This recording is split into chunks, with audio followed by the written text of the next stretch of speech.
1:45, you closed the door and laid down next to me. But then I heard you say her name in your sleep. Your dirty secrets too far gone to keep.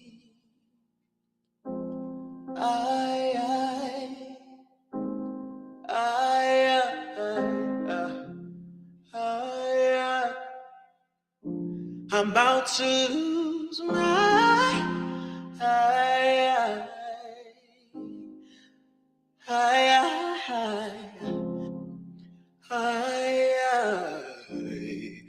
about to lose my mind, my mind, my mind, my mind. About to lose my mind, my mind.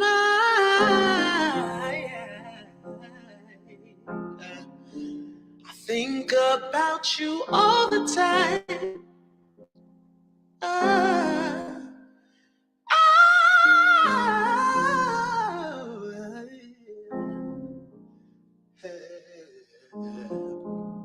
See, you can't even look me dead in the eye.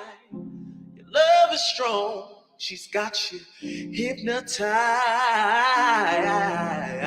You say that you love me, baby, but I know it's a lie. When I work so hard to keep you satisfied.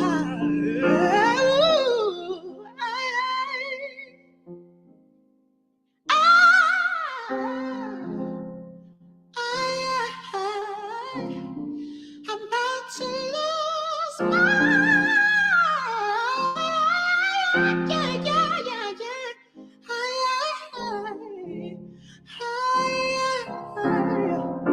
I'm about to lose my mind, my mind, my mind. I'm about to lose my mind, my mind.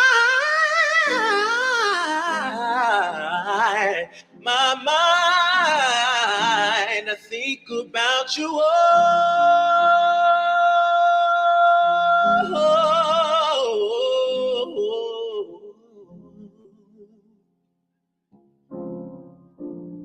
I think about you all the time.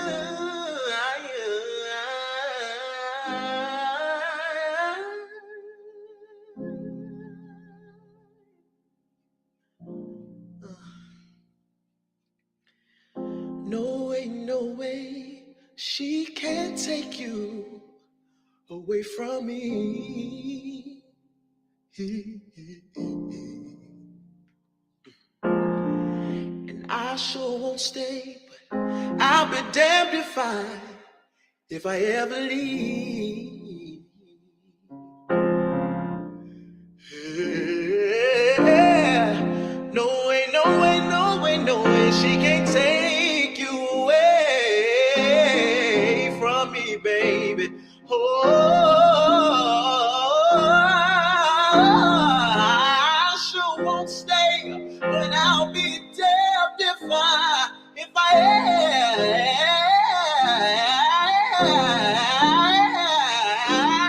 ever leave my baby. When my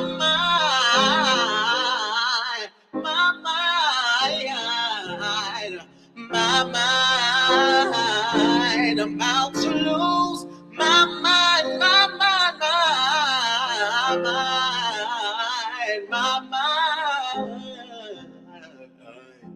Oh, my mind, I'm about to lose.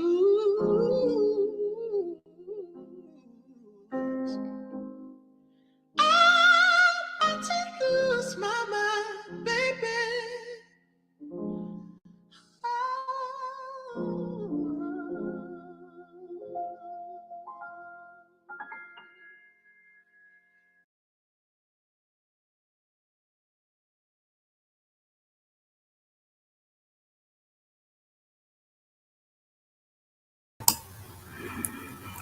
Whoa. Get a load of them chops.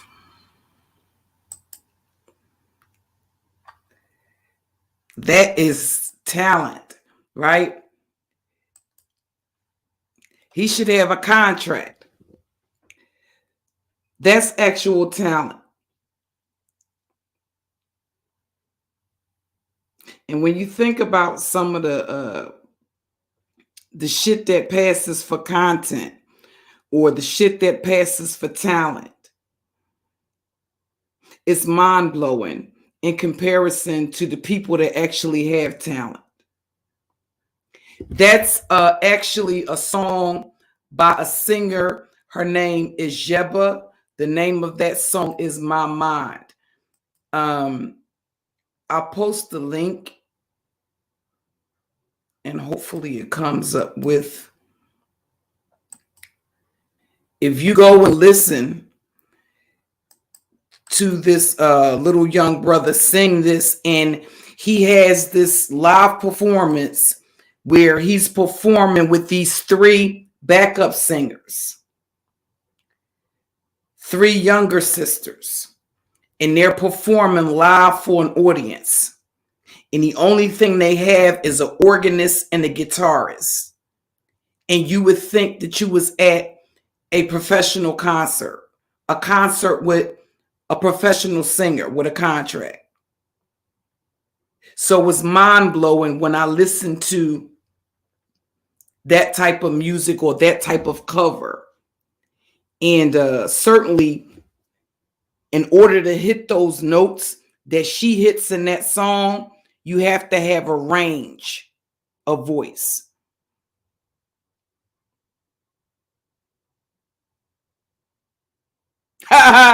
Triple said the organ is scary.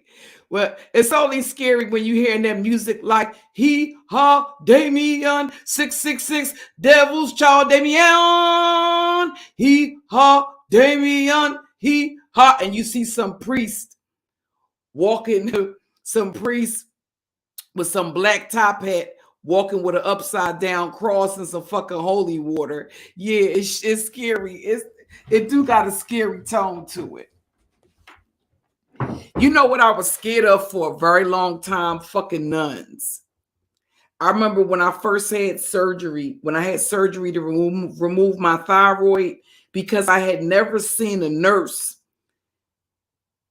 with the actual hat that they wore back in the day when they would graduate from nursing school. When I woke up, I thought I had died.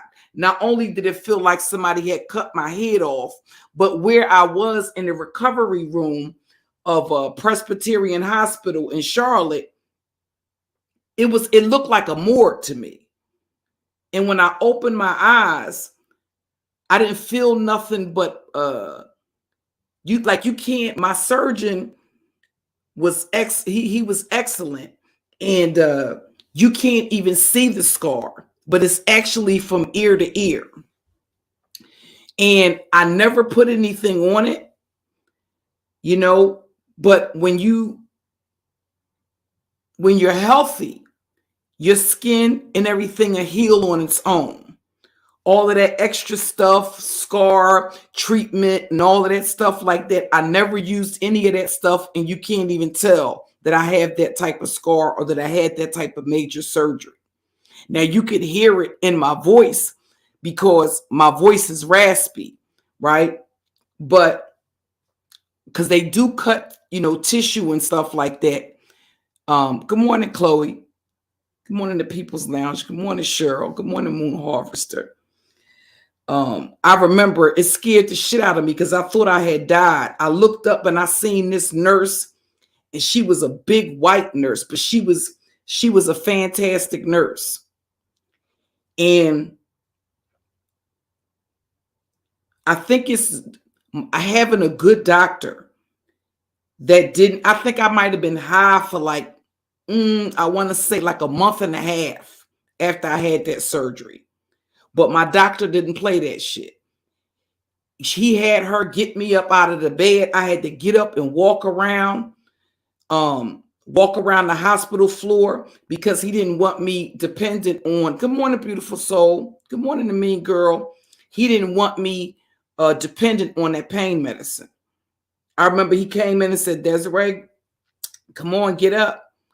I don't want you, you got to walk, you got to get up and walk. You're going to be going home in a couple of days. I don't want you dependent on that pain medicine to get through. You got to walk through some of the pain. And I did. Good morning, Six Figures. And I think it's because of that not only did I have a speedy recovery, but I didn't end up addicted to some pain medicine, because I was on some pretty powerful pain medicine. Like, I think I was high. You know how you be in the hospital when you have a surgery, every time that medicine wore off, I'm ringing the bell. Ding. You know what I mean? It's almost like clockwork. I think I might have slept for like a month and a half. But yeah, I had an excellent surgeon, and he cut them scripts off. And it probably is a good thing, but I think that's exactly how a lot of people get addicted to opiates.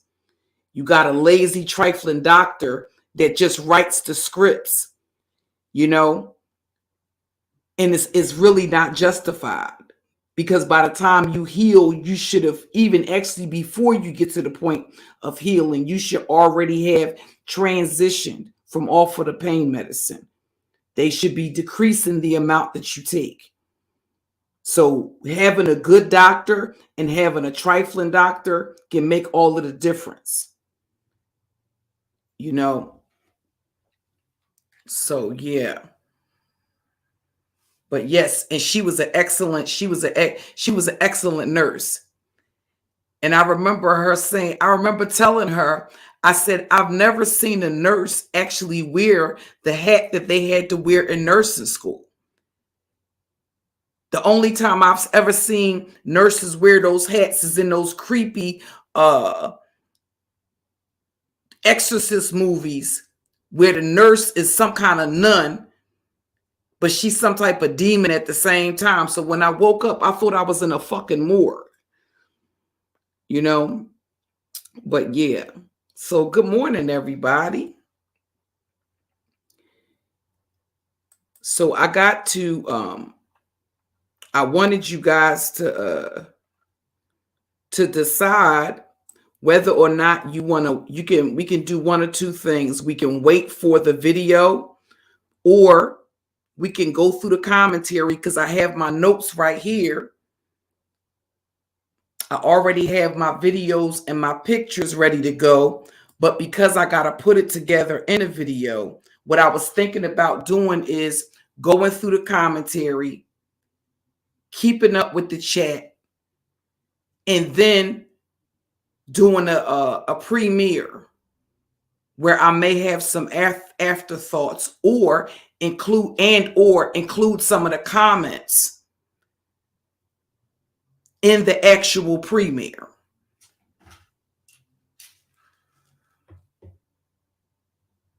Oh, wow.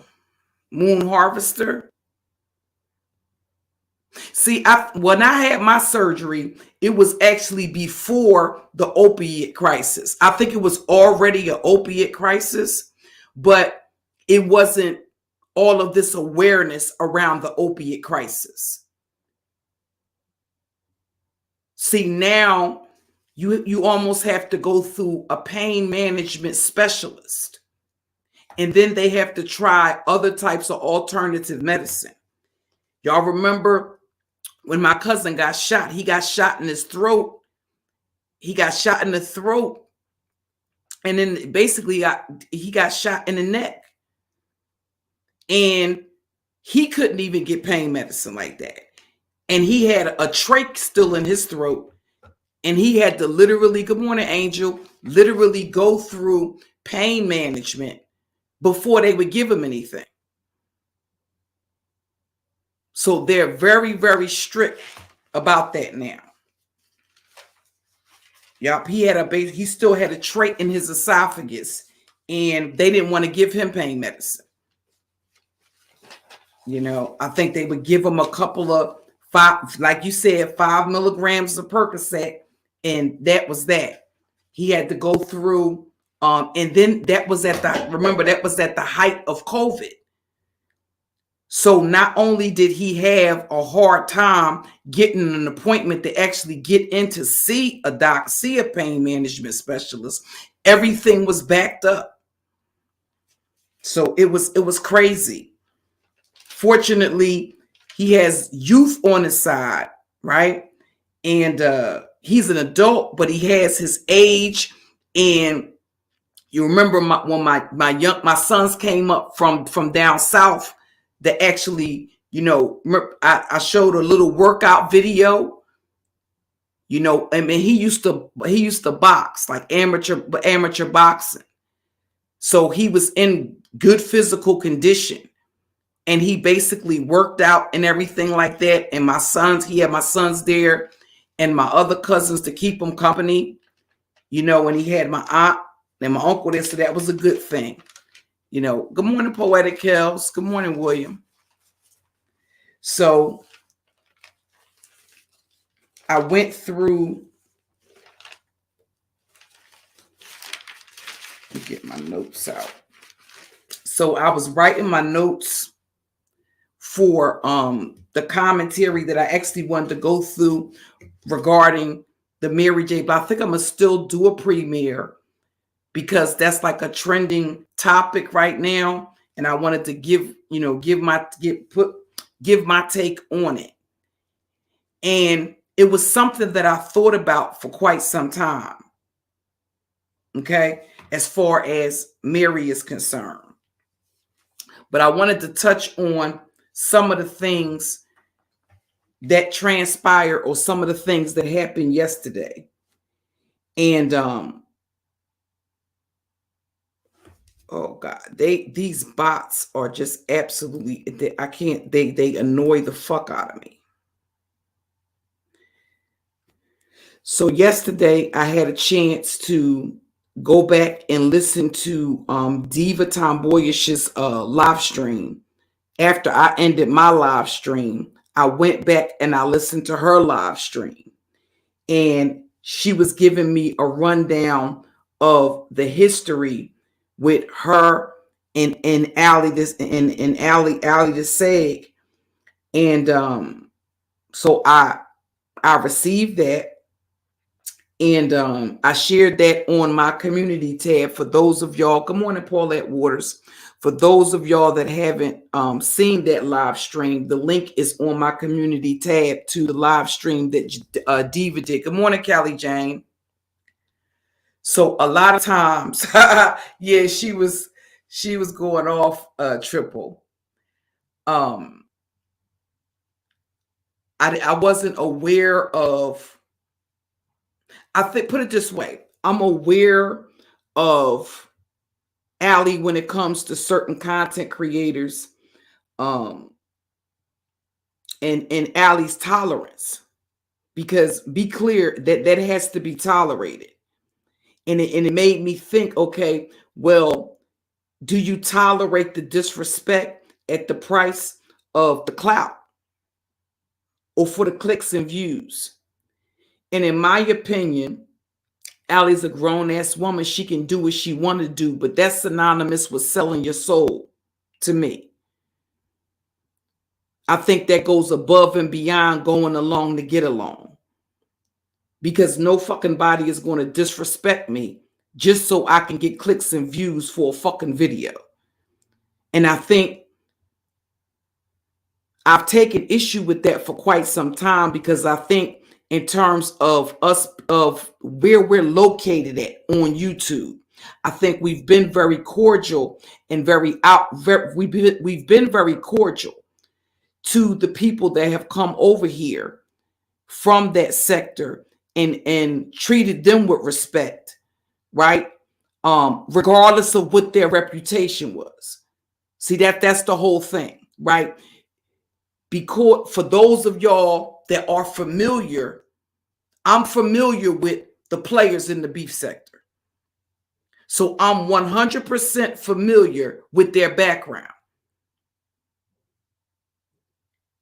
And I feel like if you could give them a chance or treat them with respect, not based on what you heard or what you know about them,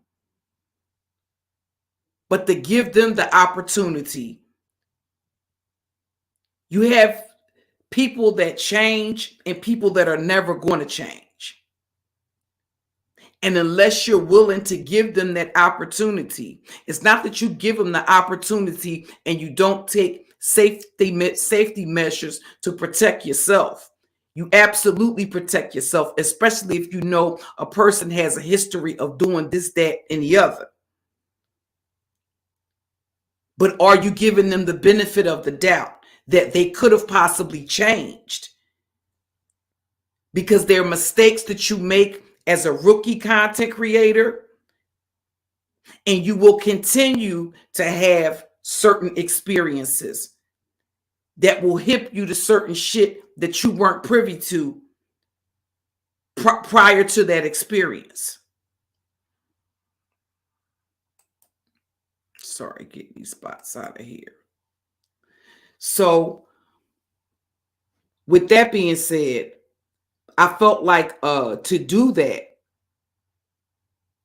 whether you identify with a sector or whether you don't, and to constantly go into a fucking space of bitches that own nothing, that control nothing, and it's not a motherfucking thing in the beef sector. Any of them bitches can pass the fuck down, right? It's not like they're creating timeless content. Timeless content means that 10 years from now, it's like the same thing if you got a classic, if you make a classic song.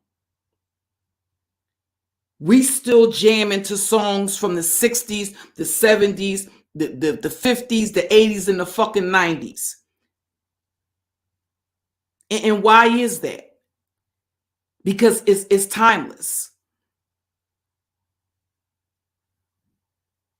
5 years from now, a year from now, 2 years from now, that shit that they over there doing is not going to be the fuck relevant. Because, not only is social media constantly evolving, society as a whole is evolving. It's not like time is standing still.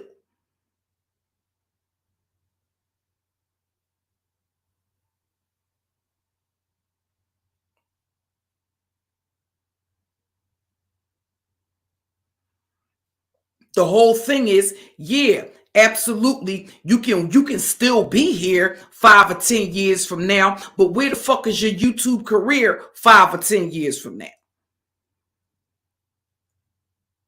Are you still in the same spot? Or are you up there with Tasha K?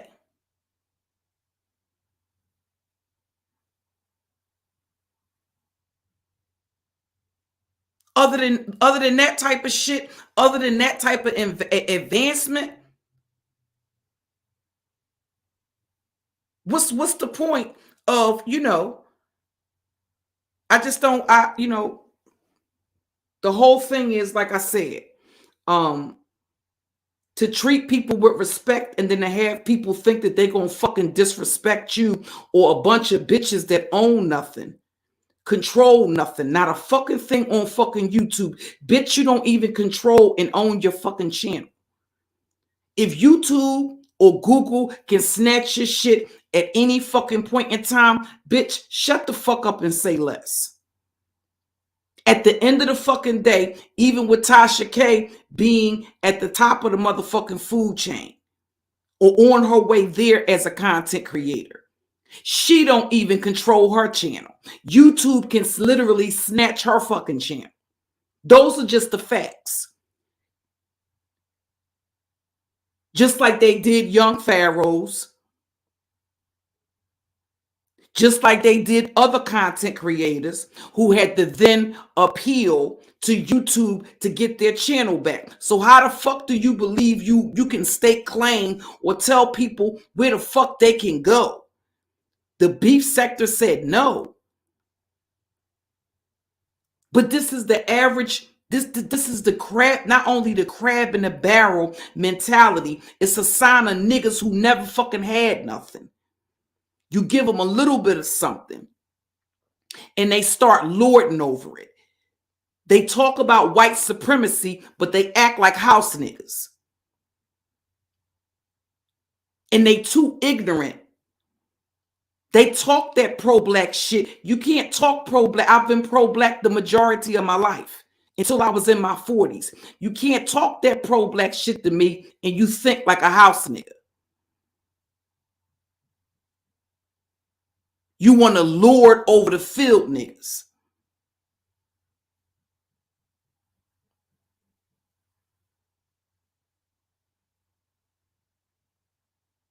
And I think that it's not that Tracy don't have a history. Of course she does.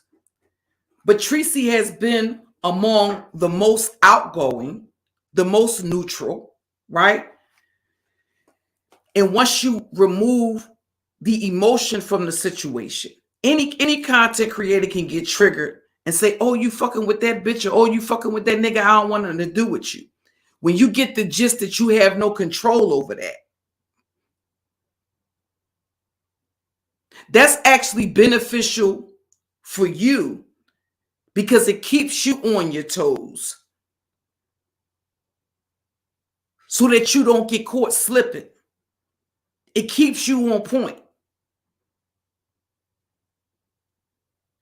and analyzing how motherfuckers move.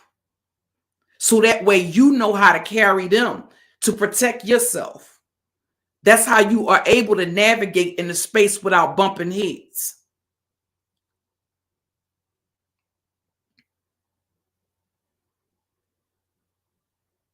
So I was in Pizarro Bushes yesterday, and I'm hearing this chick hit the link,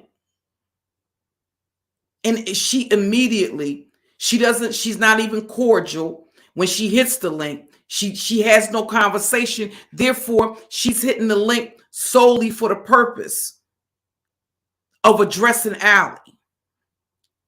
And at the end of the day, that shit gets old. How many times do you do that? That just shows me how weak of a bitch you are. Because you're not saying anything. At the end of the day, bitch, it's not your fucking platform. The bitch whose platform it is, she don't even control it. That shit belongs to Google and fucking YouTube. Her fucking name could be on it, her legal name. Before they monetize some shit, bitch, your name, your social security number, all that shit, your address, all that is on it. And guess what, bitch? At the end of the fucking day, you own nothing. You don't own none of it. You done gave up your social security number. White Zaddy got your legal name, got your address, and guess what, bitch? At the end of the day, you still don't own it. So no, I'm not the fucking pressed with motherfuckers staking claim to some shit. I am beef sector. Bitch, it ain't no beef sector. You a bitch on YouTube. You don't even have a fucking channel. Bitch, you got an account.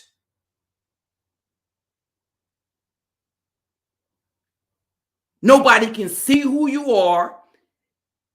You got your camera on, but it's all black. Therefore, you supposed to be seen, but you expect us to be counted. You want to be counted as some shit. Oh, everybody knows who the fuck you are. Really? Who the fuck are you? Or better yet, who the fuck do you think you are? Bitch, you a fucking nobody. You a bitch behind a black screen. That's it. That's all. Your voice means nothing.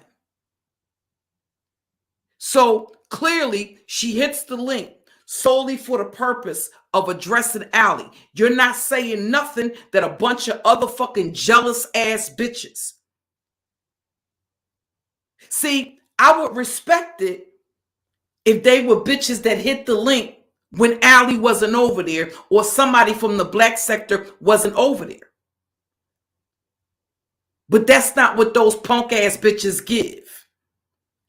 They want to keep hitting the fucking link and addressing the same person about the same shit.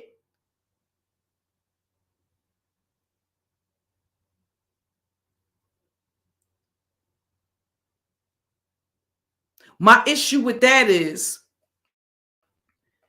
people will take what Allie do. Listen, I'm not the fuck Allie.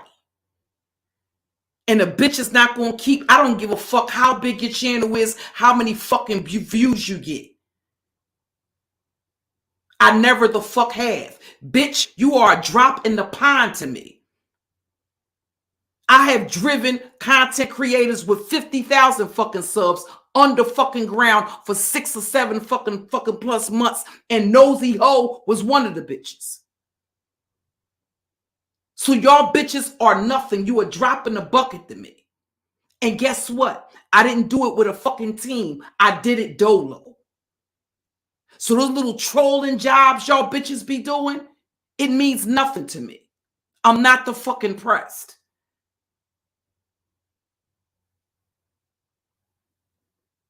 I've been associated with too many big content creators on here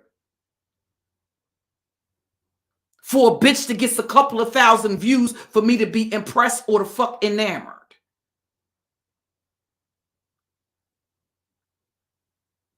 Half of them ain't got a fucking channel, ain't got a goddamn video, a viral video on their whole fucking channel. And bitch, you been here for how fucking long? How long? So you stagnated. Not one fucking viral video. A bitch get a video with 10,000 views and you think you fucking doing something?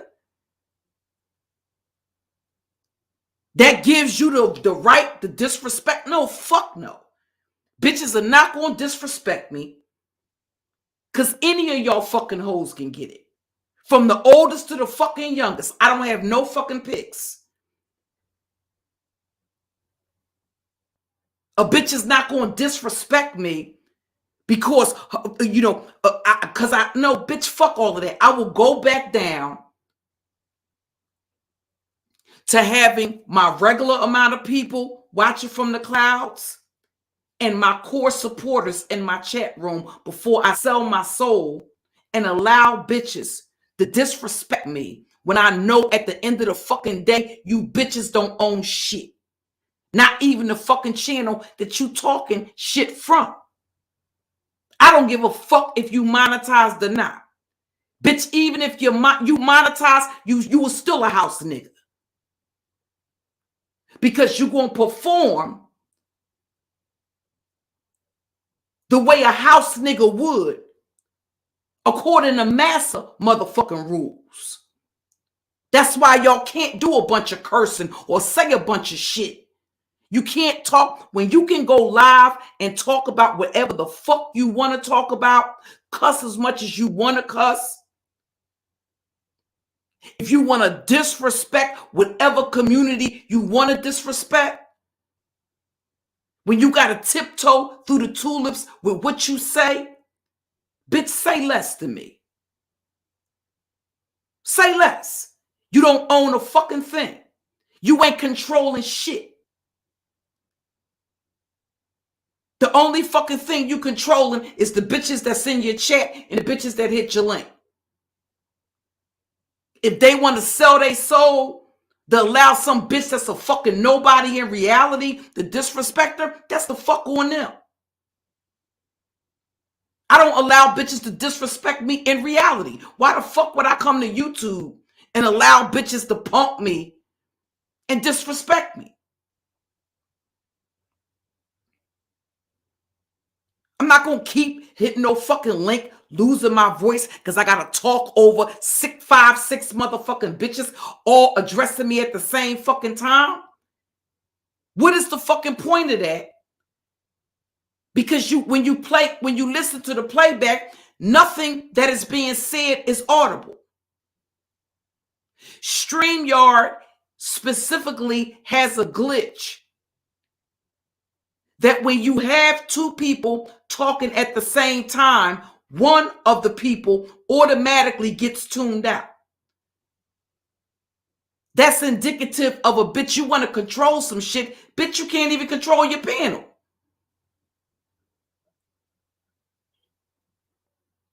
That's not controlling your panel.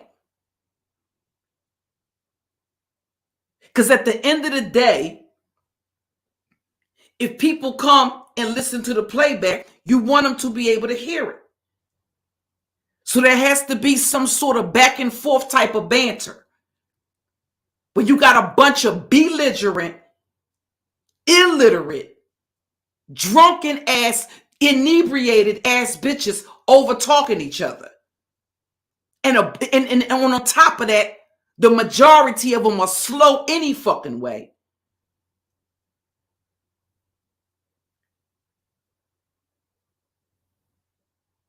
That's not some shit that's timeless or classic.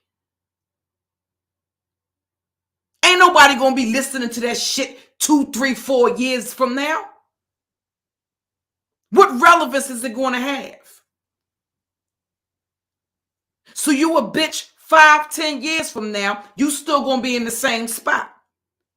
Because despite the fucking numbers, you don't get the way this shit fucking work. That's how bitches end up here. And still in the same spot. Ain't moved no motherfucking where. Chasing they fucking tail. Still scratching and biting and begging motherfuckers to send them cash apps. Do you ever hear it come out of my fucking mouth? One time during the live stream, have you ever heard me say, hit my cash app? Unless I'm being sarcastic. And tell a bitch I don't beef unless a bag is involved.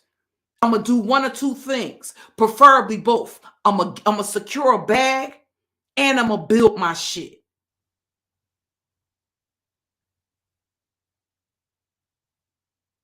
On this motherfucker, my mindset is if I can't build with a bitch, I'm already prepared to bury that bitch if I have to. Because I know what y'all bitches give.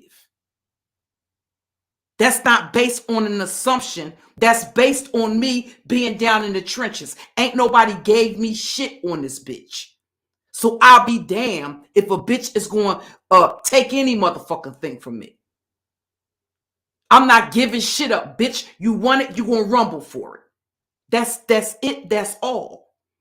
Don't jump me on a motherfucking panel and then think I'm going to play fair with bitches, because I promise you I'm not. At the end of the fucking day, the innocent bitches around you catch the fucking smoke. If your fucking ass is unidentifiable. And I'm going to tell you that unapologetically. I will do it with no fucking remorse whatsoever. Don't think by any stretch of the imagination that's some shit that's going to keep going on. But so it ain't got to go there. I prefer, listen, I will stand the fuck down and stay the fuck in my lane.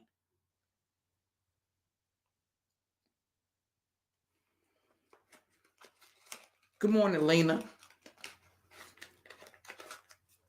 Ain't no fucking way. It's almost like it's a crowbar on the ground. And you got 4 or 5 bitches coming for you. You're not supposed to pick the crowbar up and start cracking bitches over the head? You supposed to just let them jump you? Get the fuck out of here. You got me and life all fucked up. If the bitch standing next to you get her skull cracked because of what the fuck you did, bitch, that's on you. That's on you.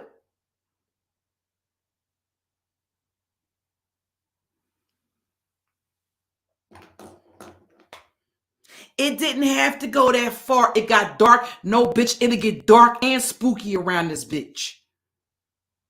On purpose. But see, when you start going in on bitches and getting down and dirty with, when you start playing as dirty as bitches play, oh, it's so it's got dark, yeah?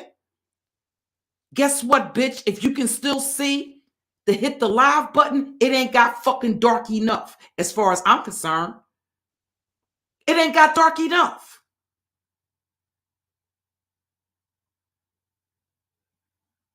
If you can still see, if you can still set up a live stream, that means it ain't dark enough.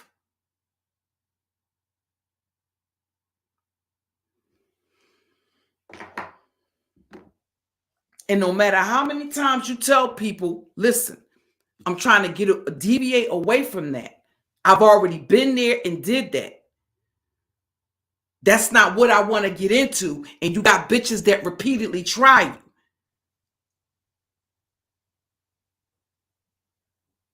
The fact of the fucking matter is, guess what?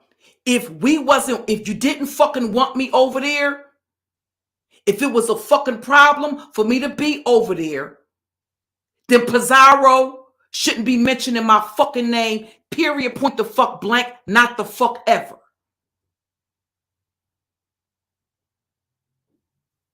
She shouldn't be allowing motherfuckers to speak on me. And then when I come to address the bitch that's speaking on me, that's a fucking problem. Guess what, bitch? You don't get it both ways. You don't get it both ways. It's really just as simple the fuck as that. If it's a problem for me to fucking be the fuck over there, if the bitches in your chat run shit, then bitch, don't mention my name.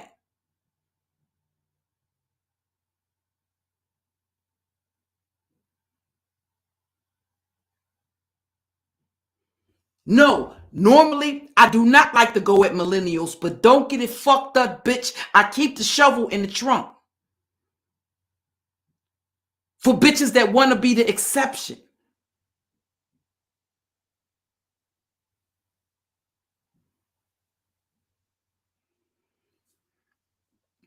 They want to sit over there and here it is.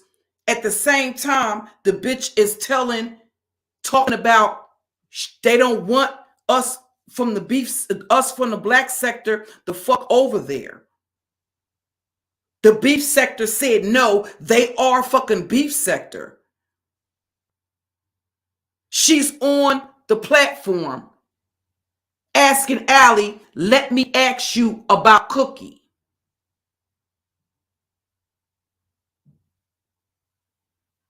She tells Allie specifically verbatim, you called Cookie the other day, which is impossible because Allie don't have a way to contact me by telephone.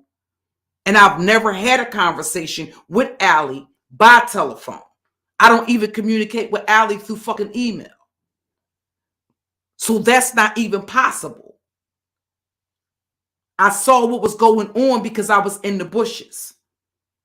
So then she takes and tells Allie after she says, let's talk about Cookie. Bitch, I'm not even in this. I'm not on the panel. What the fuck? I don't know you, bitch. Let's talk about Cookie for what? But Pizarro is the dumb bitch that allows it.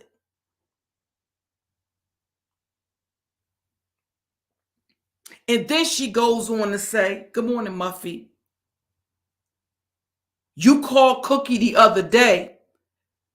Why don't you call Cookie again? Then when I hit the fucking link, bitches want to act surprised.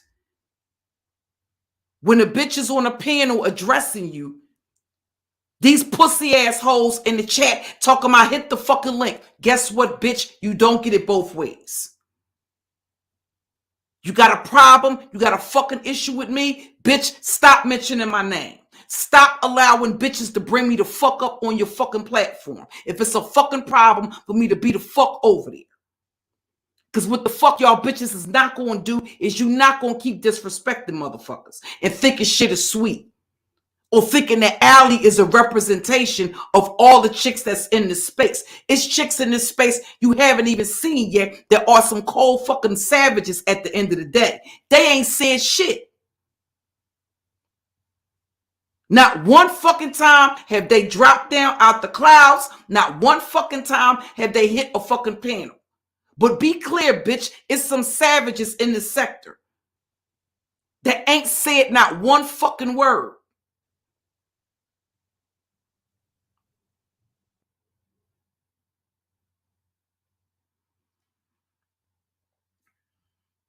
Hey, Manny.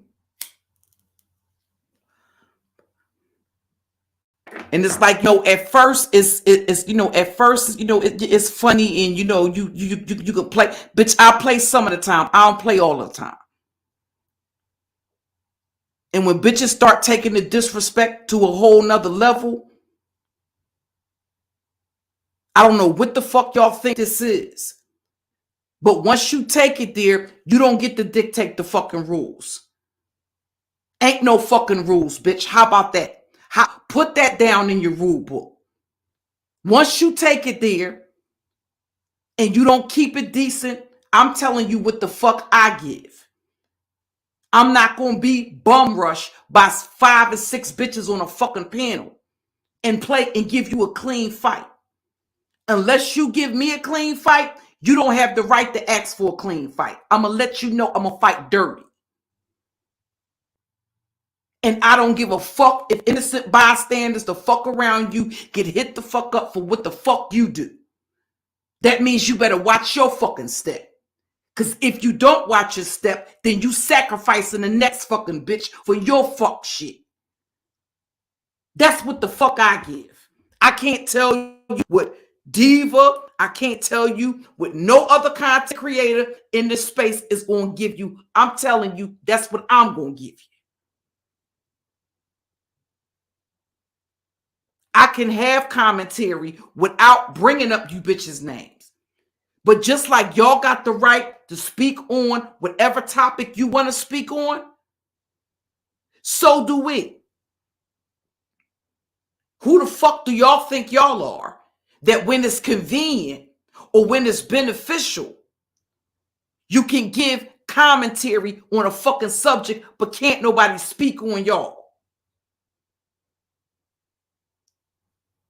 When y'all bitches can show me your fucking name right next to the Google or fucking YouTube AdSense, when you the CEO of some shit around here, then you can talk spicy to me. Bitch, as long as you a bitch that got a channel that's getting your check on the 21st of the fucking month, bitch, say less to me. Because you won't get your fucking feelings hurt. Because I'm going to ask you to show me what the fuck you own around this motherfucker. What the fuck is your name on, bitch? What's your name on? You done gave up your social, gave up your address, gave up your legal name. What the fuck is your name on over there, bitch? Show me some insurance policy that guarantees YouTube ain't gonna snatch your fucking channel. Until that happens, bitch, ain't none of y'all bitches gonna tell me where I can go, when the fuck I can go there, or if the fuck I can go there.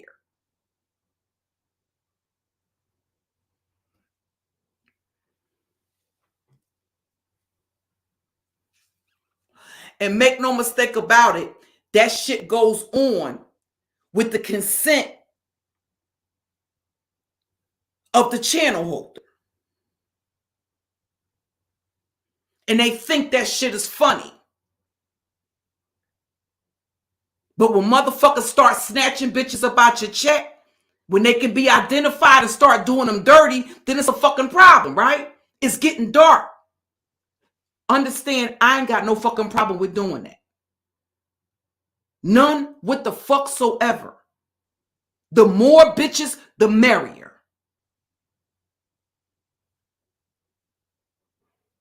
I've already said, I don't care if your kids and your grandbabies end up drinking out the motherfucking sewer water. I don't care if you put sewer water in their bottles.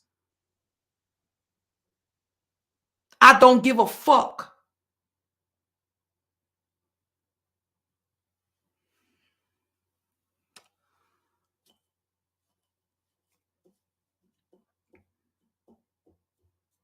I ain't got no besties around this bitch. That's it. It's associates and affiliates.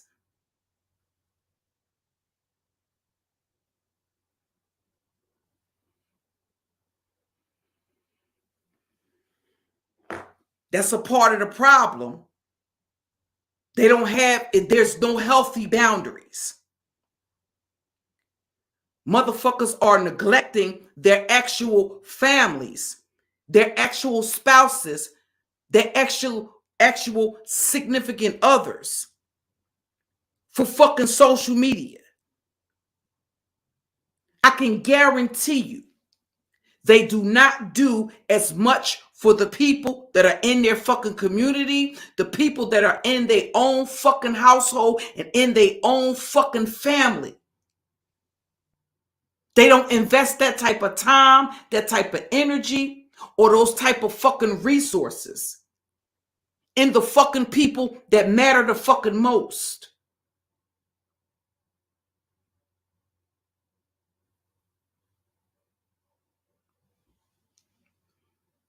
That's the reason why they have all of these unhealthy alliances and are so heavily invested in total fucking strangers. That's how a lot of y'all bitches is getting popped left and right.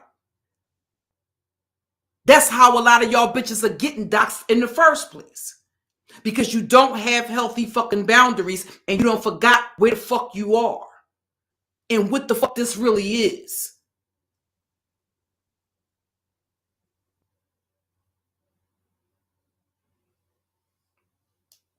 It's nothing wrong. There's a difference between trust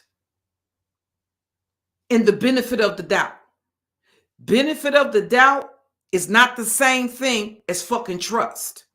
You can give a motherfucker the benefit of the doubt without trusting them.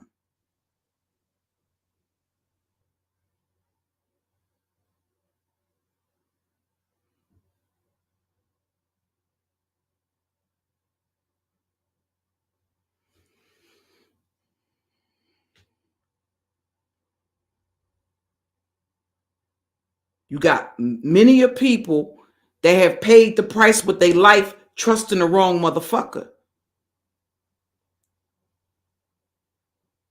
The problem is people have gotten so comfortable with the fucking internet. All of that judgment and discernment goes out the fucking window. That's the reason why you got bitches around here trying to control where people go, what chat room they're in. I just had a bitch try to sabotage my whole fucking channel because she had a sense of entitlement that the people, and not only was it jealousy and envy, but because people supported me and were in my chat room and not the fucking hers, or possibly were in both. Good morning, Doctor. Hey, pumpkin butt. Good morning, Krista. Hey, Shady. Hey, the bag lady. You know, that's not good morning, Messiah. That's not no, that's for first of all, that's not fucking normal. That's weirdo type of shit. And is far from fucking being healthy. There's no fucking reason why you should believe that you have the right to control a person behind a fucking avatar. I don't care whether you seen them cam up the fuck before or not.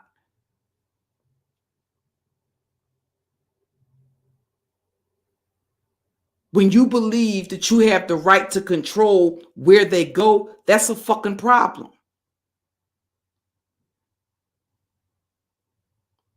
That means somewhere along the way, you're out of sync with reality.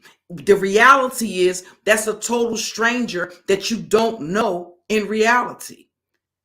The only way you know that person is if you actually have a relationship with that person off of fucking YouTube.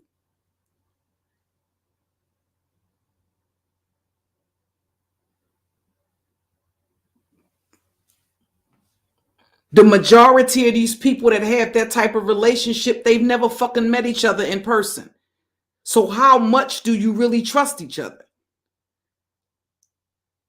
How friendly the fuck are you? Have you met in real life? Have you sat down to have a cup of coffee? Better yet, what is the likelihood of you ever fucking doing that? But nonetheless, you motherfuckers are so heavily invested in motherfuckers, they know all your personal business. Why the fuck is that? Again, that's a sign of a lack of healthy boundaries. And it's a matter of people forgetting where the fuck they are. And because they operate that way, they expect everybody else to operate that way. This ain't fucking high school. All of that, I don't like that bitch, so you shouldn't like that bitch. This type of shit. I mean, a bunch of fucking juvenile ass fucking bitches.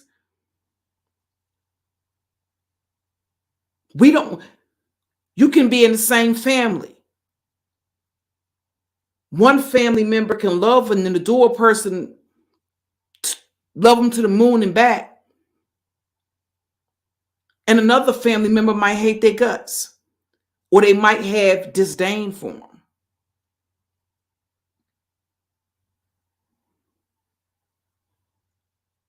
You might have a friend that might not get along. They may not see it for another friend. As long as you're not trying to force them to have some alliance.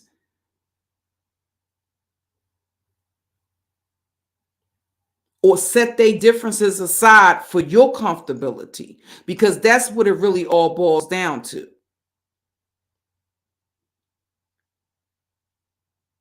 They really want you to set your personal feelings aside. Even though you don't have a problem with this person, set that aside and think about my fucking feelings. Again, it's a sense of entitlement.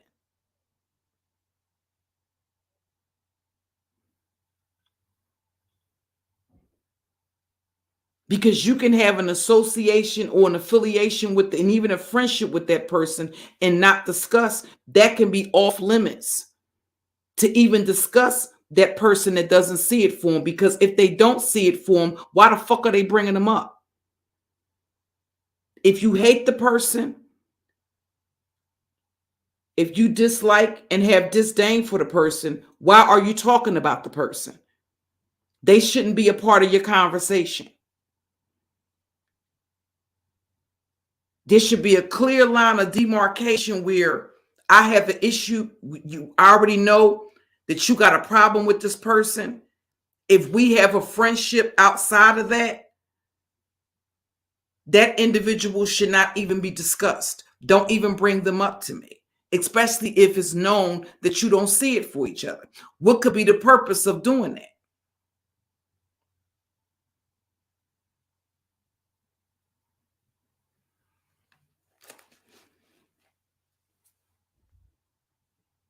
But for the most part, what you got is a whole bunch of, I don't like this person.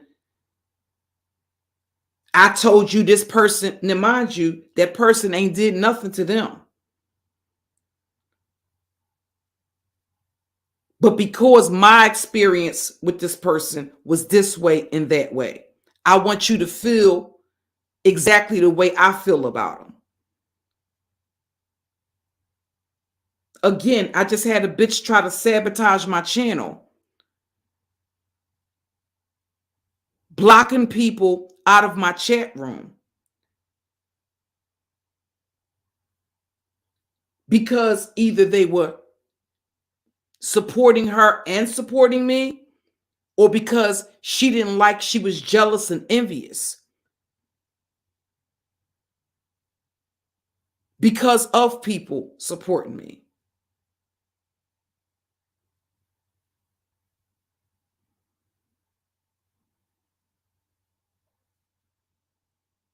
Now, I don't say that.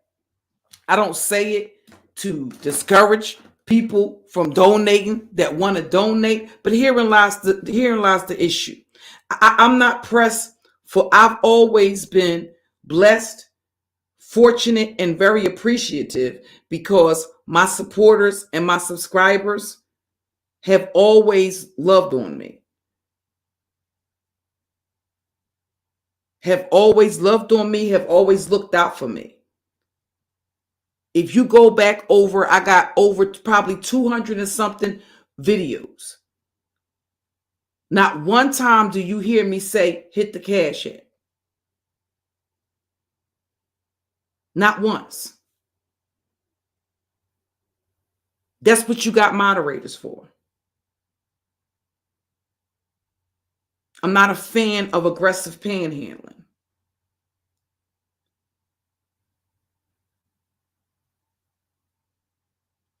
And here's the thing. I want to say maybe like over the last, maybe not 24, but 36 hours, I've gotten $320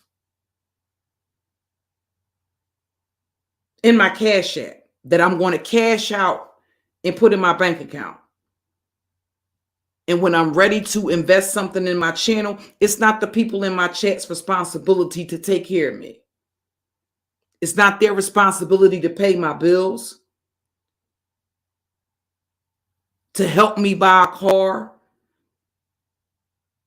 to buy groceries,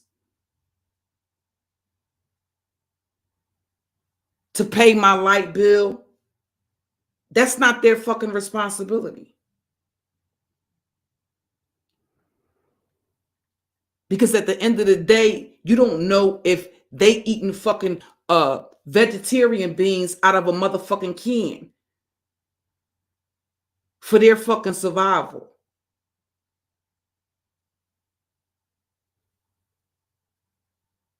You don't know what the fuck they going through.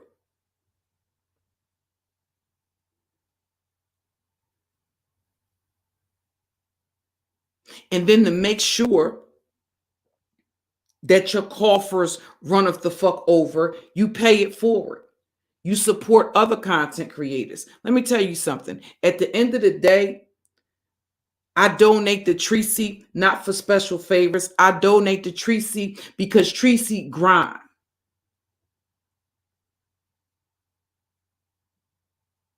She one of the hardest working motherfuckers out here. And listen, it's absolutely hilarious when she talk about I ran out of my wig, I done ran out my shoes. Tracy is everywhere. Sometimes when I listen to some of these content creators that got these fucking monetized platforms, they act like it's a fucking burden. They're watching the clock the whole fucking time. At the end of the fucking day, I can fucking guarantee you they ain't got no fucking exclusive content that they created just for the people that are members on their fucking channel. They got some regurgitated shit that you done already heard, that you done already seen. What are they giving motherfuckers for their membership? Is it exclusive content that's just for the members? It shouldn't be a burden for you to do what the fuck you being paid or compensated to do. That is a content creator specifically having somebody subscribe for exclusive content. But nonetheless, bitches, every time you turn around, bitches are filing copyright claims for fucking content, for copyright infringement. Like it's some exclusive shit. Bitch, if motherfuckers was in your chat, whether they was in your chat or in your clouds, they already heard you say it. So fuck no, you don't see me with no motherfucking memberships. Cause no, bitch, if I subscribe for a motherfucking membership, I want some exclusive shit. I don't want to see some shit that I can pull up in your chat or watch from the clouds and see you give everybody else. That's just it. You know what I mean? No, I'm not. That's not what the fuck we doing. But again, you can't tell motherfuckers how to run they shit. But when bitches start talking like they of some fucking upper echelon, or like you above the fucking fray, or like you giving something, or you got something that ain't no fucking body else got, bitch, I'm gonna put you in your place by telling you what the fuck you got, by calling you out on what the fuck you got and what the fuck you give. What the fuck do you give to people for the fucking membership? Where's the exclusive shit? So yeah, it's gonna keep a lot of bitches in their feelings. And when I find a fuck to give, I holler at you.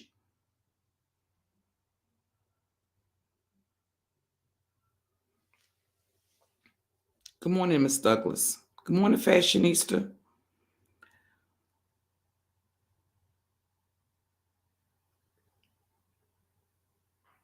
But that's the way you pay it forward.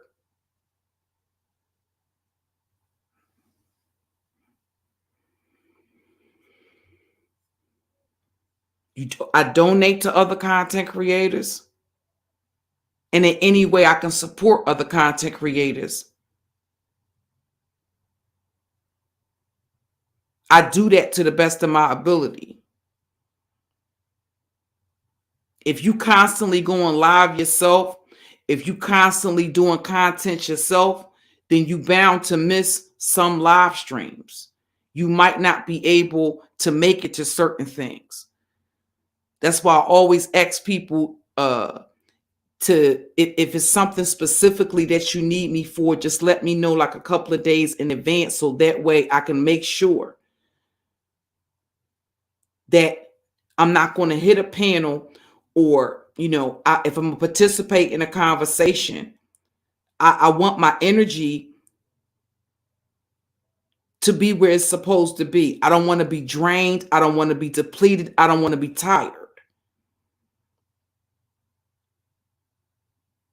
I want to engage with the audience and engage with the content creator and be able to go in depth into the topic. I don't like last minute, oh, motherfuckers coming, oh, so-and-so wants you here, so-and-so wants you there, so-and-so wants you. Listen, the last time I did that motherfucking shit, I ended up getting ambushed by like 7 or 8 bitches.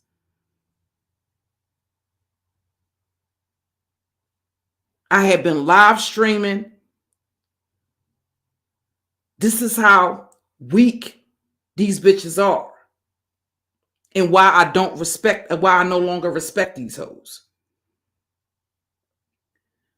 I had been live streaming probably, I think I did 2 live streams that day for over 4 hours each.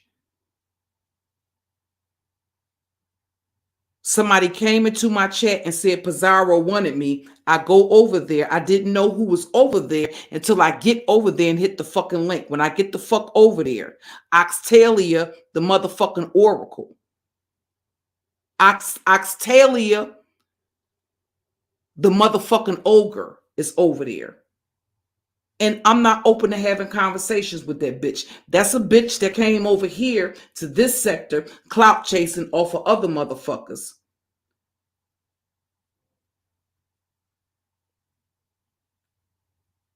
Invited us over there to that sector.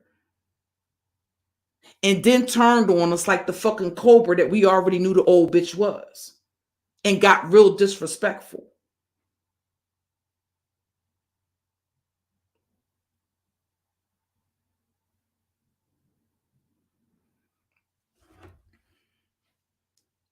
Because then it becomes a factor where bitches don't see you as a person that they could collab with or do, content, do actual content with. They see you as a threat, because then you become competition. When your name starts generating or starts buzzing, then bitches begin to feel threatened. And they want to compete. What the fuck are you bitches competing for? To be in the same place 2 years from now?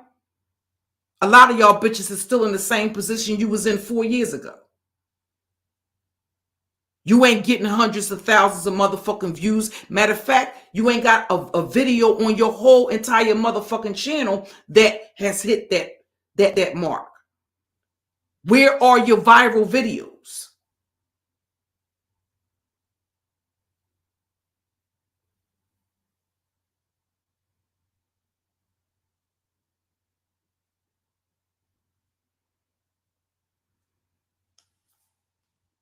But they want to compete with something. Listen, they so busy competing with each other. It hasn't occurred to these bitches what the competition really is. And that's the motherfuckers that's at the top of the food chain on fucking YouTube. That's why motherfuckers like that will always be bottom feeders. Cause you may be able to pull in air quotes numbers over there, but you're far from being at the top of the food chain on this bitch. You're not eating the way you could be eating. You're not eating the way white supremacy is eating, but you're over there talking pro-black shit. But your YouTube career is stagnated. You're not going no fucking where. You just keeping it in rotation. That's a bitch that's comfortable with the bare minimum. They want to bring bullshit and give their subscribers the bare minimum, but you want to benefit from it. And then you want to keep anybody else out that could possibly be competition that could benefit from it equally. They don't get the gist that it's money on the floor for everybody.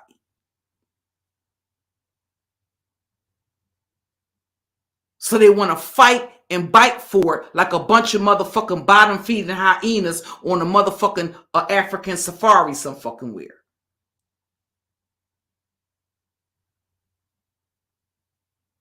White supremacy is getting the lion's share. And these stupid bitches are fighting and biting like a bunch of wild African dogs. But every time you turn around, I am beef sector. No, you a bottom feeding bitch. Period. You a bottom feeding bitch with a mentality to match it. And I have absolutely no remorse, no sympathy, no empathy or compassion for women of a certain age that operate with that type of fucking mentality.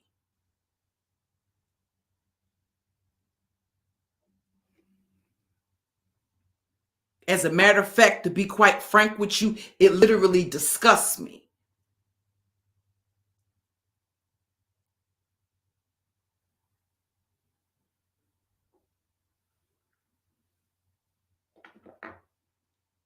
Because if things went the way that they were supposed to go, you would have the older, the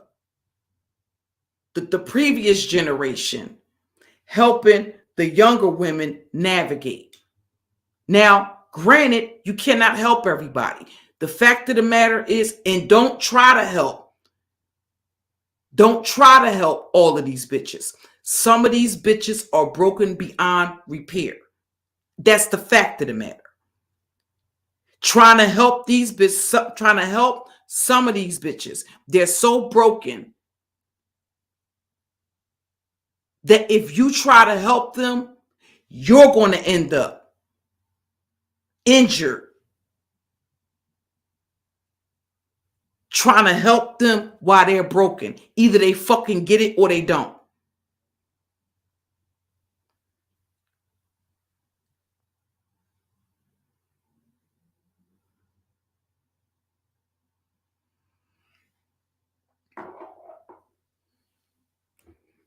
So when it becomes a question as to why, dudes don't have to do much, why the niggas can give them the bare minimum, Why they can disrespect them again and again and again and again and come back and play in their face and then publicly humiliate them and discard them? There's your answer.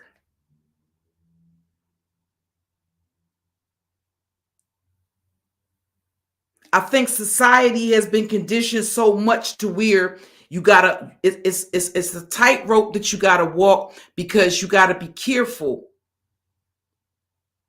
That's one, to be perfectly honest with y'all, that's one of the reasons why I said if I did true crime content, it would be on a private Patreon.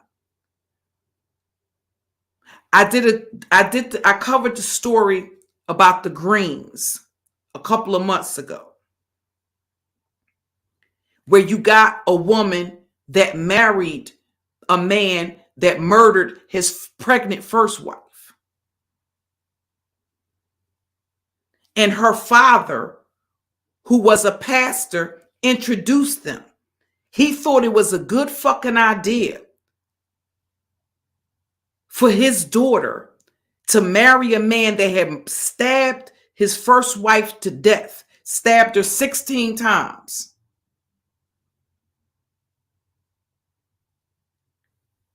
And what was the result of that? He attempted to kill her and killed all 4 of her children. 2 children from a previous relationship, and the 2 children they had together. So no wonder why the motherfucker didn't want to be interviewed. Sorry, not the fuck sorry. That's not some shit. I'm not one of them people that can, no. Fuck all of that. Not asking that bitch a question. Bitch, all 4 of your children are deceased. Is it victim blaming to question why a bitch would marry a motherfucker who stabbed his first wife to death? But because, the children expired, the children were, he executed her 2 oldest children. He went to the hardware store and purchased equipment solely for the purpose of rigging the vehicle and killing his 2 younger babies.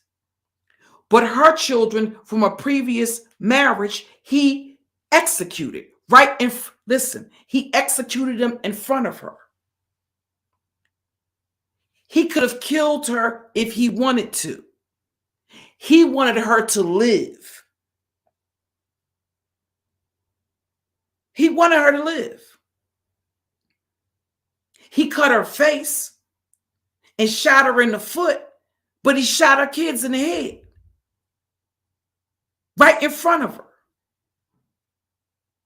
So no, he wanted her alive, and he wanted her to suffer. Where is her accountability as a fucking mother? If you don't give a fuck about yourself, you think it's a good idea? But again, you have instances of Black women that will do anything to keep this fucking fairy tale, to keep this fucking facade in place.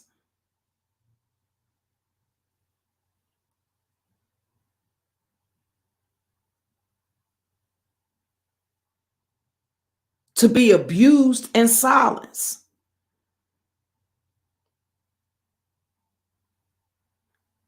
Because you have this tribal shaming of the community and the brunt of a relationship or a marriage failing being on the shoulders of a Black woman. You have a hard time But the minute that the relationship ends, sometimes before the relationship or the marriage end, this motherfucker has his pick of the litter flocking to him as if he's a fucking victim. It doesn't matter whether he committed infidelity. It doesn't matter whether he beat his wife, beat his baby mama, whether he abused her verbally, whether he gambled away all of their money, squandered their money, like in the instance of Kendu Isaac on his fucking mistress, spending hundreds of thousands of dollars that his wife is earning on their fucking mistress, taking her on exotic trips to the Maldives and shit like that.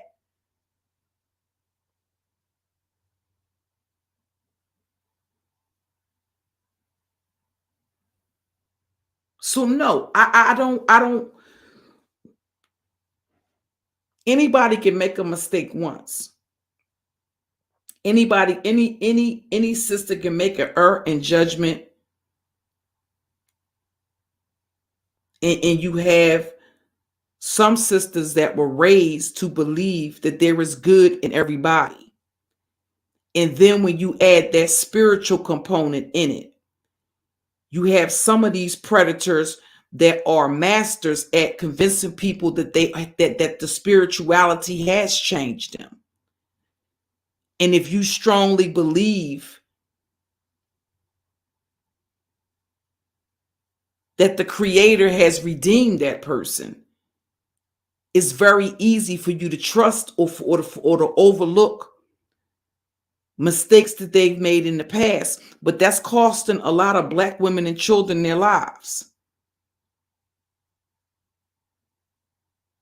So no, it's not fucking good in every fucking body. And we can't operate the way we operated at one time because we don't live in the world that we once fucking lived in. And that's the fact of the matter. And yes, if true crime taught us nothing, it taught us the complicity. These be clear. These bitches that you see doing shit like that, these are the bitches that will help these niggas hide your body and lie to the authorities when your family comes to look for you. These are the bitches that keep the molestations that occur with their children a secret, that allow their children to be sexually and or physically, verbally, and emotionally the fuck abused. Those are the fucking facts. So that mommy can have her fucking fairy tale. Or get dick down at night so that she can wake up with a rock hard dick in her back. No, I don't play games with those type of women. When they demonstrate they have that, like I said, anybody can make a mistake. You can make an error in judgment. You can believe that a person give a person the benefit of the doubt.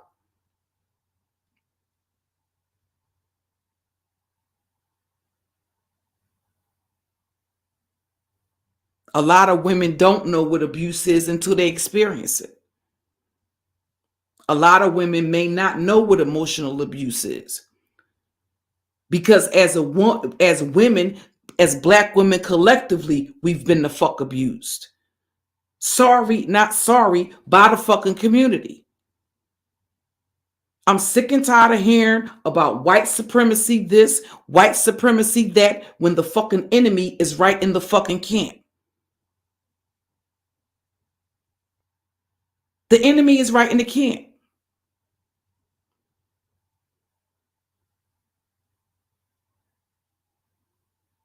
What white woman is running around trying to compete with you? What white woman is running around critiquing you on your fucking looks and picking you apart? Everything about you, from the top, from the crown of your head to the soles of your fucking feet, and calling it comedy. Bitches have created a whole sector where that's all the fuck they do. So when you think about it in the grander scheme of things, that's what bitches are claiming. That's their claim to fucking fame.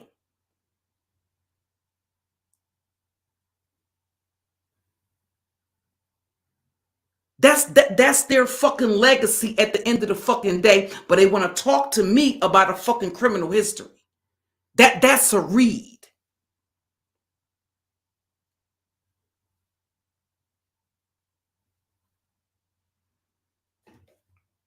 And I don't respect shit like that.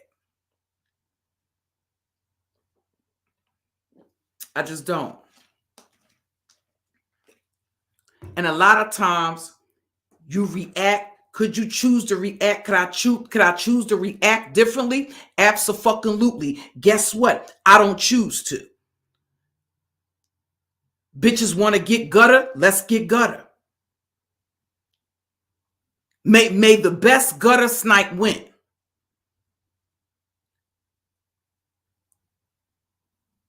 Do you think I've never been in a situation on this platform where I tried to take the high road and ignore some shit that these bitches have done or that these bitches were doing or conspiring with these niggas to do?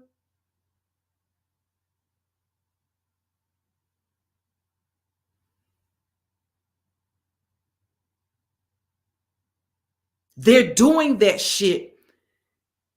A lot of the things that the men do, they're doing that with the support, no, not of white women, of other black women that are supporting them as they fucking abuse you. That are in their chat rooms, caca and kikiing while they're dragging you.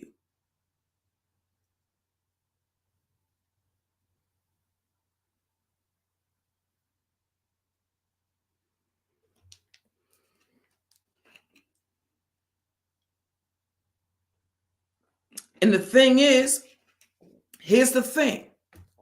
Nothing about that is going to change around this bitch. It'll always, listen, it'll be white supremacy that step in and change some shit. That's the only thing these niggas listen to.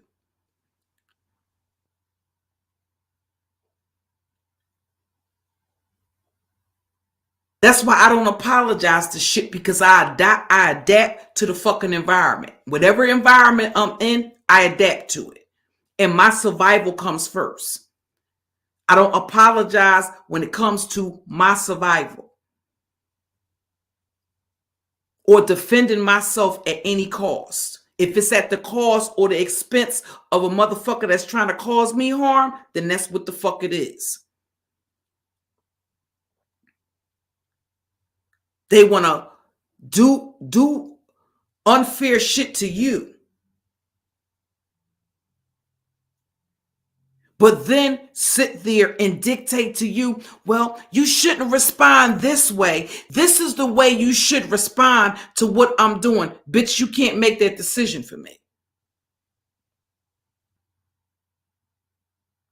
And they think it's an insult when they, oh, we know how to read. We know how to read. We know how to drag. Bitch, so the fuck do I. I don't know how to dox a bitch down to the motherfucking ground too. Y'all know how to read a bitch down to the ground? So the fuck do I.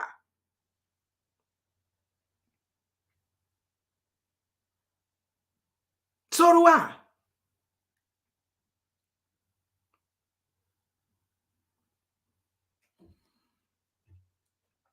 You know how to cuss a bitch out? I know how to call a bitch job and get a bitch fired.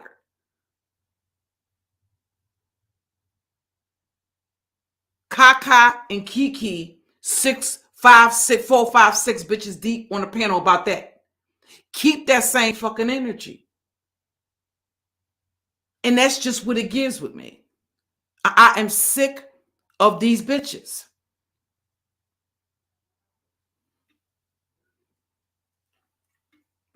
They have the perfect opportunity to not only expand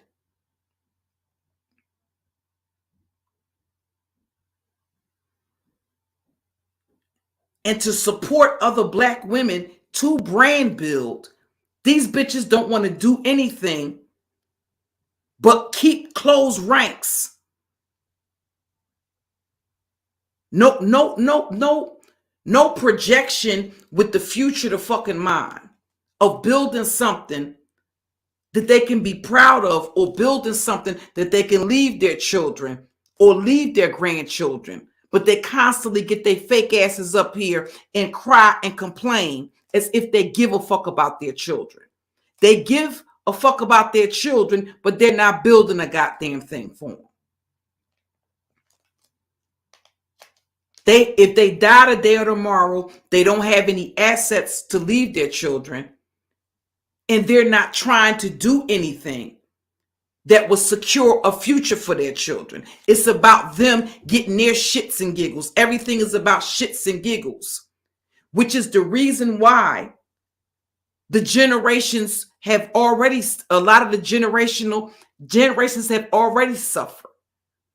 The fucking baby boomers did it. That's why the Gen Xers suffer. The Gen Xers were selfish and self-centered, and everything is about a fucking party. So the millennials suffer. That's how you get that cycle. And it really is a trigger for me when you see women that are so ignorant.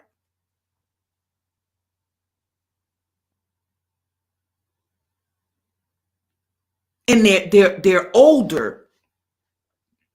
And some of them are just too fucking old to be that fucking ignorant.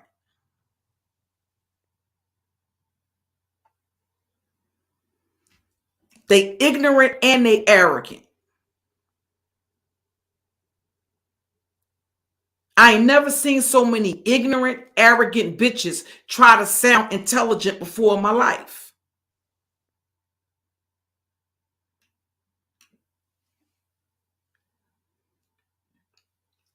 At the end of the day, yes, YouTube is a social media platform, but what they seem to forget is YouTube is not Instagram.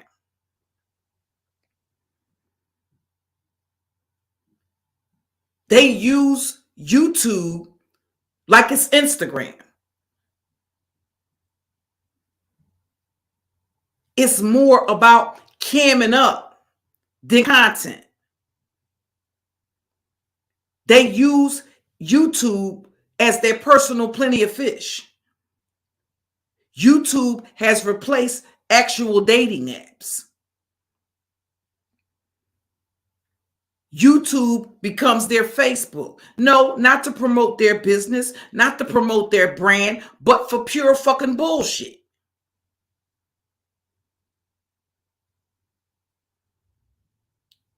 They can literally start a fucking YouTube channel and go from starting a YouTube channel, beautiful soul, to earning a 6-figure fucking salary from fucking YouTube. That's what those that are at the top of the food chain are doing. No, they didn't have anything handed to them. They had very humble beginnings. They started from having videos where they didn't even know what the fuck direction the video were going in. You could barely see the individual because the lighting was so poor. To a 6-figure fucking salary with multiple streams of income from a goddamn YouTube channel.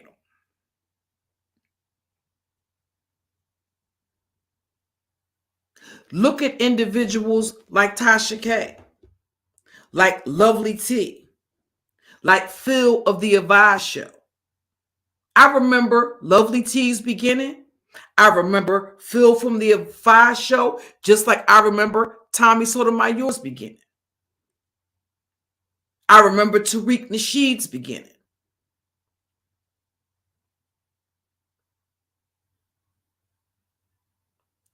Tariq Nasheed lives in $1 million house.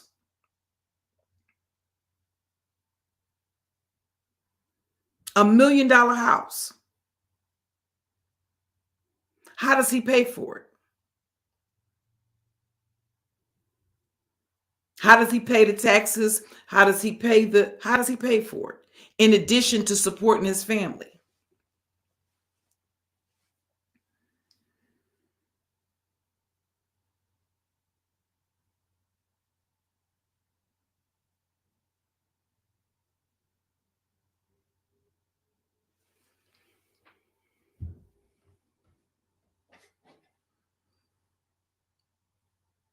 So when you hear shit like,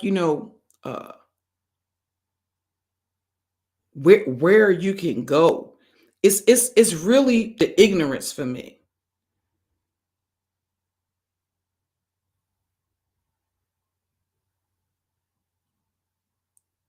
And Dick trying to dictate where people go that you don't own. That's almost like you living on the street. That's almost like you telling a person you can't walk down this street.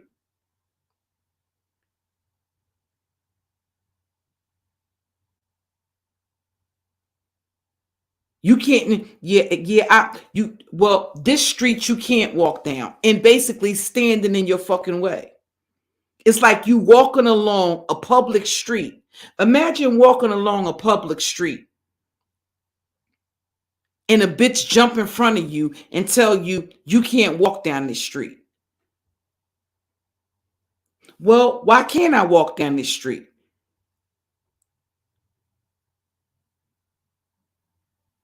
Cause this street belongs to me. Because I said so. Bitch, if you don't get the fuck out of my motherfucking way.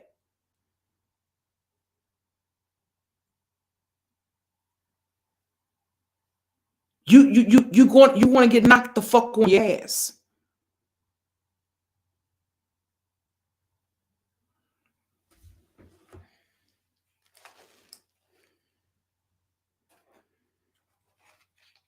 And the whole thing is, here's the thing. If you get cyber pimps like GX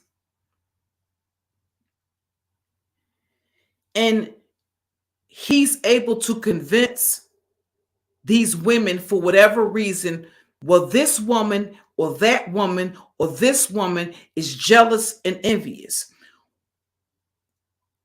When you think about a beautiful soul,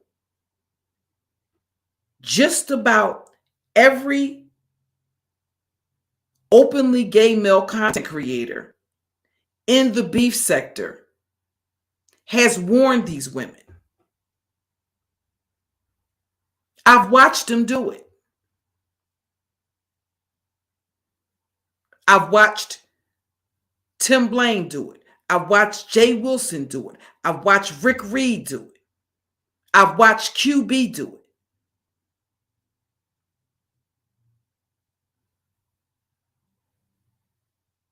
And despite the fact that they see the way he uses, gets everything he can get from these women, and when they outlive their usefulness, discard them like yesterday's trash.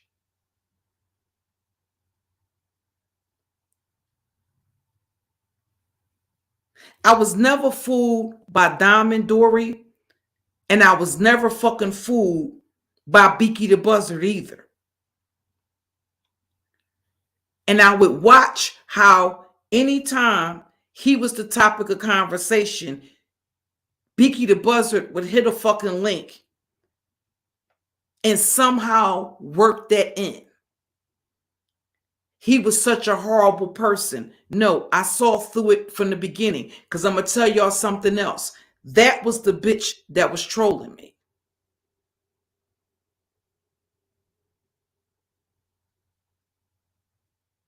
Or put it this way, she was one of the bitches that was trolling me.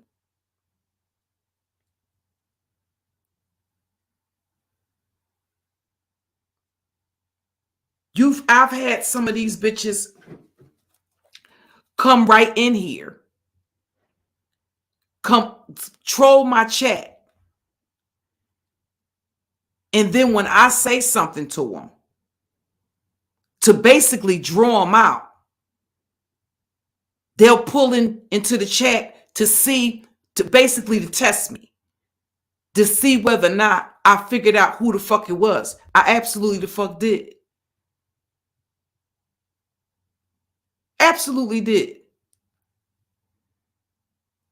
And a lot of these troll people that come into these chats and troll you, it's some of these bitches that caca and kiki right in your fucking face.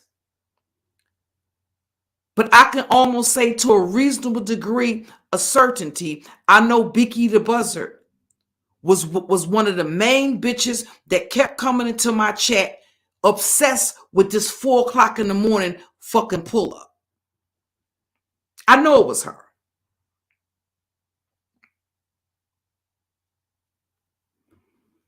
Not only in my chat when I'm live, but in my comments.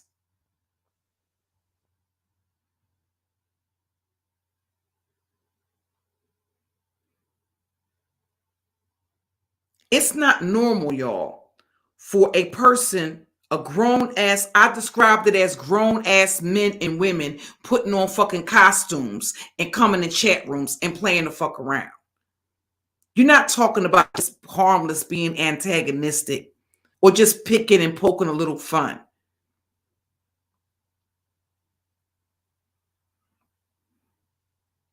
I'm talking about bitches that become obsessed with getting their point across to you. When they can't get their point across to you under their actual account, no matter how many, that's not fucking normal behavior. It's indicative of fucking obsession.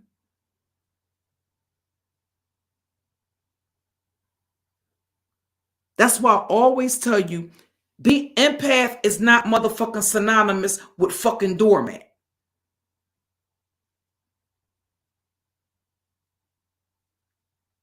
You don't have to be somebody's doormat or somebody's punching bag because you identify as a HSP, a highly sensitive person, or a fucking empath. But we do need to be 100% aware of the fact that because we are on the fucking polar opposite of the spectrum, we attract narcissists, sociopaths, and fucking psychopaths.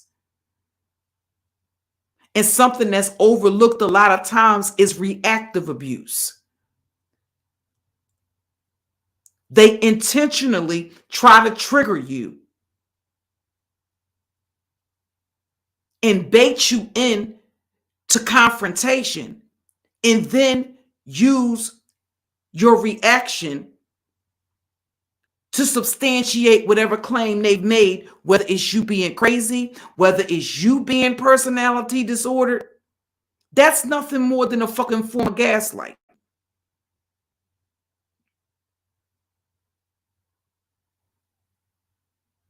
That's all it is.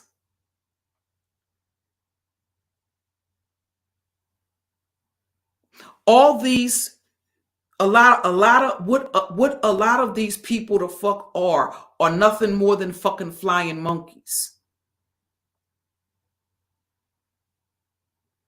And they're ferocious flying monkeys at that.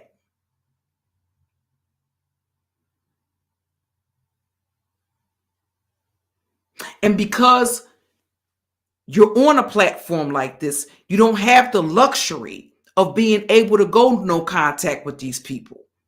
And I think that's a part of the reason why trolling can be so triggering, or it can become so toxic, because you really can't get away from them.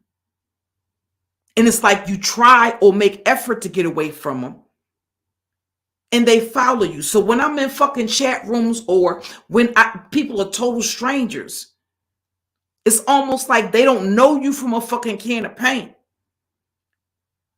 But if you drop down, you can't even drop down and enjoy yourself in a fucking chat room. You can't even go visit another content creator without being confronted with people that don't know you. That you've already said, listen, you don't see it for me, I don't see it for you. Get the fuck, beat it. Get out of my face.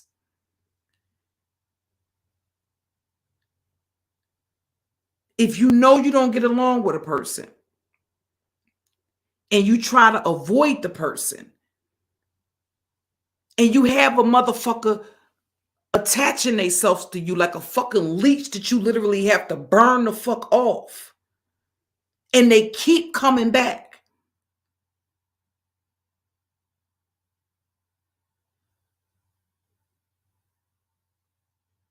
whether it's under a troll account, whether it's under, I mean, it's that is very triggering for me because it reminds me of trying to get away from an abusive man and you can't do it.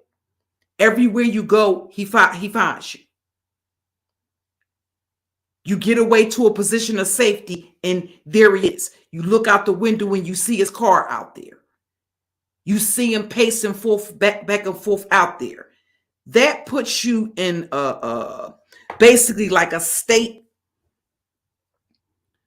It's almost like a heightened, like freeze, fight, or flight mode.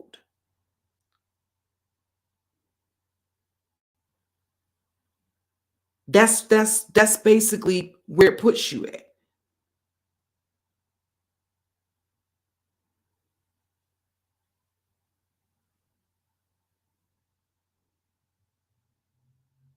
And it's almost like you have to act like this shit is normal. No, this shit is not normal.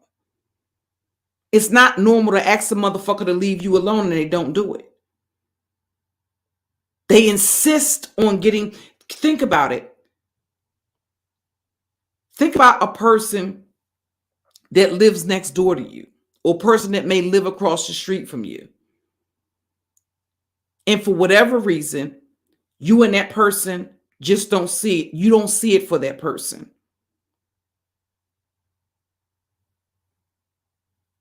A lot of times what these motherfuckers are trying to do is convince you why you should like them. Why can't it be that I just don't? And I don't want anything to do with you for that fucking reason. Why do I have to explain to you why the fuck I don't like you?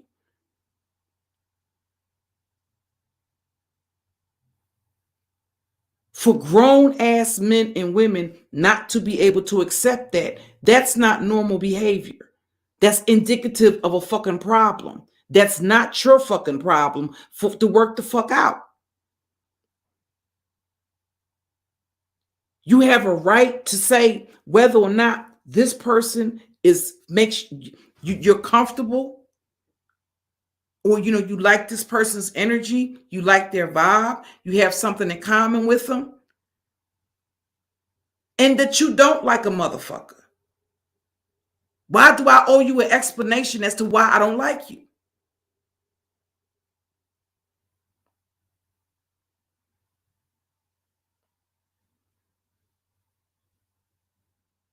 And then it's normalized. And then you have the aspect of, look, all of these other people like me. All of these other people, okay, well, that's them. And it's like, despite the fact that they have these other motherfuckers that like them, they cannot accept the fact that you don't and don't want anything to do with them. For people to go from that to, okay, so now I will destroy you. That is indicative of motherfuckers having some type of fucking mental illness that you can't take no fucking pill for. And for me, that is very triggering. So a lot of times, yeah, it is behaving very fucking animalistic. You got motherfuckers intruding on your personal space. You can ask them to stay away from your channel. Stop confronting you in chat rooms. Just to leave you the fuck alone. And they'll go create 50, 60 accounts. Every time they see you on a fucking panel, They're taking the opportunity to get on the fucking pen. None of that shit is normal. That's a person that cannot accept rejection.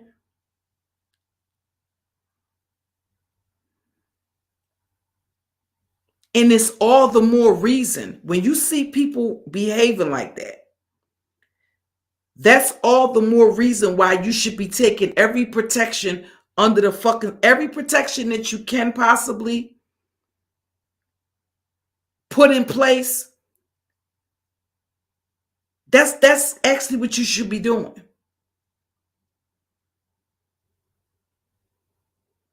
I don't think you would think that people, I don't know whether y'all watch some of the shows like Crimes That Shook Great Britain, Crimes That Shook Australia. There's another series called My Stalker Killed Me, or Killed by My Stalker. They have it's a Killed by My Stalker series. It's a Killed by My Husband series.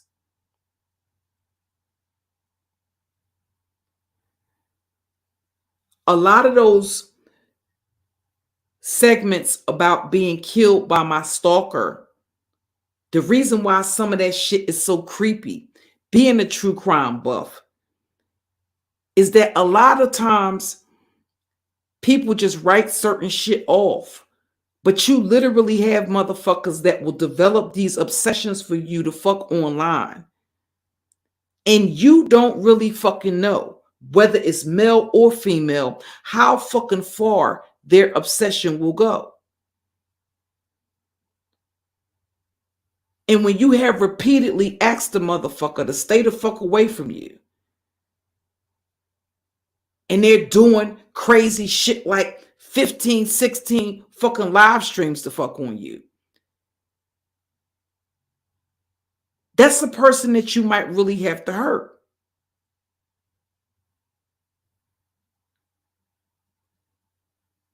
Especially when you talk about a person, mind you, you don't know the motherfucker. They got your address, all of that type of shit. They got your legal name. Stop. You can't put nothing past these people.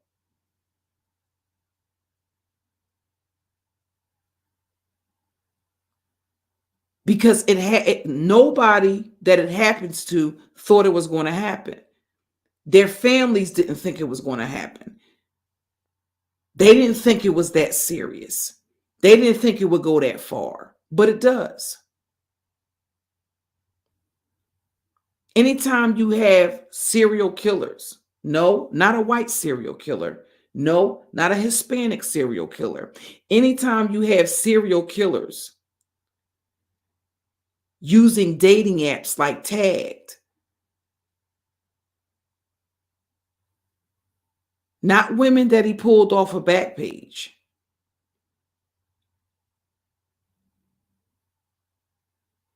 Even though there have been black women murdered that have met men under those circumstances.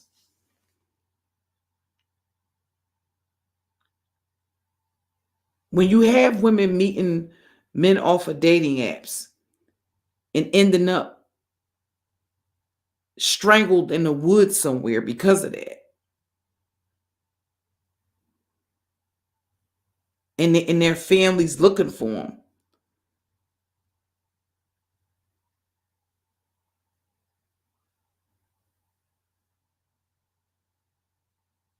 one of the serial killers that they just caught down there in, I believe, Florida, all over social media, real estate agent, all over social media, nice looking guy, posing, taking pictures, all of this type of stuff. None of that stuff means anything.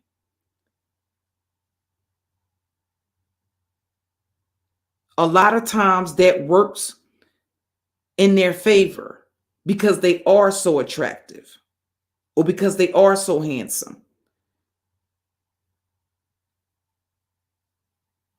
Every red flag that there is, motherfuckers ignore it. I don't like that type of stuff. That type of stuff is creepy to me.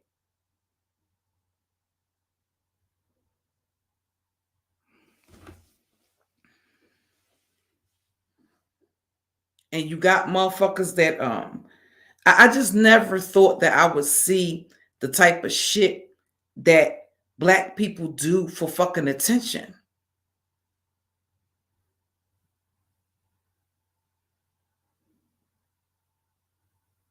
And the truth of the matter is, to me, y'all, it's just it may be entertaining to some people, but to me, it's just fucking pathetic.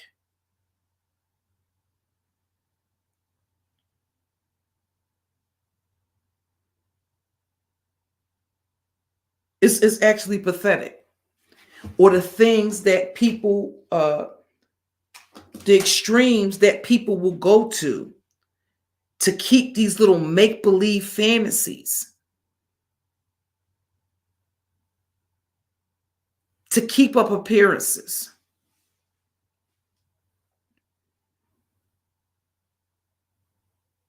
Right, the bag lady. Bag lady said the new addiction is attention. That's the new drug. Social media is the new drug, the bag lady.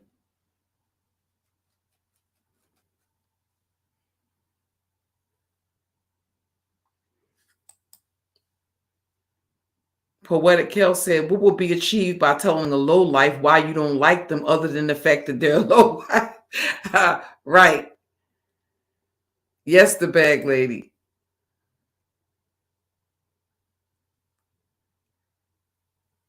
When y'all get a chance, check out that that that series. I watch I'm Killed by My Stalker. You can actually watch some of those on YouTube.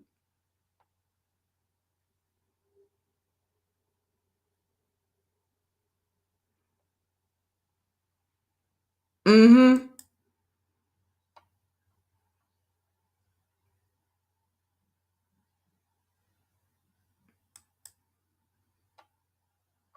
Right, beautiful soul. So I was in Tracy's chat this morning, right? And I seen Tracy was live. So I go in Tracy's chat, and this person in the chat that I thought I had blocked from out of my chat before, I blocked the person from my channels. But this apartment 217 person was in Tracy's chat. And Tracy was talking about two men from the beef sector that she thought had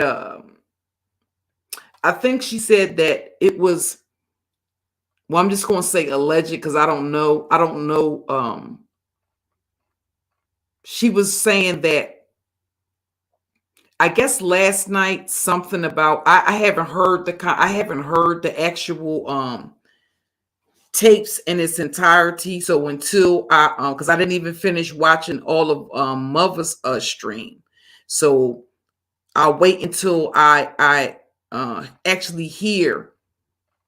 Hopefully, I can find the audio somewhere and actually listen to it. But apparently, hey, hello, Cerebral, Cerebral. I guess there was like an allegation or a rumor that two of the guys from the beef sector had slept together. And one of the dudes was QB.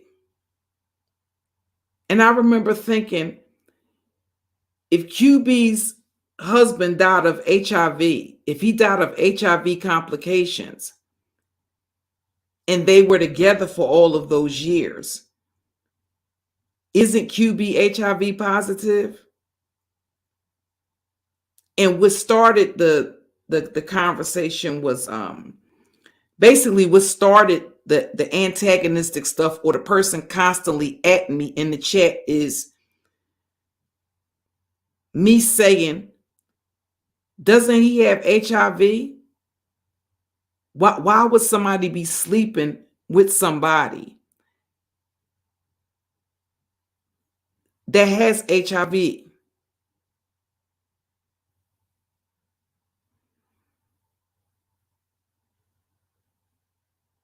And he types in the chat, there's a difference between HIV and AIDS. Do your research. Motherfucker, I ain't got to do research to know you're going to die from both of them.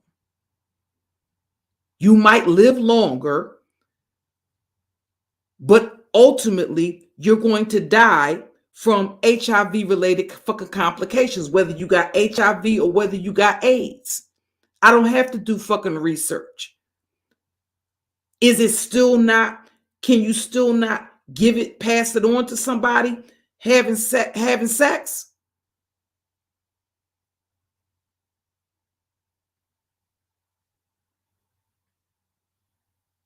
Now, I would imagine that some people, feel like, okay, well, if you have protective sex,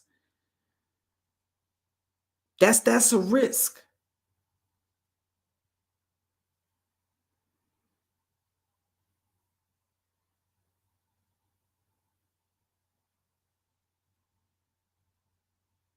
I would think unless it's the person having oral sex with the person only and them being the performee or the giver,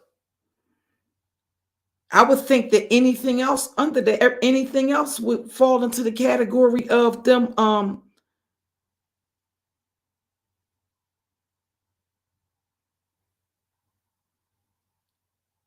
Well, Magic's wife never contacted it from him, Cold Lemonade, and I'm sure it's not a man in America that will fuck her.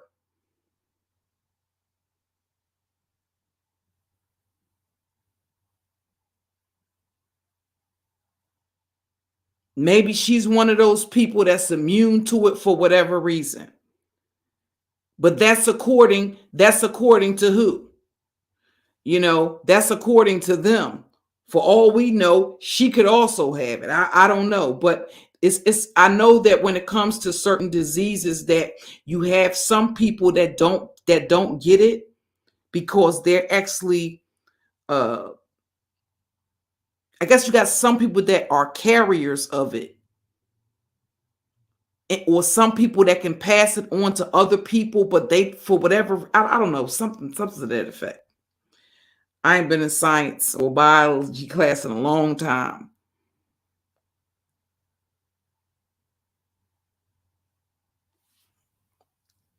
But I remember I knew a lot of people that passed away from that, and they were women. So that was quite some time ago. So maybe stuff, a lot of stuff has changed as far as that's concerned. All I know is that people with HIV live longer now. So I would imagine that that everything, the treatment of it has advanced. Unlike when it first hit the scene and people would be deceased in a couple of years because of it. And they would ultimately some of them would end up dying in hospice. Some people went blind because of it. And you have celebrities, the model Gia, Rock Hudson, and a lot of other celebrities that died from it. So, I didn't know, well, that's kind of like what started it. But that was his response, or his or her response. But the person had been saying little antagonistic shit that you try to ignore. And then it doesn't matter how many other people are in the chat. Sometimes you got hundreds of people in the chat, and the person constantly keeps talking to you as if you know them or have some personal relationship with them. And it's like, it makes me feel like I'm trying, you walking down the street and the person is trying to have a conversation with you that's a total stranger and you don't fucking know them. You keep on walking and they keep following behind you. That annoys me.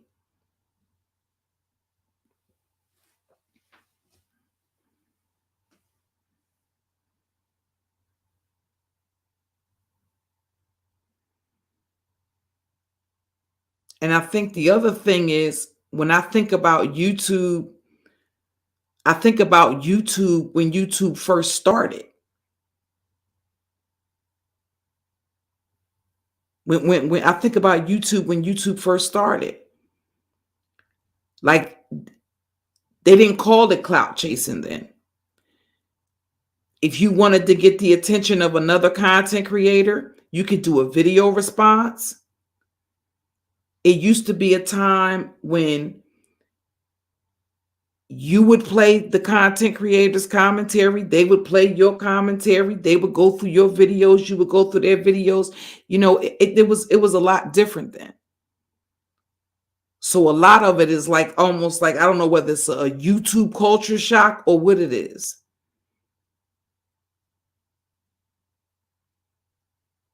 But I just remember, I remember YouTube from being what it is when it first started. So all of this weird shit that goes on now.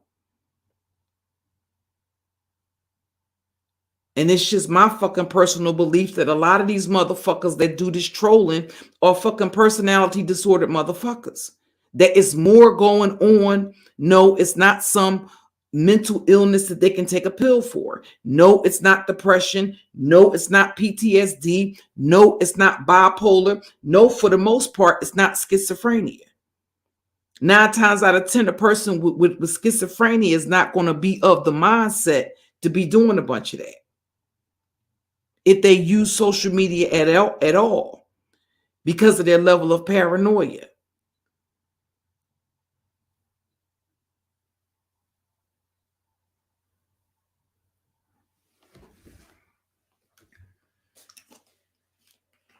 And the responses, the other thing that kind of like raises my antennas about it being more going on with these motherfuckers than just them having, just them trolling, is the way that they respond. When you do something like block them, again, it puts me in the mind of people walking down the street and a person bothering you. And to get away from the person, you either speed up, you tell the person to stop following you or to leave you alone, or you cross the street or something else, and the motherfucker continues to follow you. It's almost like they don't believe you have the right to block them. Why the fuck do I got to explain to you why the fuck I blocked you? If you can't stop fucking with a person on your own, if you can't do that of your own volition or do that voluntarily, why shouldn't a motherfucker block you? And then they come back again and again and again and again and again. Like that, I'm sorry. I'm old school in the sense that shit is not normal to me now. It'll never be normal to me.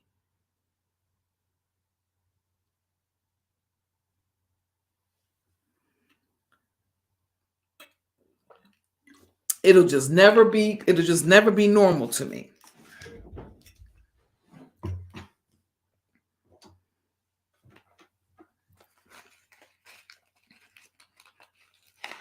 And then what they'll try to do is they'll come into your chat, right?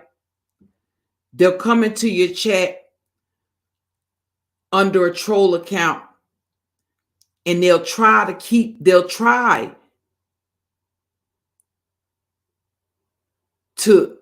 not expose their hand. But they can't fucking help it. Eventually, they'll give themselves away. Because they'll sit there in the chat and make a bunch of passive aggressive comments. And if the people in the chat or the mods don't pick it up, then the content creator will generally pick it up. But it'll always be something when you get that feeling that, when you're around the person or when you interact with a person, everybody has a vibe, everybody has a flow, everybody has a feel. And the thing is, as an empath, you have to you have to trust that. That's a part of your awakening as an empath, or really developing an appreciation for your gift. The rest of everybody else doesn't have to understand it. You have to understand it.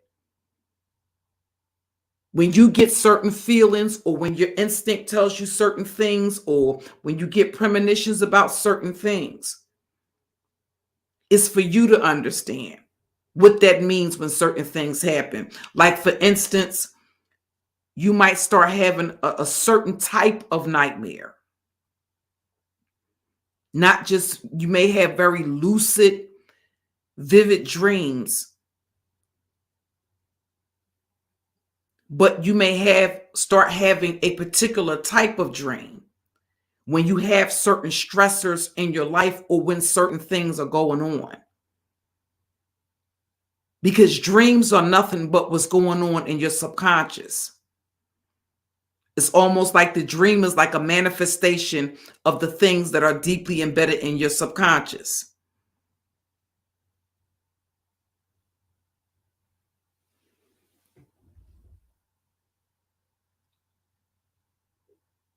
So a lot of times, right, Shady?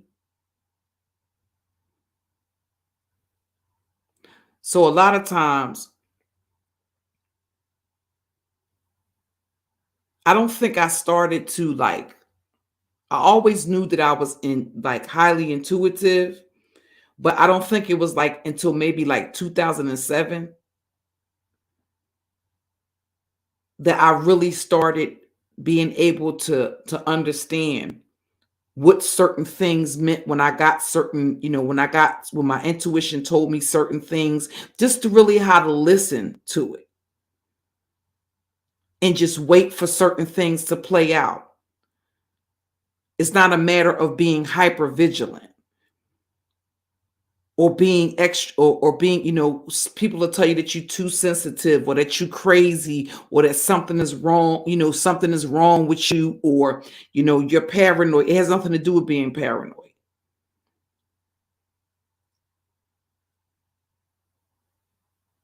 Because here's the thing. If you get that feeling, say for instance, if I get that feeling from the bag lady, but I don't get that feeling from Beautiful Soul, or I get that feeling from Shady, but I don't get it from Cold Lemonade, the question would be, why are you picking up vibrations from each? Why is there a totally different vibe? If it's paranoia, you would have that vibe with everybody.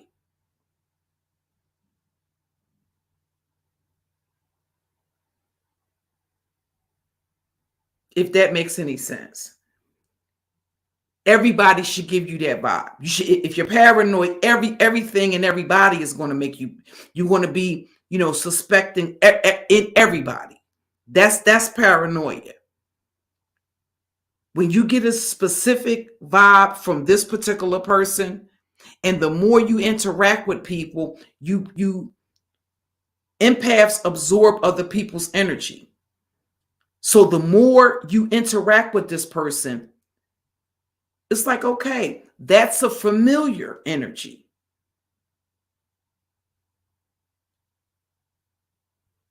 That's usually the vibe I get when I interact with this particular person.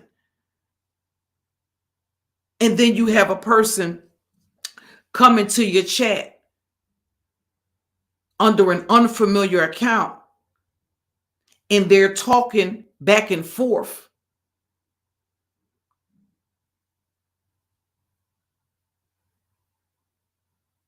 the first thought that comes into your mind, that's who that is. No, you can't prove it definitively. But usually the first thought from your first interaction, that's who it is.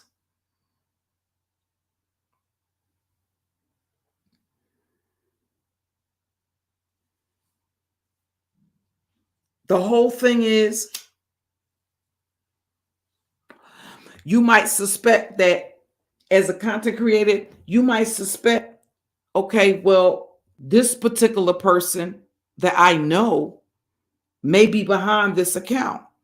You can't force a person to turn their camera on or hit the link so you can hear their voice to find out definitively who it is. But it doesn't mean that it won't be a suspicion in the back of you, that it won't be something that you keep in the back of your mind. And it doesn't mean that it's always for a nefarious reason. It could be for very good reasons. And a part of the reasons it could be is because the person doesn't want to deal with these fucking weirdos. So that's one of the reasons why you wouldn't make a big deal out of it, especially if the person didn't have any nefarious intent. It's more so them doing that to protect themselves against people trolling them or stalking and harassing them all over the fucking platform, or saying, I saw you in such and such a chat room.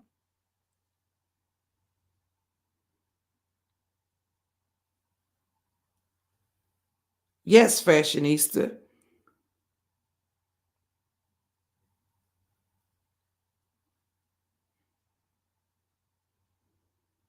Yes, cold lemonade. And that's something that as I think as a older generation, people were advised to, you people, your mother would say, go and hug so and so. And for whatever reason, as a child, whether it was a man or a woman, that person, that it didn't feel good. You were scared of that person without knowing why you scared of them. And it doesn't mean that they actually did anything to you. It's their energy.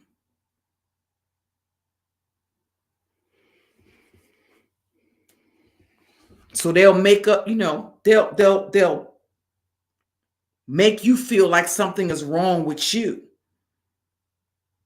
But no, it's not, right, the bag lady. And I'm sensitive in the sense that I can't, when I'm in crowded spaces like that, when I go into crowded spaces or I go into a space where there's a lot of people at, say for instance, like a shopping center or a supermarket or a club or a bar, something like that, sometimes you have to really anytime you drink or consume alcohol, that lowers your inhibitions. So it's unlikely that you'll be able to, it can kind of dysregulate you a little bit because you're picking up on all of this different energy. That's why it's good to learn grounding techniques. And sometimes after you interact with a bunch of people like that and you got a mix of energy like that, you can almost tell when you have certain energies in a space, whether they come into the chat or whether they sit in the bushes. The fact that you feel that pull on your energy to the point to where you physically get tired and there's no reason for you to be tired. You could have just woke up. You could have had you two cups of coffee. But when you in that stream, it feels like you're depleted of energy. That's because you have people pulling on that energy. And if a person is not an empath, they're not going to understand it. When you interact, you ever talk to a person on the phone and The minute that you start talking to them, after a while, you start physically getting tired.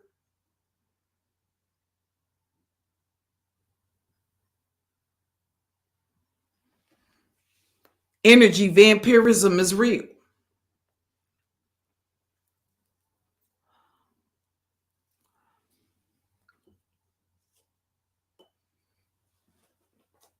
So no, I don't like to, when I, I don't like just when when you introduce a person, like, you healthy boundaries.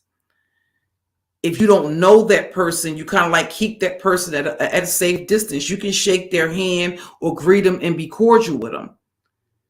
But this instant enmeshment, that one day I meet this person, a month from now, they're my best friend. I've never met them before. But because we talk on the phone, no.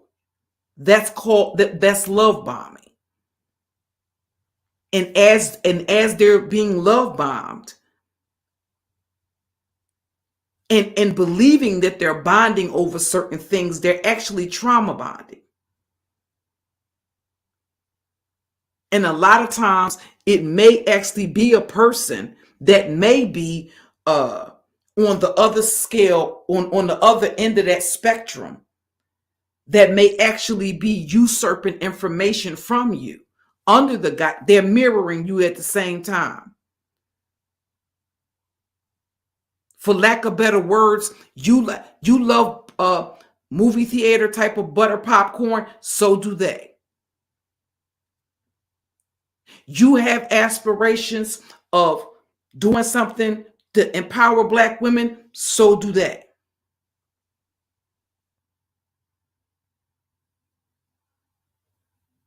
You want community outreach. You've done community outreach. Oh, so have they. You a DV survivor, so are they. You've been sexually assaulted, so have they. That's a person that's mirroring. Everything you say, they're parroting it back to you. So that leads a person to believe is that that there's some commonality with that person. And there isn't. That's their way of getting you to lower your defenses so that you believe that they have so much in common, you ultimately open up to that person. And then it becomes like an emotional hostage situation. Because once they get that information from you, they intend to use it at a later point in time. They have a mind map going into it. They don't deal with people unless there's something in it for them. Narcissistic supply comes in all types of forms. It comes in the form of sex. It can come in the form of connections on a social media platform. It could come in terms of clout, your affiliations, your associations. If you got assets, that's exactly what just happened to Mary J. Blige. And the reason why that happened 9 times out of 10 is because she went straight from, very seldom do women leave abusive, toxic relationships and jump into another relationship and get it right and meet Prince Charming. It doesn't happen like that. More likely than not, they'll end up with the equivalent of a shadow man from The Princess and the Frog, not Prince Charming. Hey, Zion Movements. Hey, the mean girl. Yes, the mean girl. Very seldom does that happen. And as a matter of fact, what has happened, let me take these earphones off. They hurting my ears. What has happened is that, turn this down just a little bit. What has actually happened is that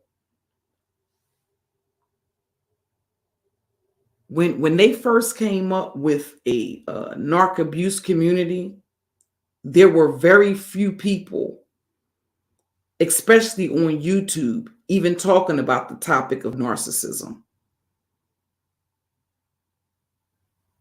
As a matter of fact, if I recollect, the only people that were talking about it, that's why you always hear me refer to saferelationshipsmagazine.com or .org with Sandra L. Brown, the woman who wrote the book Women Who Love Psychopaths and Narcissists. She's actually revised that book.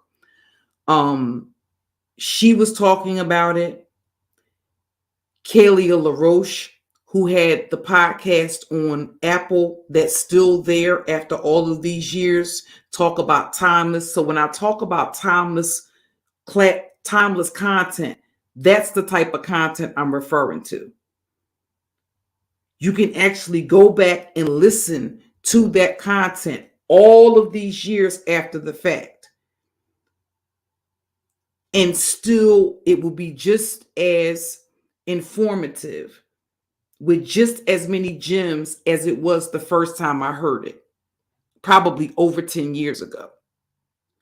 So initially, it wasn't a lot of people. The only people that were on YouTube that was talking about narcissism was Sam Vaknin. And this other heavyset white chick called the illusion dispeller or something like that. She was talking about it. Kalia LaRoche had a podcast, and Melanie Tonya Evans had a podcast called Empowered Love. And those podcasts are still available right now. And like I said, the gems are still there like they were the first time that I heard them, even with the advancement of technology.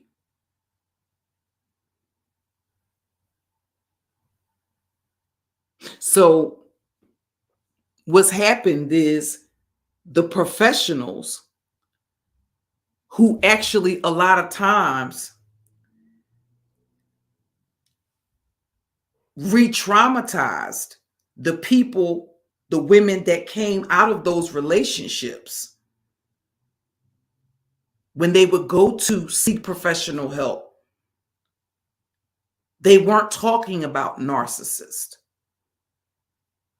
There was a time when you couldn't even use that word, psychopath and stuff like that, when they would be interviewed and stuff like that for big news shows, because it's almost like they don't want to inculcate that. They don't want to instill that fear in people, because they always talked about, oh, NPD is rare.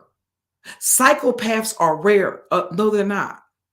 And if they were at one time, they aren't any fucking more. The fact that you have fucking psychopaths using dating apps like Tagged is a testament to that.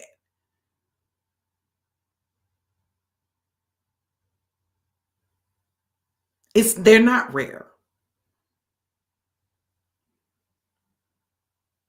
They're just unlikely to fucking be diagnosed because they don't believe that anything is wrong. They're not the fucking problem. Everybody and everything else around them is the fucking problem. So they're not going to they're not going to a psychiatrist and fucking getting diagnosed. So it's not documented unless they're in like a penal institution where they're forced into counseling or something like that in order to get out. They're not diagnosed. Dr. Robert Hare, who wrote the psychopathy checklist, the psychopath checklist, a doctor from Canada. He also wrote a book, I think it's with Paul Barbieri. It's called Snakes in Suits. And what is that about? Long before you had shit like the Tinder swindler, he talked about corporate level psychopaths, That's what the book Snakes and Suits is about. So they don't all look like monsters. They look like regular people. If they look like monsters, it would be a whole lot easier to identify them, but they don't. As a matter of fact, if you were to do some research into serial killers, look how many of them, even the Iceman, had a family.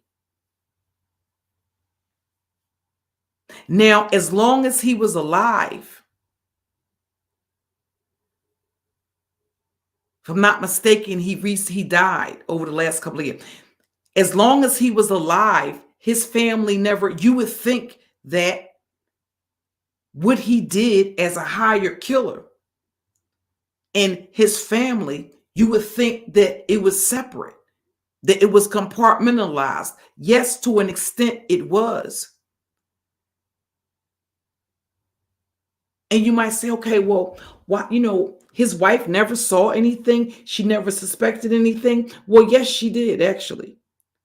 And it was early on when they dated. And when she didn't like his control, it started out very good, like the fairy tale.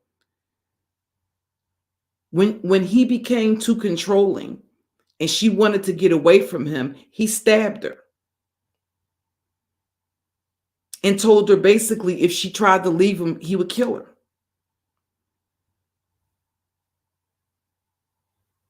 And he literally terrorized her that entire marriage. He made her life a living hell. But appearance's sake, the children always had the best of the best. They always had, a house in the they had a house in the suburbs. On the surface, everything was fine.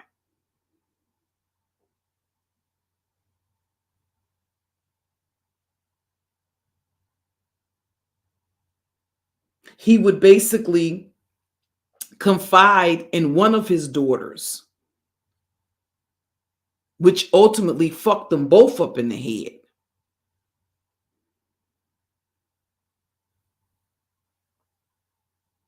Because he was able to convince, it was like one daughter was like the protector of him, where he couldn't do any wrong. That was more like the child that was treated like the golden child.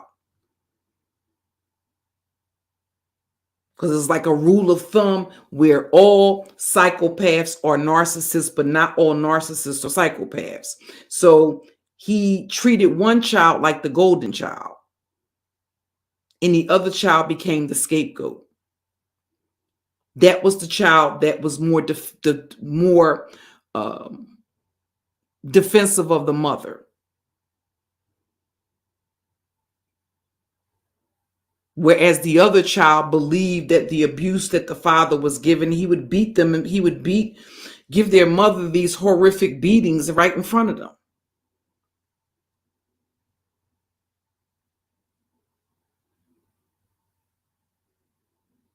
So no, on the surface, it looked like everything was okay, but it wasn't.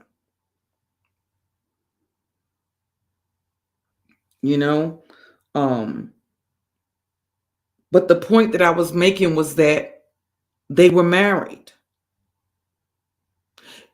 Gary Ridgway, the Greenway killer, was married. She didn't know that her husband was a serial killer until the day that law enforcement came to the house to take him out of the house for killing all of those women, prostitutes. One of the prostitutes that Gary Ridgway murdered, he had his son, not his son, but I think it was his son or the grandchild in the front seat of the truck while he was having sex and ultimately strangled one of the prostitutes. There's no question that even though she was under the influence of drugs and she was a prostitute, she probably felt the measure of safety or the fact that he was harmless, even though they knew it was a serial killer, or that the women were turning up missing and their bodies were being found. Surely, even though she's a prostitute, she didn't expect for a man with a child in the car to kill her. But he did. And that was a part of his confession. If I'm not mistaken, it was his wife's child's from a different relationships child. But she didn't know that he was a serial killer until the damn day that they showed up there to arrest him. I can't think of the black guy. It was a couple of black serial killers in California. Some of them are on death row right now. They were very much married.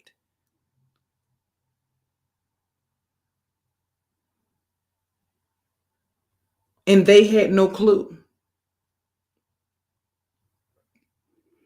And even when they would suspect that something was wrong and question, because they were so abusive, the women were scared to question them about their activities. If they come in all hours of the night, if they suspect that it may be something like they may get arrested for prostitution. The wife may know about that, but that's it. Are there some instances when a wife may know about something? Yes. There's some instances when you have wives that participate in the abduction, the sexual assault, and the murder of women. But you also have women that, and with the purpose that the people will say, why would they have a? Well, that's almost a part of the mask that they put in place. That makes them appear normal. If they were by themselves or something to that effect, it would come. A lot of times when you have the serial killers that might have been single or by themselves, they're always described as weird or that kind of thing. There was a serial killer here in Philadelphia, and actually there were two different people. Black guy, right? He actually shot an X-ray technician, if I'm not mistaken, at Thomas Jefferson University Hospital, in the vicinity of Thomas Jefferson University. And he claimed that she was trying to poison his food or something. She was poisoning him or something to that effect. Come to find out, they linked this guy back to murders. Two of the murders, people had been in prison. Two separate cases. When they run the ballistics, it's connected to the gun that they get from this dude, that they take off of his person. And he's the one who murdered the woman in Center City. Just point blank range shot her.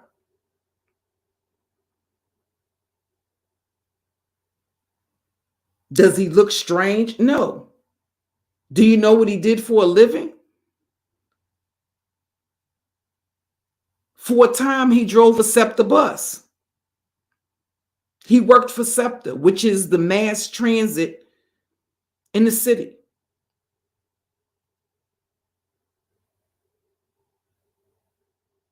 So nobody would suspect him of something like that.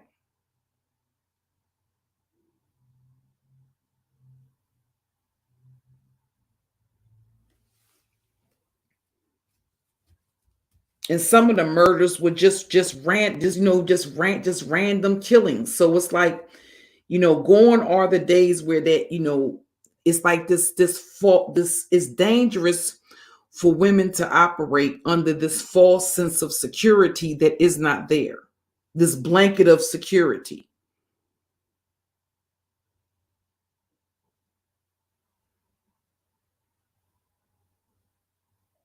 It doesn't mean that you have to be hyper vigilant and looking over your corner, but you do have to be aware.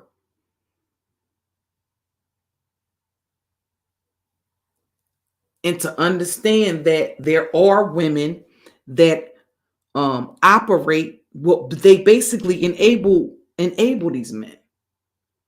They actually participate in the abuse. They become flying monkeys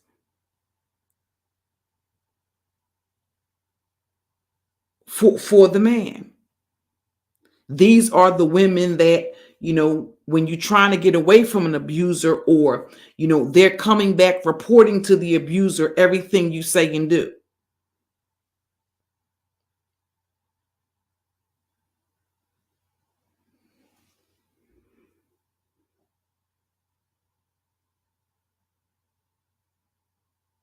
It's not unusual for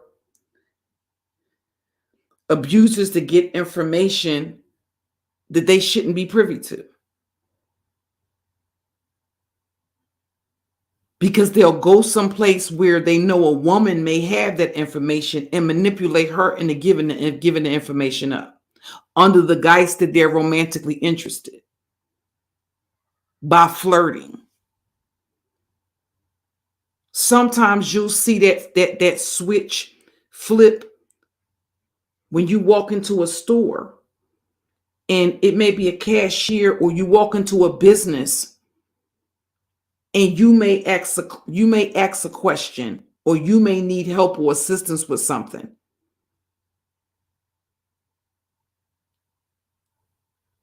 Even when it's in you conducting business. Say, for instance, you went to apply for your birth certificate or a social security, a replacement social security card or something. If it's a man there, they're smiling from ear to ear. But when you step up, they ain't got nothing for you but attitude.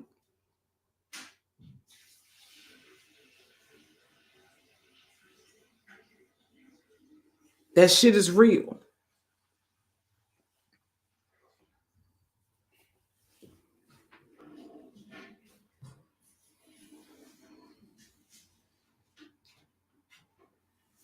It's absolutely, absolutely real.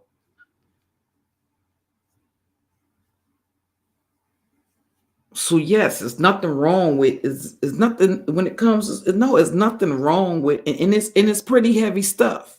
So it's nothing wrong with social media being fun and stuff like that. But when you start seeing women get abused to that fucking magnitude,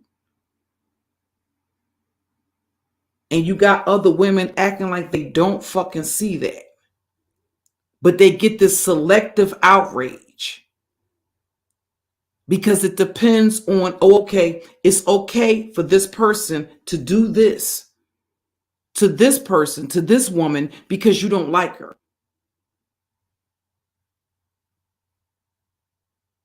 It's okay for him to say these things. It's okay for him to do these things. As a matter of fact, you're going to help him do these things.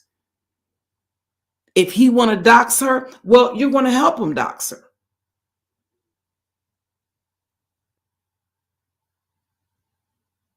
Whatever he wants to do, you want to help him. You want to enable him to do it, because you don't, and you're going to justify it in your mind because you don't like that woman until it's you. Then when it's you, it's a problem.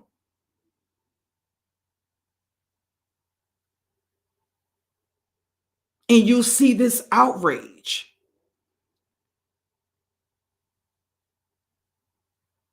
It's wrong when he does it to this woman or that woman, but not wrong when he does it to you.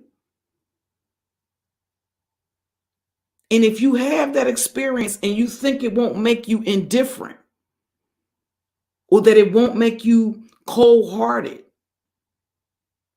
and less likely to be compassionate or empathetic with these bitches, then you better think again. That you're being very naive.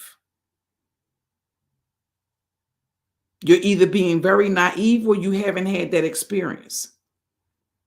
And if you haven't had that experience, then that would be then that's understandable, because you can't relate to what that's like.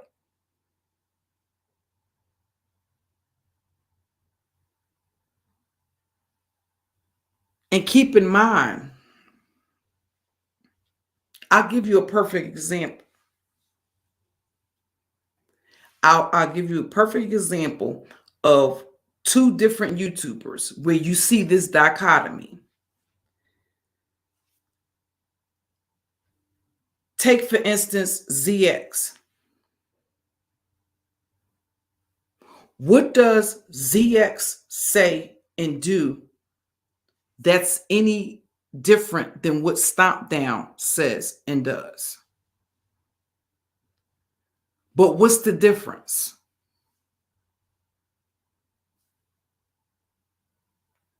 What's the difference?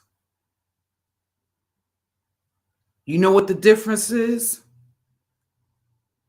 They can see ZX and they can't see Stomp Down.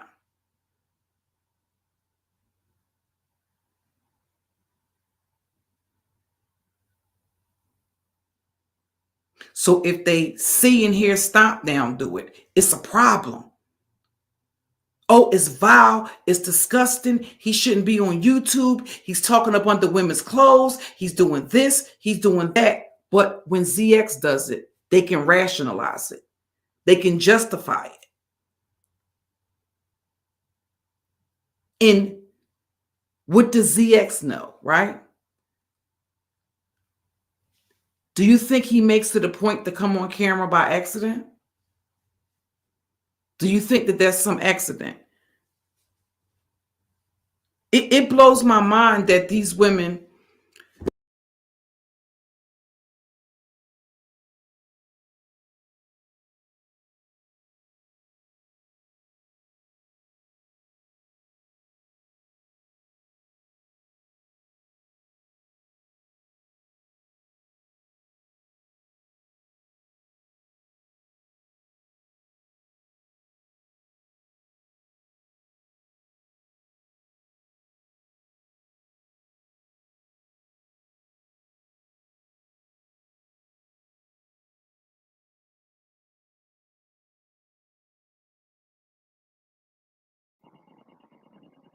Sorry, y'all. I had to unplug my mic for a second.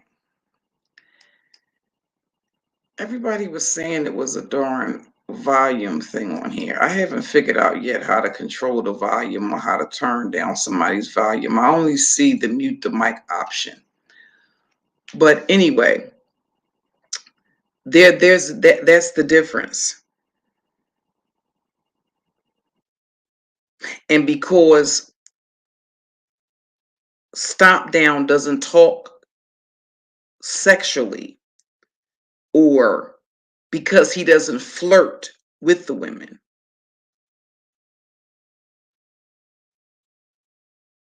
that's the difference.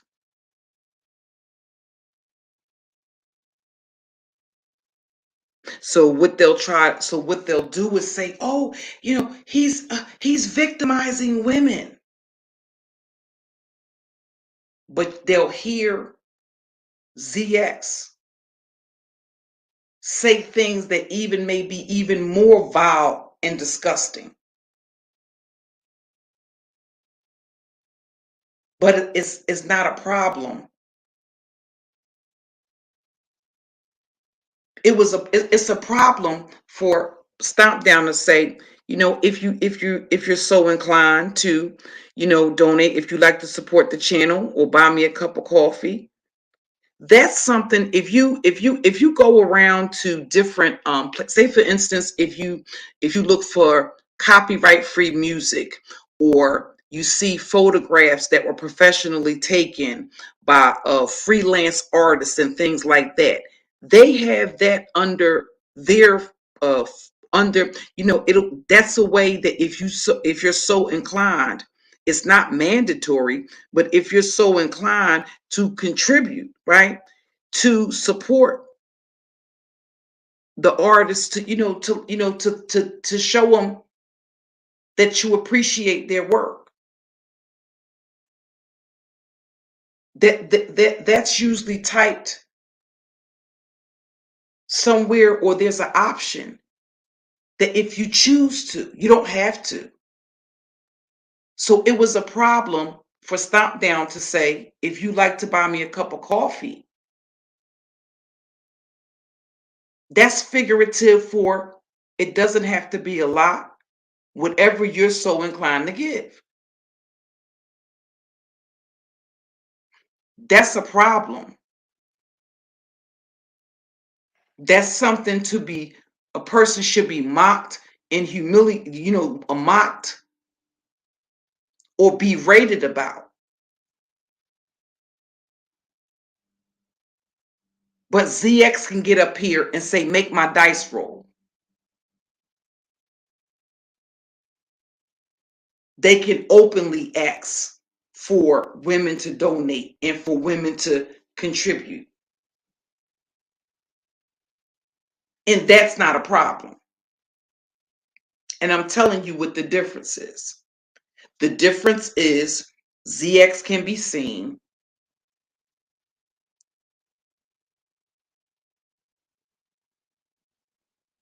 He's intentionally being flirtatious with the women, even if he doesn't have a romantic interest in the women, genuinely. That's the way that he love bombs, feigning romantic interest. And knowing that no matter what anybody else says, because he's able to discern that the women find him attractive or find him handsome and would be romantically interested in him. He knows that they're not going to listen to any type of warning from other people about how abusive he is.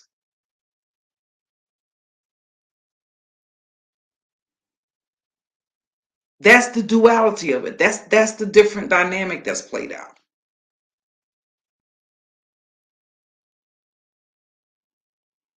That wasn't something that I just discerned about GX when we parted ways. I always discerned that about GX. That's why he was never able to line me up in that way. I knew exactly what he was.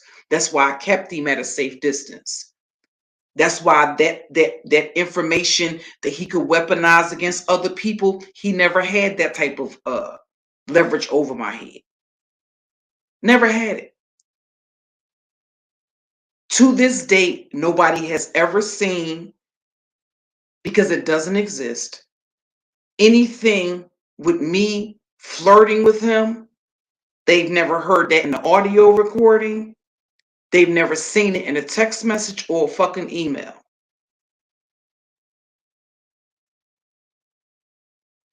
He can't show you something that doesn't exist.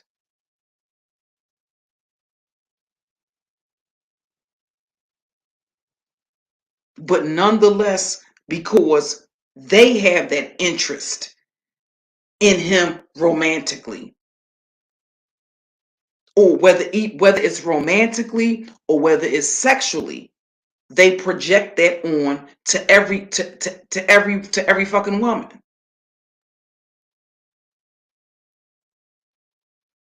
And they don't care how offensive that is to other women.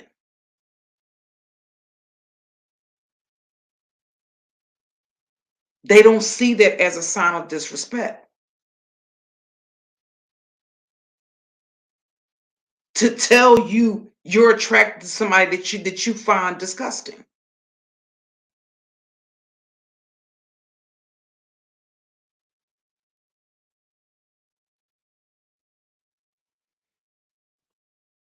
And I find him to be a vile, disgusting little man.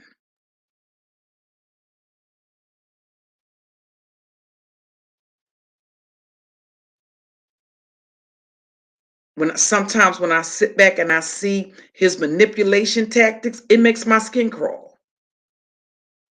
It literally makes me cringe.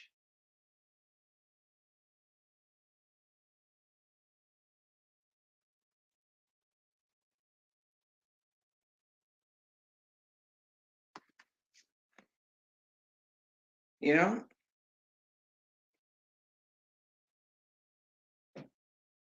And you have women, sitting, again, but they want to tell you these. Let me tell you something. These will be the exact same women.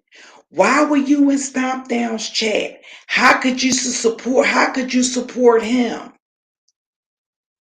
He's vile. He's disgusting. This, that, and all the other. Are you fucking kidding me? It will be the hypocrisy with these people that you see with these people, and this selective outrage that will have you saying, fuck these motherfuckers and fuck what they think and feel. Trust and believe me, I didn't create a YouTube channel being, if I showed you some of the, if I unprivated some of the videos and showed you some of the videos that I did when I first came here, first of all, you would think it was a different person.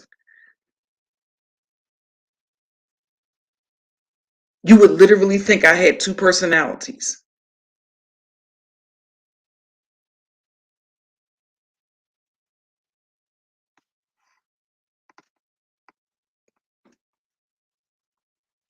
A lot of them are before getting doxxed and then after.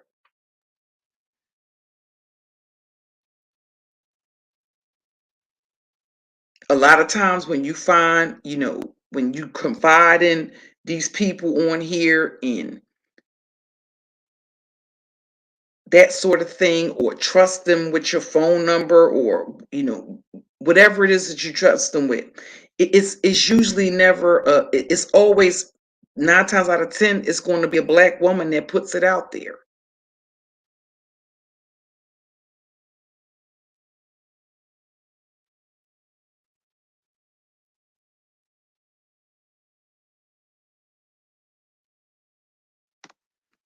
Keep in mind, it was actually ZX who gave Candy Nikki's information, or he gave her information that ultimately he knew Candy would use to look Nikki's information up in the docs. And after all that time that she was over there with him, that's the way that situation ended. Do you think women learned anything from that? They couldn't possibly have learned anything from that, because even though he did them dirty, they right back over there co-signing his bullshit. And I'm sorry, I refuse to do it.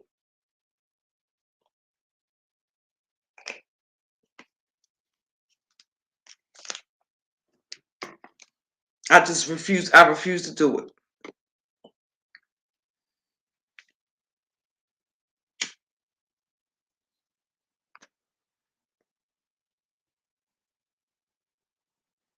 No, I refuse to do it.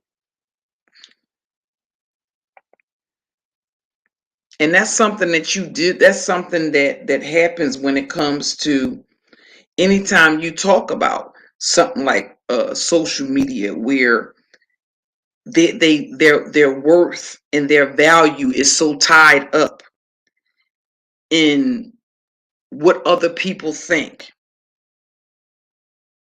One of the things they talked about was that on these social media apps, when they pop them Instagram influencers pretending to live these jet set lifestyles,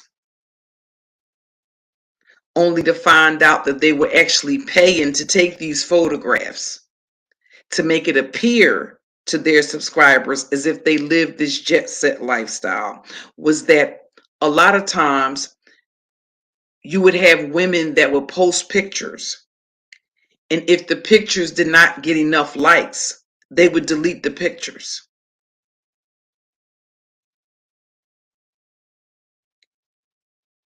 That's indicative of a person believing that that their worth is tied up into how many likes they get on a fucking video. And when you're talking about young people with malleable minds, that's a fucking problem. Because what happens when they don't get likes? That means they don't have any value. If they post a photo of themselves and they don't get a certain amount of compliments or they don't get a certain amount of likes, does that mean that they're not attractive? That they're not beautiful young women? And they may not have the life experience, or they may still be green and have that naivete about them where they don't understand that people will intentionally withhold compliments. That's a way that abusers do. Hey, Brandy, good morning. Well, good afternoon now, sis. That's something that abusers intentionally do. They will intentionally withhold compliments. That's what abusers do in relationships.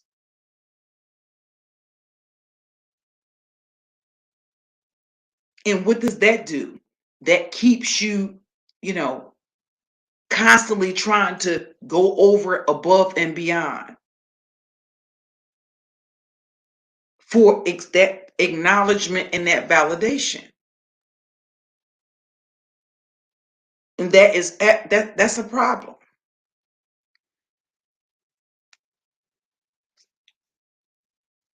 And if you don't function that way, well, hell, they see you as the motherfucking weirdo. You ain't the normal one. You the fucking weirdo in the situation.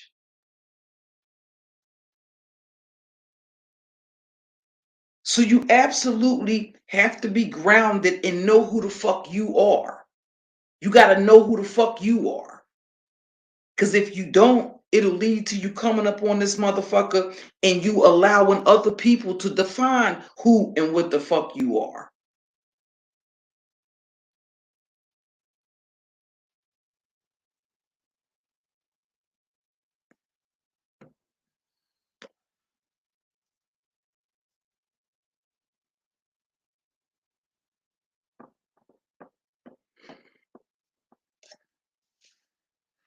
And you have to be, you listen, you got to be okay. I'm okay with that.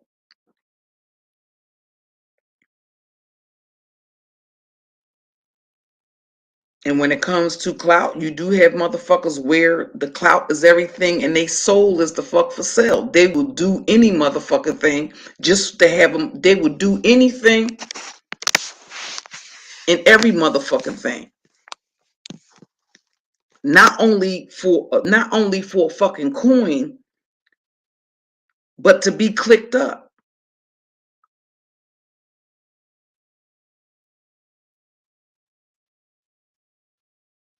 Or like that song say, they'll do any fucking thing for clout. Anything. You want to get up here, make up lies, make up preposterous stories. Well, that no problems. Just consider it done. A person that ain't done you nothing, you need somebody to carry out a smear campaign or slander that person, say no more. Consider it done. I need you to help me concoct this story to smear this person's name, or to cover my ass. Say no more.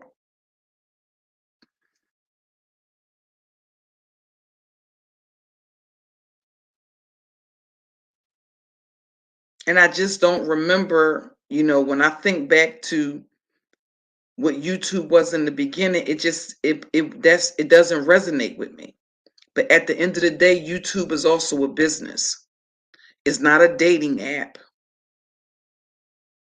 When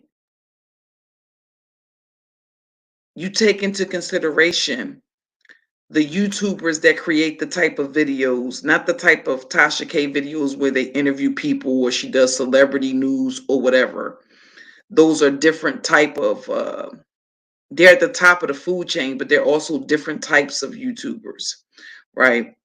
Um, I think they call them, like, some of them are reaction. They do reactions and that sort of thing. Different types of YouTubers, but you have those that provide information. So when you think about the tech, I think media, if I'm not mistaken, I know that they have over 1 million subscribers, and they have this whole network of individuals. If they don't have 1 million subscribers, they have close to it.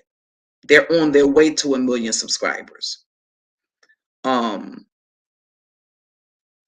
and when they talk about YouTube and making YouTube a full-time career, or doing YouTube full-time, because you do have people that give up their day jobs for YouTube.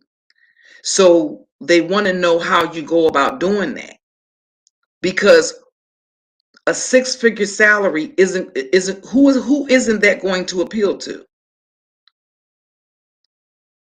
If from the comfort of your home you can go from living hand to mouth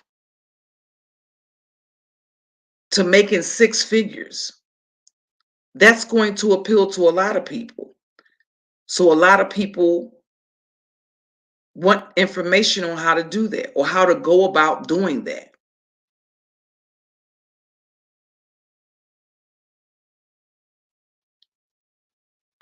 Their advice is always from a business aspect. Basically taking your craft, whether that's you being a comedian, whether it's you providing information, um, whether it's you having panels like The Talk, or any of those type of shows like that, is always centered around business and obtaining multiple streams of income, doing what you're good at. Even if you're just an excellent orator, even if you are just a motivational speaker, even if you are, a motivational speaker, a life coach. If you're good at sewing, you can teach people how to sew. If you're good at, it doesn't just have to be techie stuff. If you're good at cooking, you got people that have cooking channels. I told you about the lady that live in a fucking hut in fucking Nigeria that got 1 million hits on a fucking video. That's only been up there a couple of months, just cooking, going about her village, gathering stuff together for her fucking meal, for the meal for her family, and cooking it on a makeshift stove, not the type of stoves that we have the luxury of using, cooking outside on a little makeshift stove, a meal for her family that I think is a part of their tradition where they eat with their hands. 1 million fucking hits on a video like that.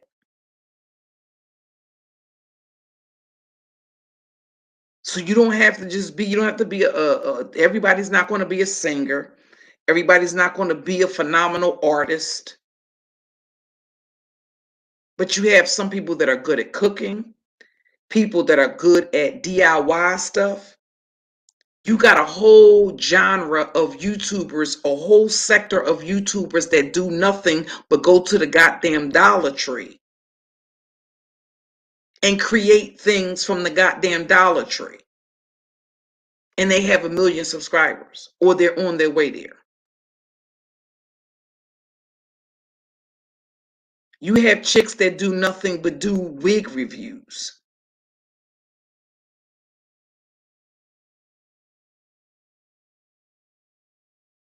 Hundreds of thousands of subs. Just doing wig reviews. Doing makeup reviews.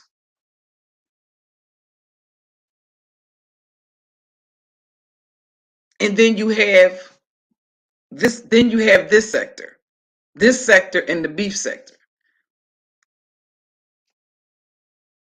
where motherfuckers cuss each other out all fucking day and all fucking night long. There's nothing wrong with reading. There's nothing wrong with roasting. There's nothing wrong with dragging a motherfucker when it's necessary. Or just dragging a motherfucker just to drag them. If you don't see it for the motherfucker, there's nothing wrong. There's nothing wrong with that. But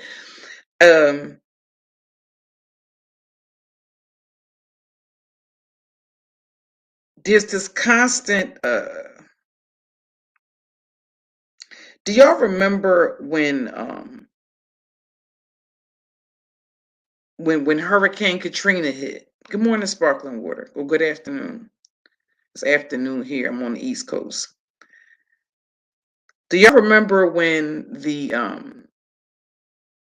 Hurricane Katrina happened and people were trying to get out of Louisiana and they were trying to cross this particular bridge or something to that effect? And because there was a whole lot of rioting and looting, and they wanted to get to basically a position of safety and where they could get some sort of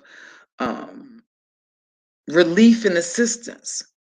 So they tried to cross that bridge and they were met by a bunch of the rednecks, both law enforcement and basically citizens that wouldn't allow them into a particular area. They forced them to go back across the bridge.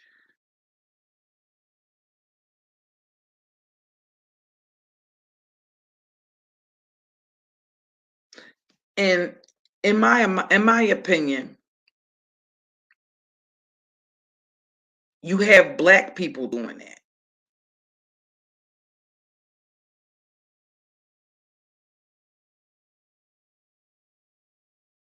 And it just doesn't occur that at the end of the day, nobody owns anything around here. Not even your channel.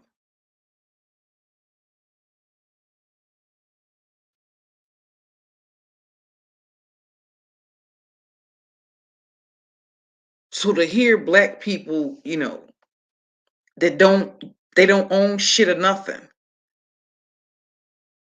They don't own shit and they certainly don't run shit. But they're going to tell you where you can go and where you're not welcomed at.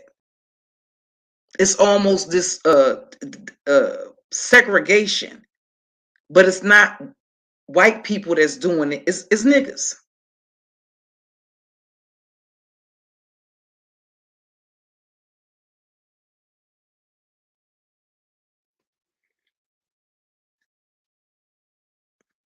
And you almost have to. It's almost like I have to. If you don't ground yourself or bring some balance to it, you will begin to have a disdain. You'll be like that. Brandy, what's that character that Dave Chappelle, what's that character where the dude was blind? He was blind, but he was blind, but he was blind. So it's almost as if he was blind so he couldn't see he was black. But he was a redneck, he was racist. What was his name? What was that character name, y'all? On Dave Chappelle.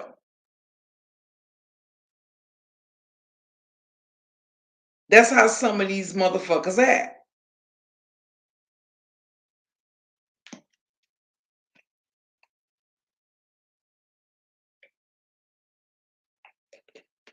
I cannot think of that character to save my damn life, but it's a character, and you think about people like Dr. Francis Bixby. Thank you, William. You think about people like Dr. Francis Cress Welsing and Dr. Ben and people Even when it comes down to Malcolm X, you think about Malcolm X, you think about Dr. Francis Cress Welsing, um, think about individuals like Dr. Ben that died basically in a nursing home in New York. And these are people that, for all intents and purposes, could have lived in a very cushy life. And Dr. Ben died in a nursing home.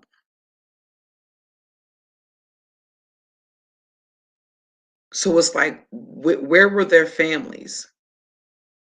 Where were all of the people that had given to them, that they had basically given their life to? Dr. Francis Cress Welsing, I remember Tariq Nasheed he contributed money to her funeral.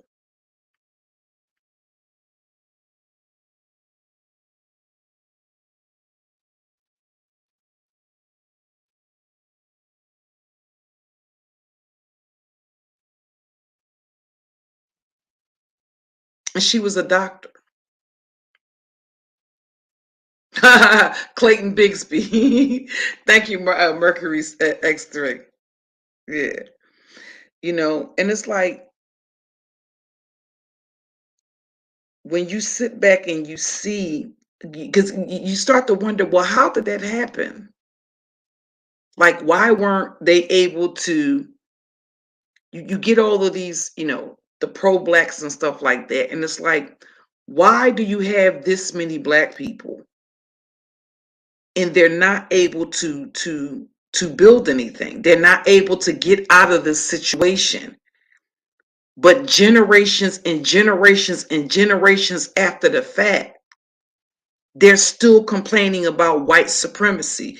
Well, that's in part because white supremacy is not the problem. And they'll argue, they will bark you down. But when you have shit like that, no, white supremacy is not the problem. These niggas are. And they'll call you a coon.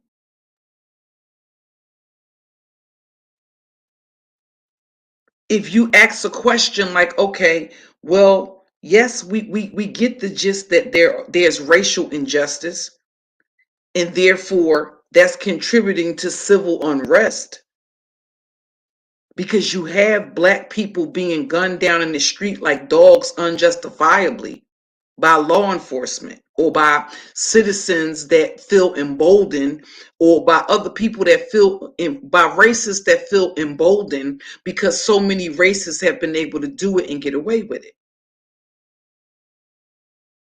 under the guise that it was a justifiable homicide. It's one of the things that kicked it off was everything that happened with Trayvon Martin, right?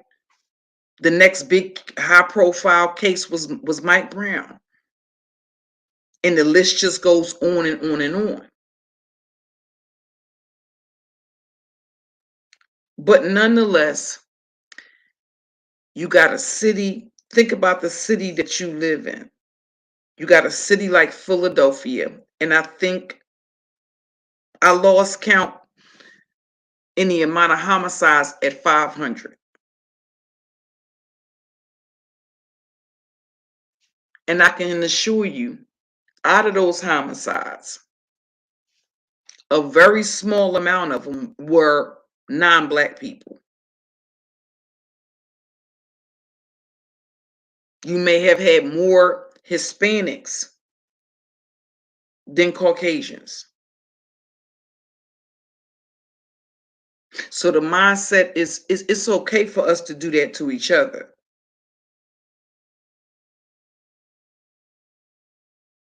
And because I'm black too, I should be allowed to abuse you any damn way I please. But we gonna pump our fists and shout black power and talk about racism and white supremacy, and it's the white man keeping the black man from being great. Do we get the gist that it's racism? Absolutely. It's very much alive. We nobody is ignorant of what country, where the fuck we living at. But by and fucking large,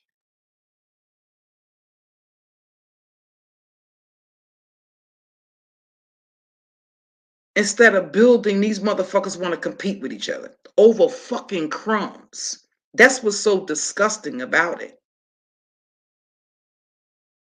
They're not, you ain't talking about millions of dollars. You ain't talking about a couple of $100,000.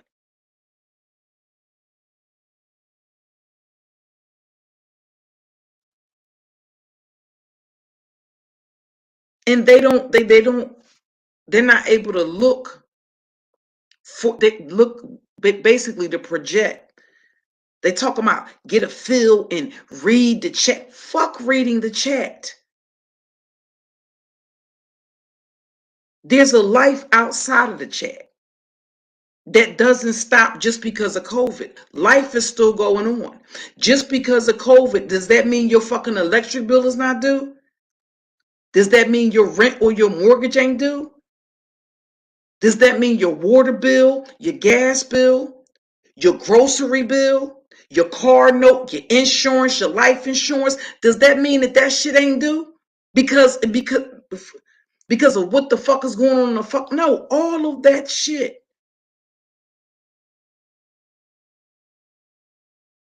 You still gotta live. But it's like these motherfuckers' lives are combined to what goes on in the chat. What goes on a panel is if life is not going on outside of this motherfucker. And they can't project and see that, listen, when COVID hit, how many of these motherfuckers was able to live off of their savings? You would think these motherfuckers was able to cash out and live off of their motherfucking savings.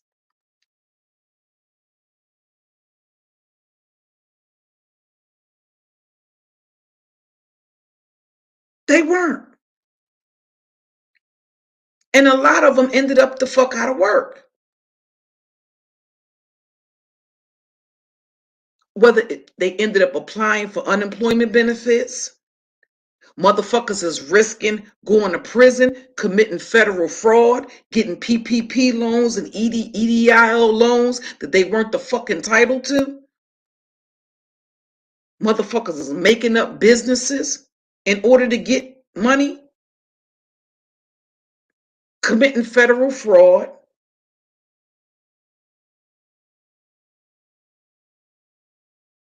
And motherfuckers is still living.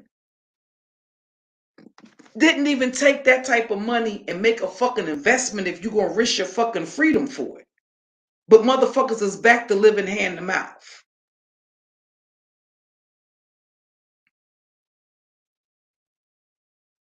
They had to wait weeks and weeks and weeks and weeks and weeks to get unemployment. Whining and crying about how they were going to get through because it was such a difficult time getting fucking benefits. Well, where was the cushion for them to fall back on?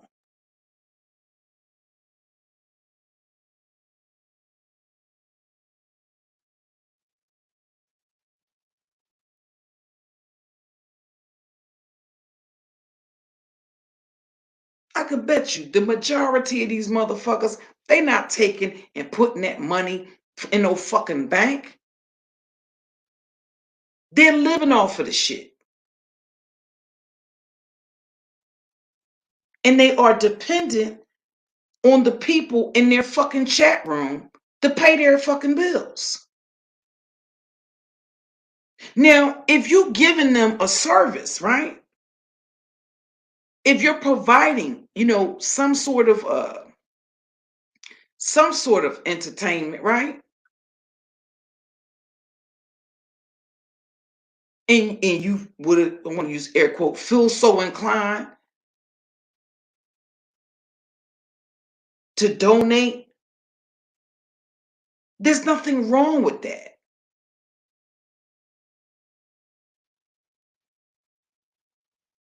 But when you put that kind of pressure on your audience, then that means You're not really here. And mind you, this is from always. I'm talking about the motherfuckers that's at the top of their game on this fucking platform.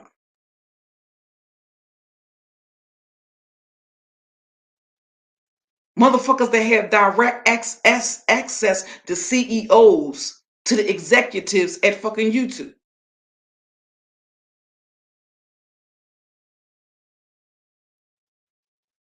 It's it's it's not about the value that you bring anymore. It's not about you getting paid or getting compensated for your gifts or your talents or your merchandise or any of that. That's no different from you being a goddamn cyber, and it's no pun intended, but I'm saying it's no different from you being a cyber spiritual leader. I won't even say pastor, a cyber spiritual leader. In your chat room and your platform is like the church or your house of worship. And you required to pay your tithes and offerings.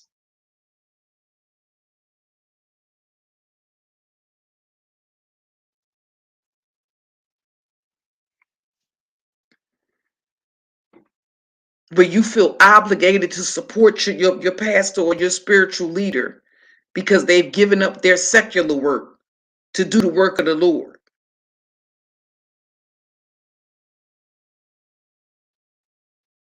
I just don't recall, and I'm gonna tell you when that became a problem. I'm gonna tell you when that became an issue, because at one time it was not fucking easy to become a YouTube partner. They didn't just accept anybody. There was almost like some exclusive club where you had to be the best of the best. Only the best of the best got YouTube partnerships. Once YouTube started relaxing those policies and you introduce the money factor,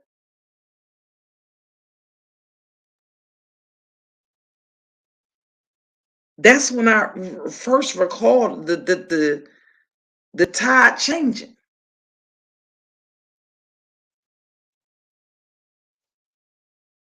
in the way that people did things and the way that people moved on YouTube. There are beauty gurus that started out doing makeup instruction that now have their own makeup line.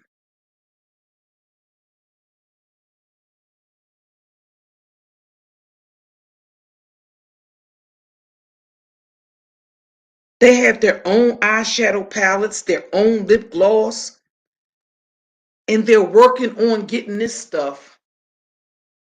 They start out with it being in places like Sam's Beauty and such like that, get them to market their stuff.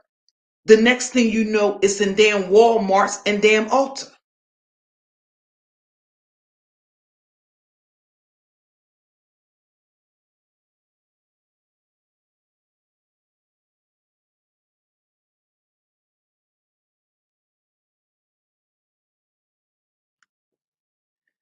You know? So it's nothing wrong with that. If you decide, hey, I'm good at this, I'm good at shit. You can be a damn chef. You can be a cook. You can be a cook. You can teach other motherfuckers how to cook. Divas Can Cook Too is a channel that I've been following for years, and she makes some absolutely amazing. And she's been on national television. She makes some absolutely amazing. When you follow some of her dishes, she makes some absolutely amazing. Following one of her recipes for turkey was why I've never had another dry turkey for Thanksgiving. And the key to that is the brine that you put it in. BRINE. Preparing your turkey in the brine 24 to 48 hours before you put it in the oven.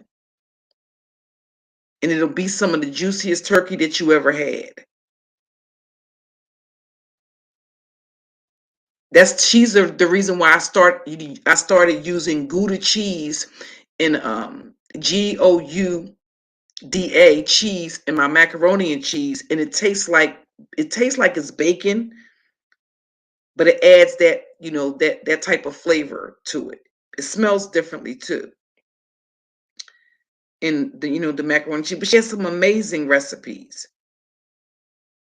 and she's from right down out there. She lives in Texas, but she has some amazing recipes. Go look at how many subscribers she got. Go look at Divas Can Cook.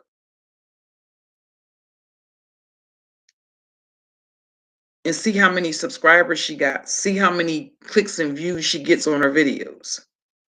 Started out just giving tutorials, never coming on camera, even though we've seen what she's looked like over the years, not coming on camera, but just preparing and showing people how to cook different meals. Right from her kitchen. And she had small children, minor children. She's married. If I'm not mistaken, she's married interracially. Small. She had young children, and now she has her own cookbook. She's been on national television with some of her recipes and stuff like that. So it's like it's a limit. It's a limited mindset.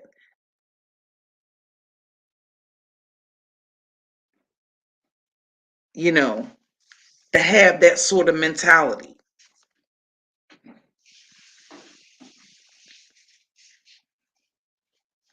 And it's like you should be able to project in the future and see, like, fuck reading a chat. Can you foresee with the things and the changes that are happening in the way YouTube, their flagging system is changing, their flagging system is getting more, more elaborate. Less and less shit is being tolerated. What do you think is going to happen a year or two from now?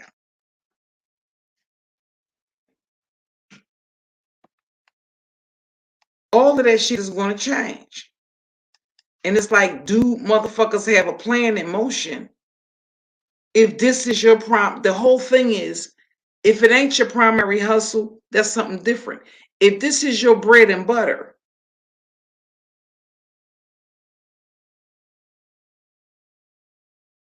it just leaves me flabbergasted. Put it this way, it just leaves me flabbergasted.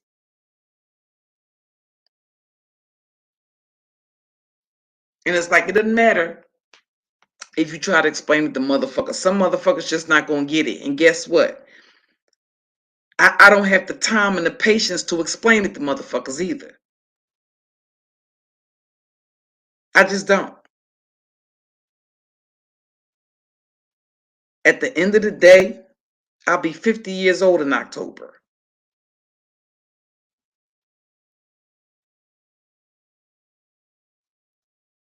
I don't want to shave years off my motherfucking life that I could spend with my children and my motherfucking grandchildren.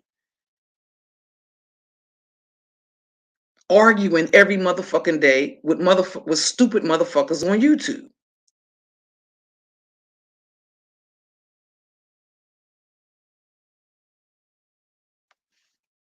You know what I'm saying? That if you drop dead of a fucking heart attack today or tomorrow, they're gonna find some motherfucking body else to motherfucking argue and fight with.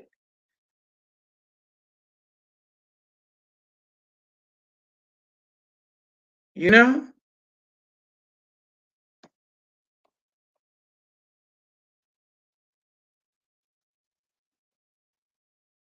Right, Brandy. And that shit, I just don't. I didn't. Sometimes, it's like it bothers you. Well, put it this way, it bothers me because I know what I came here. I know what I came here to do, and this shit ain't what I came here for.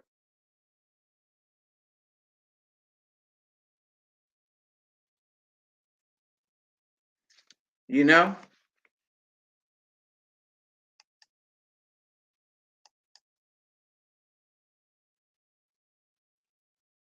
But it's like yes, you are in control of what you do or how you react to certain shit. But at the end, I'm just not. I think I've been through that phase where I try to take the higher road. You try to take the higher road for shit.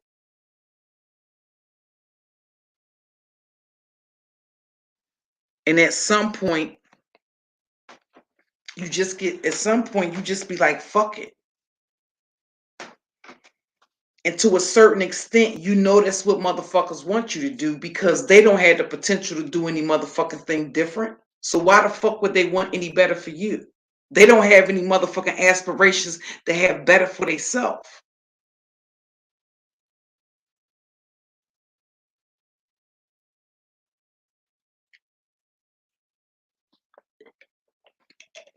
They don't want better for themselves. And even if you don't want better for yourself, you don't want better for you're not going to be able to convince me that you want better for your children and you want that you give a fuck about your kids, you want better for your kids and you want better for your grandkids, but you constantly engaged in fuck shit on a daily basis. Day after day after day after day, you're doing the same shit. What kills me, especially with these old bitches, and I'm talking about those that are like my age, or in those that fall, the Gen Xers and the baby boomers. These bitches kill me with their sense of superiority. And then they'll try to play mind games with you. Oh no, I'm sorry if you feel inferior. No, bitch, actually I don't. What I take issue with is that if you were so fucking superior, why are you caught up between the beef sector and the black sector where the fuck shit goes on at? With you being so superior and all. How did you find your way to this fucking sector? But you so above and beyond. You so much better. But here you are. How does that happen?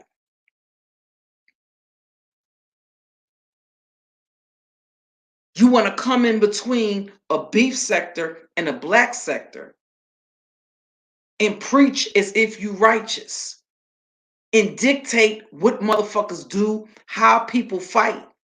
Why the fuck are you here at all? And it pisses me off, y'all, that I'm the villain, which is the reason why I own it. Because if you spend so much time, I did that in the beginning. Well, let me try to, I'm not this person that motherfuckers make me out to be. Let me prove I'm not that person. Let me do things differently. And it's like these niggas, you know what niggas understand? They understand pain and suffering.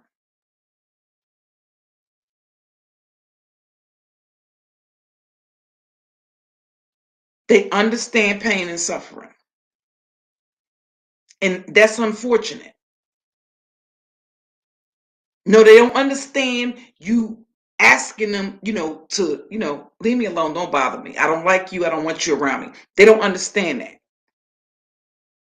When you inflict pain and suffering, or you fuck with them in a way to where they're affected by it some way, they understand that. So the question for me would be, why the fuck don't you understand, leave me the fuck alone? But you understand pain and suffering when it costs you something.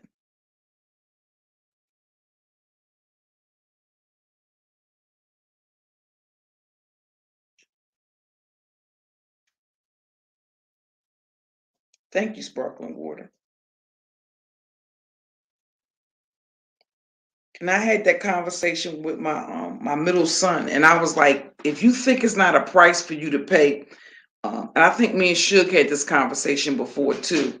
And I said, if you think it's not a price that you have to pay for telling the truth or for not being one that's with the fake. If you want to be fake and phony, everybody will be your friend. Everybody will like you. You know why? Because you ain't telling the motherfuckers the truth. If you want to act like you don't see some shit, act like you don't hear some shit, act like you don't know some shit, act like you don't remember some shit. Motherfuckers will love you. But let you tell these motherfuckers the truth about their goddamn self.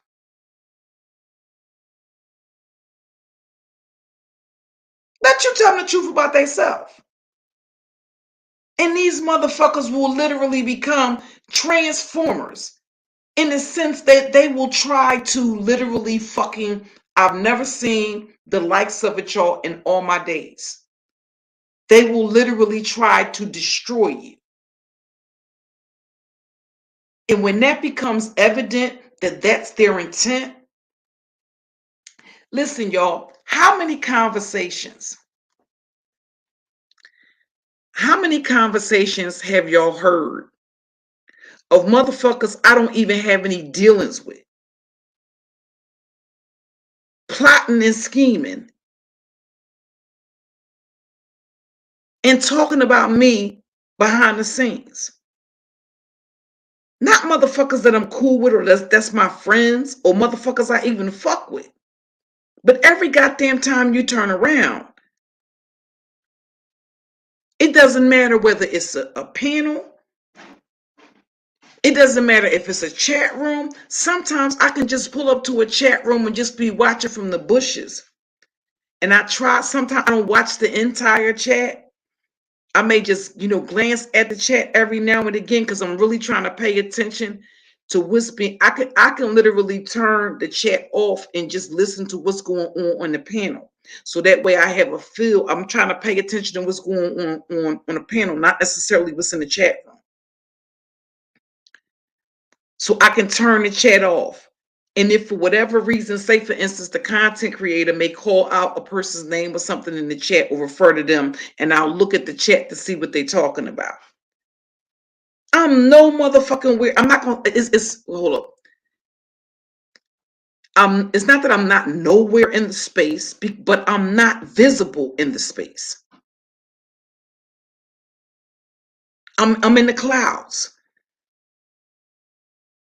and I'm not a part of the conversation. And you got motherfuckers talking about you on a panel or telling somebody else to bring you there, as if they know that this person has and you're wrong. You're wrong. Just wrong all the way around. And don't know what the fuck you talking about.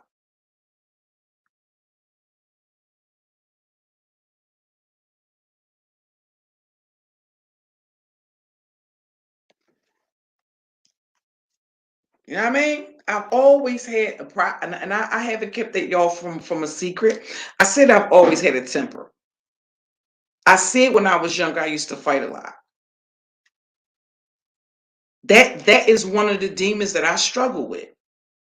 And I just don't have the temperament for that type of stuff because, again, they're on the internet. It's not like they're in your space or in your face. And it just infuriates me. Because it's like, I don't even know you. Why are you talking about me? Why are you not talking about me, but why are you bringing me up to another person? You don't even fucking know the person that you're addressing.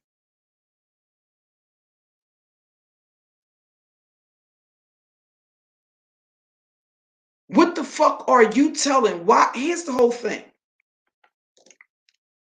Why does Pizarro need a bitch on her panel to explain to her what Allie's motivations are, as if Pizarro don't have a fucking brain of her own?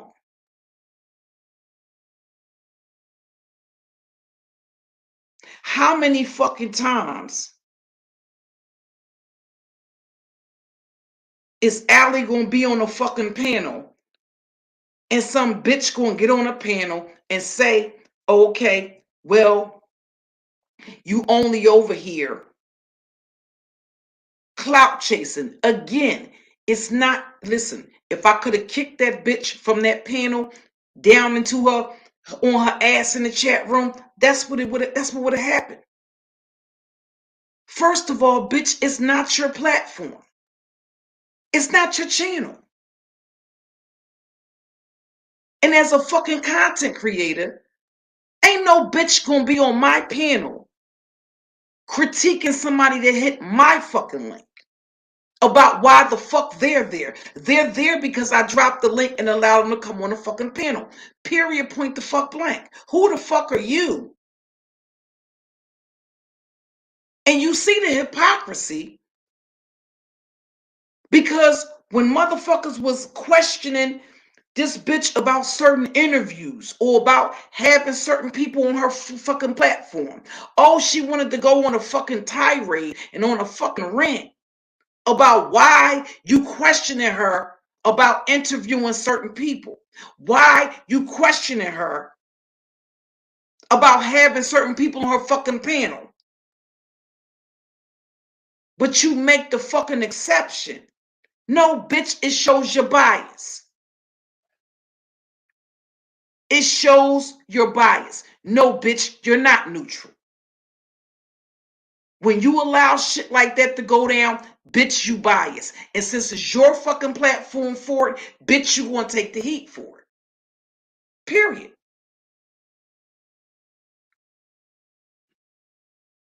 If you allow bitches to get up here and continuously bring me the fuck up and you don't see me anywhere in the space, you don't see me in the chat room, if it's okay for bitches to get up here and fucking talk about me, don't act surprised when I hit the fucking link and disrespect every fucking body to fuck up there and the bitches in your chat.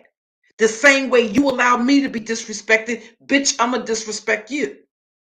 And I'ma disrespect your people. Keep that same fucking energy and keep that same attitude. Be just as indifferent as you was for that fuck shit you allowed a few minutes ago. Because no, bitch, that's not indicative of you being neutral. It's indicative of you fucking being biased.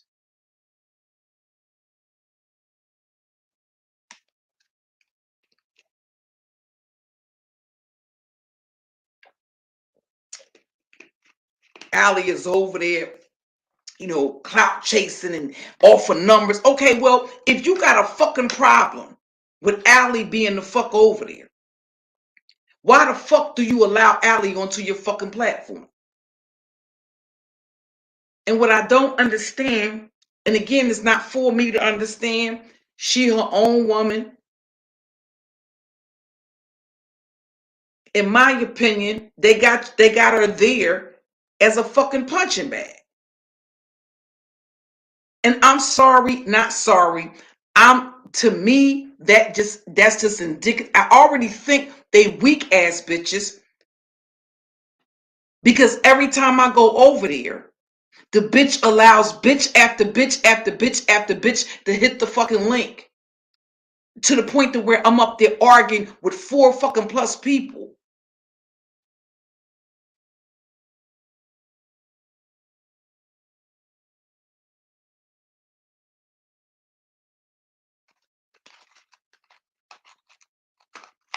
But I'm supposed to hit the fucking link and be respectful? Man, fuck you and them bitches. And I said what the fuck I said. Ain't no bitch gonna tell me where the fuck I can go on a fucking public platform. If the content creator decide if they don't want you on their fucking panel, they ain't gotta drop the fucking link. Be selective about who the fuck you let hit your link. And here's the thing. I think at some point I tried to get back on the link and they had removed the link from out the chat, or the link wasn't there no more. Because they was continuing to talk. So if Allie continue to go over there, If that's what she's willing to do, to have people trickle into her chat room, that's on her. But don't confuse every motherfucking body in this fucking sector with fucking Allie that's just going to allow y'all bitches to just disrespect them, because that ain't the fucking program.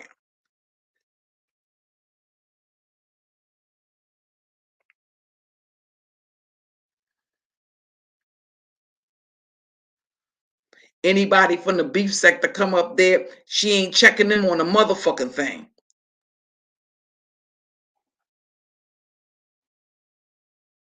But every motherfucking thing, everything that come out of your mouth, bitch, get the fuck out of my face.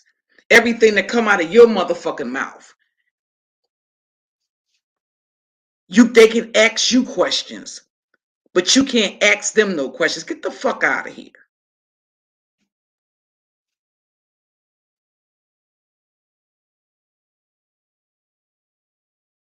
Mm-hmm.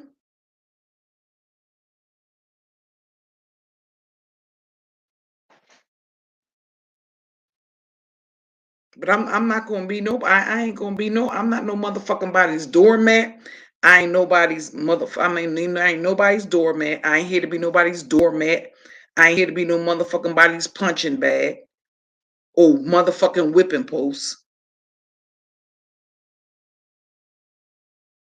And my whole thing is, don't think you're gonna continue to. You can take the position of fuck you. I talk about you when I want to, if you want to. Don't act surprised when I hit fucking links and act like a fucking gorilla.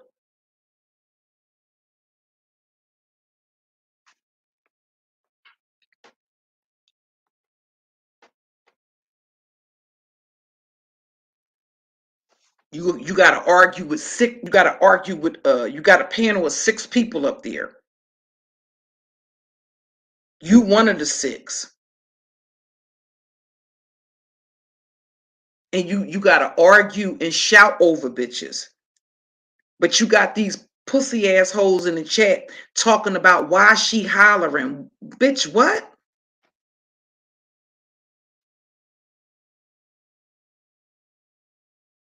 And like I said, StreamYards has this glitch where I think that's just one of the glitches with it. That when you listen to the playback of a StreamYards, when you have more than one person, if you notice, when people are going back and forth, you really can't hear both of them. You're only hearing one person. So it sounds like the sound is going in and out, and it is.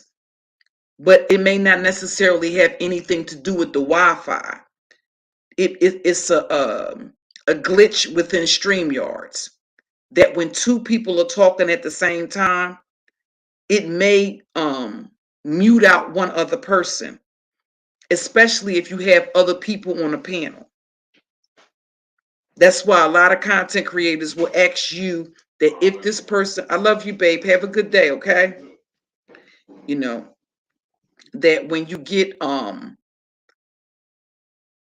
sorry, y'all, that was Ty leaving out. But if you get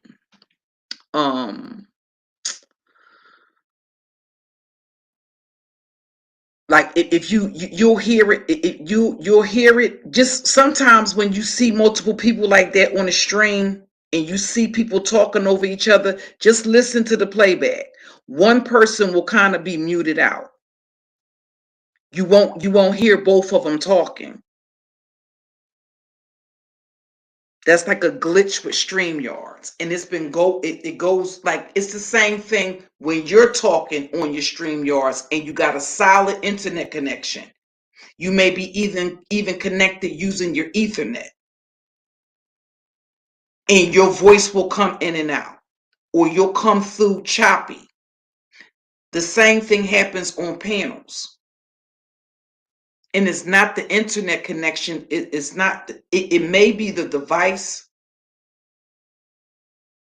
Because if you're using a tablet or something, it's not going to be the same signal as if you're using an actual laptop or a Chromebook. The signal is going to be a little bit different.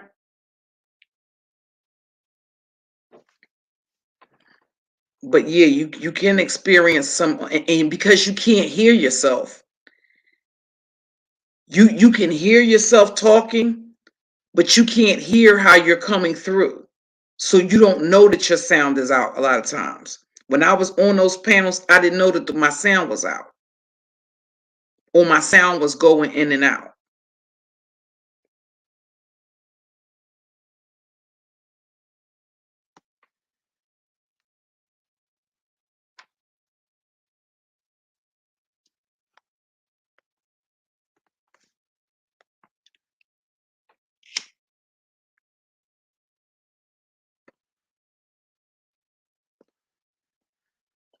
But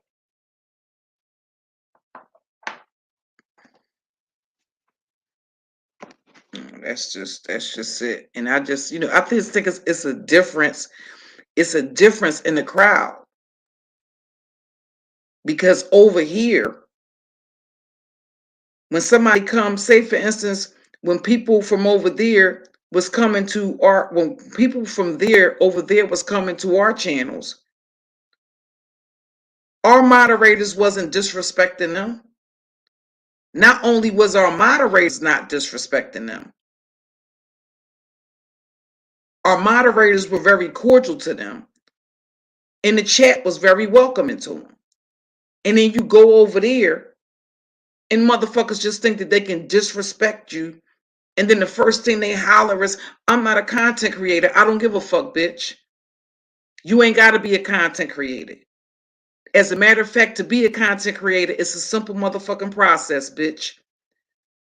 Go into that same account that you under that fucking troll page. Provide a motherfucking phone number or set yourself up to go whatever the fuck it is that you do to verify your motherfucking account, bitch, and become one. As a matter of fact, you can upload a video less than 15 minutes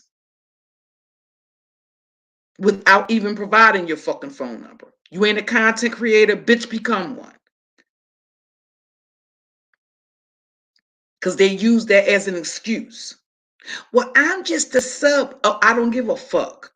You a sub on a panel that's talking shit as if you know what the fuck you talking about. And the fact of the fucking matter is the fuck you don't. So why the fuck are you talking about something that you don't know anything about? I'm just a sub. Oh, they doxing subs? Abso-fucking-lutely. Mind your fucking business. Mind your business.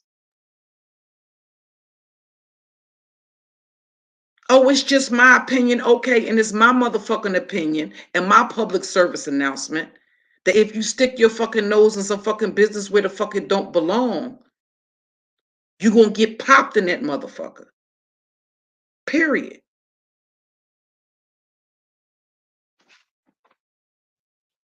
Child, and just after years of dealing with these motherfuckers, listen, you get to the point that where you be frustrated, and I think you go through phases where you experience burnout.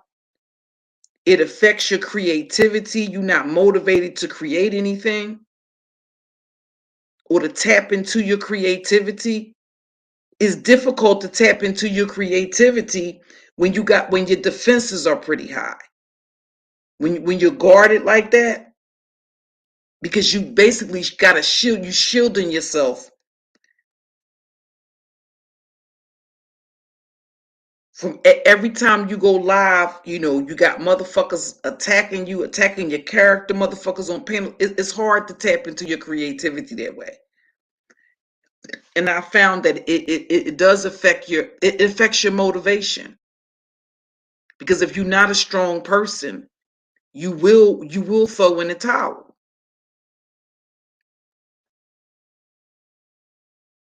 It's either going to have one or two effects. Either you're going to throw in the towel or either you're going to become very savage.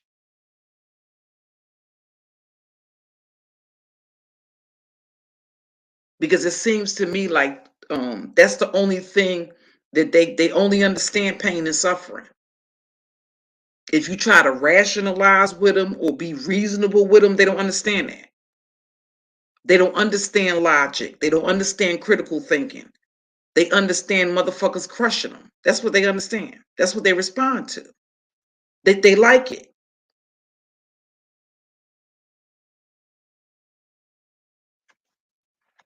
Maybe and sometimes it's almost like that's what they need to feel like they that's what they familiar with. That's what's familiar to them.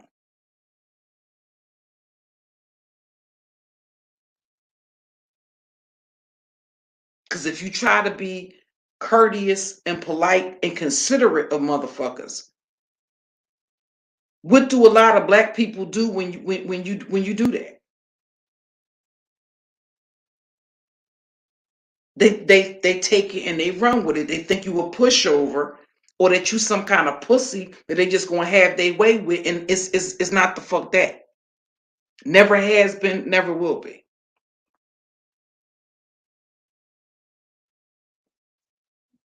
And it's hard when you know. It's hard to sit back, but it's almost like you have to train yourself to do that.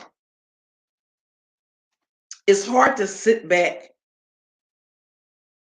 Well, for me, it is to sit back and watch people be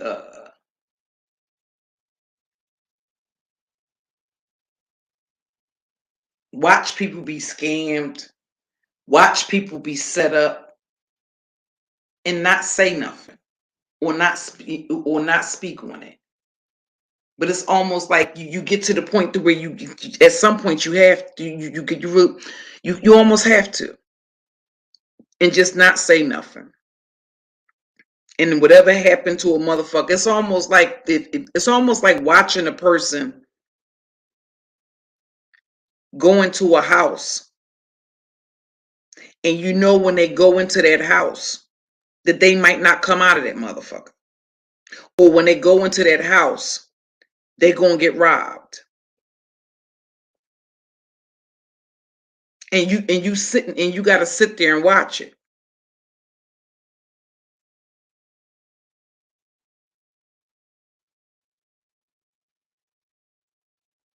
And then watch the motherfucker that robbed them say, "Ain't nobody robbed you. What you robbed you? What you talking about?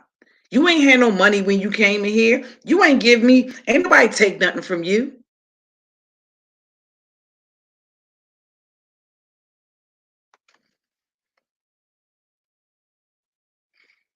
You know what I mean? That's right, sparkling water. You know what? The whole thing about it is, you know what? I've always had some of the most beautiful moderators in this entire sector. That's always been the case. Not just beautiful, but intelligent, educated, articulate, you know?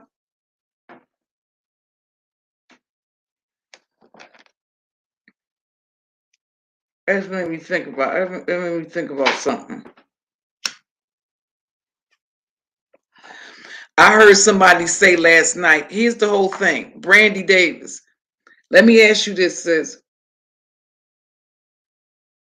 Who said shout out to my moderators, the baddest moderators in the motherfucking land? I heard somebody say that last night.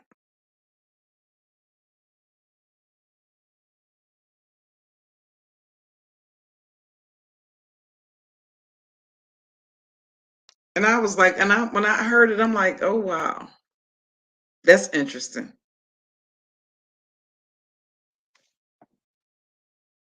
I thought I had the baddest moderators in the land, but it was interesting to hear. Oh, I'll be everywhere, you know.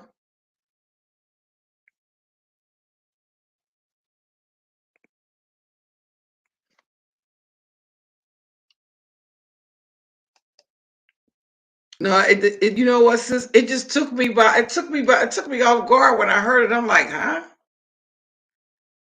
So I'm like, wow. Listen. Nothing is sacred on this motherfucker. You can't have nothing. Now I can't now. Even though I have the baddest moderators in the land and always have, I can't even have that to my damn self.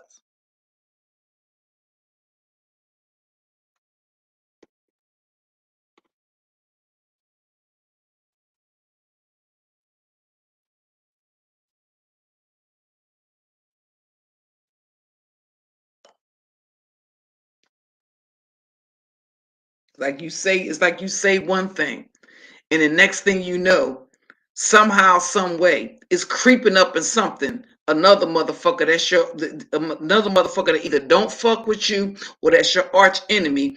It's creeping into their commentary in some shape, form, or fashion.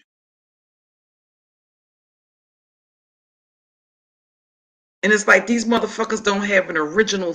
They don't have any originality whatsoever.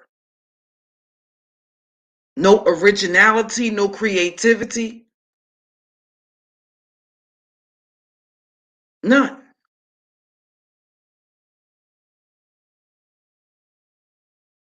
None.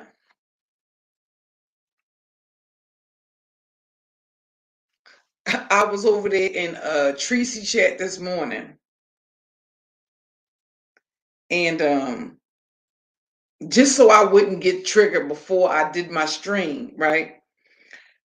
I said, let me. I seen Lovely Love go live, right? Now she dropped down in Tracy's chat, and Tracy took an issue with her because, and I remember because when I was watching, either I was watching the stream or I was watching the playback of the stream, I heard Tracy say, now, Lovely Love was just in my chat.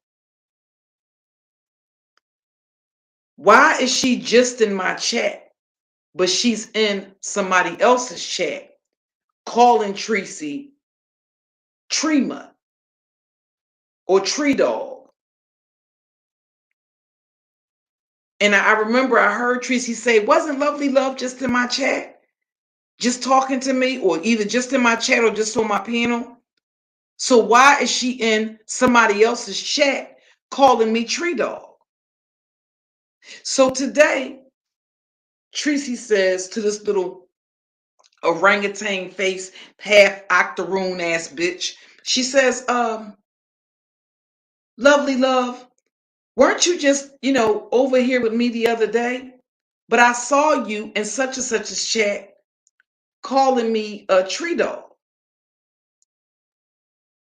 So this little orangutan faced octoroon, half octoroon bitch says, oh, well, I was just playing, I was just, joking around. So Tracy in so many words told her, and I'm just paraphrasing that, I find that offensive for you to call me that.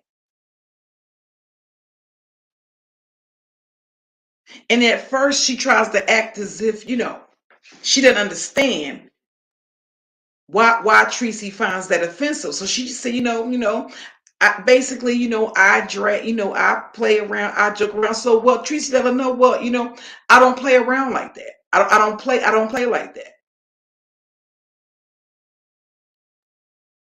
And she says, well, just in so many words, just like knock it off. So here you have somebody that's basically telling you, I find it offensive when you call me that.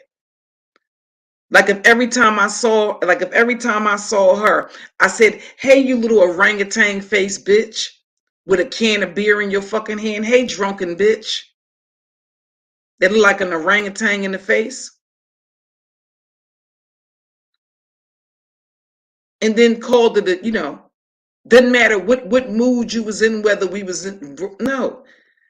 So basically she told her that she found that offensive, and she pretty much told her, well, I'll just stop coming in your chat, or I'll just stop falling back from you, because in so many words, I'm not going to stop calling you that.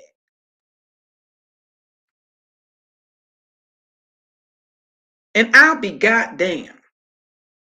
I'll be a motherfucking monkey's auntie before I let a bitch that buys her Sunday dinner out of the motherfucking Dollar Tree disrespect me like that. Point blank the fuck period. Bitch, when you can stop buying your Sunday dinners, the type of Sunday dinners that Big Mama made from out the motherfucking Dollar Tree, bitch, then you can call me whatever the fuck you want to call me. Ho, you can fucking never. She can never. You talking about a bitch, sparkling water, that washes her pussy with her dish rag. The same that no, nobody would ever be able to tell me that nasty, trifling, vile, disgusting bitch don't wash her salmon, sauerkraut, scented motherfucking snatch with the same goddamn dish rag she wash her goddamn dishes in. Because the bitch is always in her fucking kitchen with the minuscule Barbie doll, Barbie dream house, the early 80s version. Cabinets in her motherfucking kitchen. No, ma'am. Mm-mm. Having cooking challenges and shit. Bitch having cooking challenges in a pair of motherfucking satin drawers that look like they made out of material that you make them old, thick, heavy drapes that motherfuckers used to buy from Sears. What type of satin material is that? It looked like the shit that you make, the type of fabric that you make them blackout motherfucking curtains the fuck out of. And bitches is switching around like that's some certified satin or some silk shit. And she always got something to say.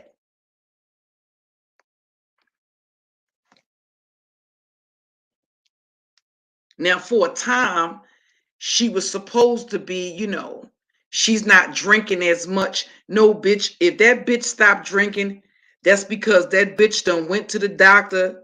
She found a lump some motherfucking where on her motherfucking ass. And the bitch is getting ready to die. So she want to be righteous some of the time.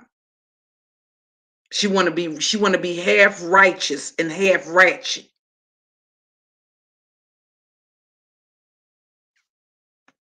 I cannot. She want to be righteous. Bitch, you can't be righteous with red hair. She got reddish orange hair. But you want motherfuckers to see you as righteous. No, you like a bitch that'll suck a dick straight out the boxer hole while a nigga is stretched out on a goddamn couch that you motherfucking got from Rent-A-Center, bitch. That you gonna be paying on for the next 10 to 15 motherfucking years. Okay? Period.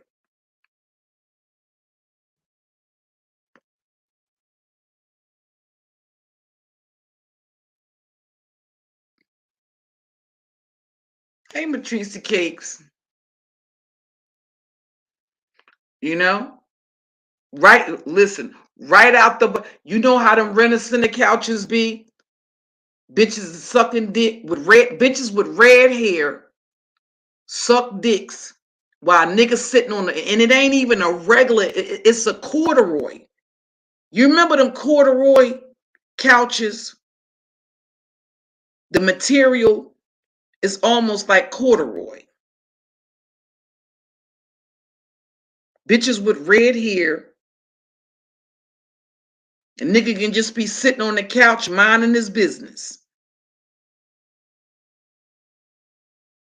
And 9 times out of 10, it ain't even her fucking man. It's her man's man. That nigga be somewhere drunk past the fuck out. And she go in the living room while the fuck he sleep, unzip his motherfucking pants, and suck his dick straight out the boxer hole. That's what bitches with oranges red hair do. So bitch, don't walk around this motherfucker like you righteous. I'm not the fuck going. And Heaux, you could never. Don't ever drop down in my chat when I'm ranting like I was last night. Cause I'm going to remember it. I'm gonna make a motherfucking mental note. And when I gather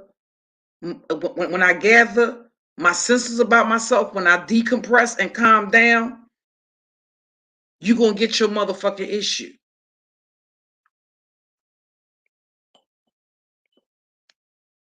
But always, those are the type of bitches that always want to offer you some fucking food. No, bitch, I don't want no food.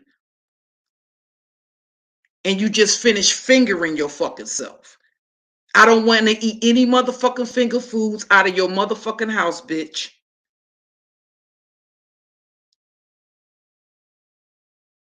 You play in your motherfucking ass so motherfucking much, but you always in the fucking kitchen preparing some fucking shit. You think that bitch ain't got pussy on her? That salmon and sauerkraut scented snatch is all over them fucking cabinets, all over the knobs on the stove. No, bitch, I'm a clean freak.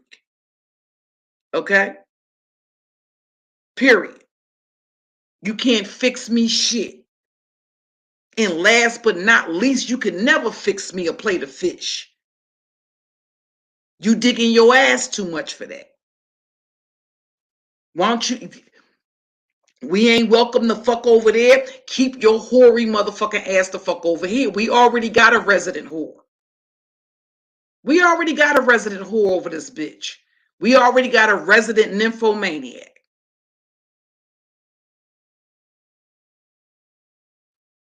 To keep your nylon wearing up to the motherfucking kneecaps.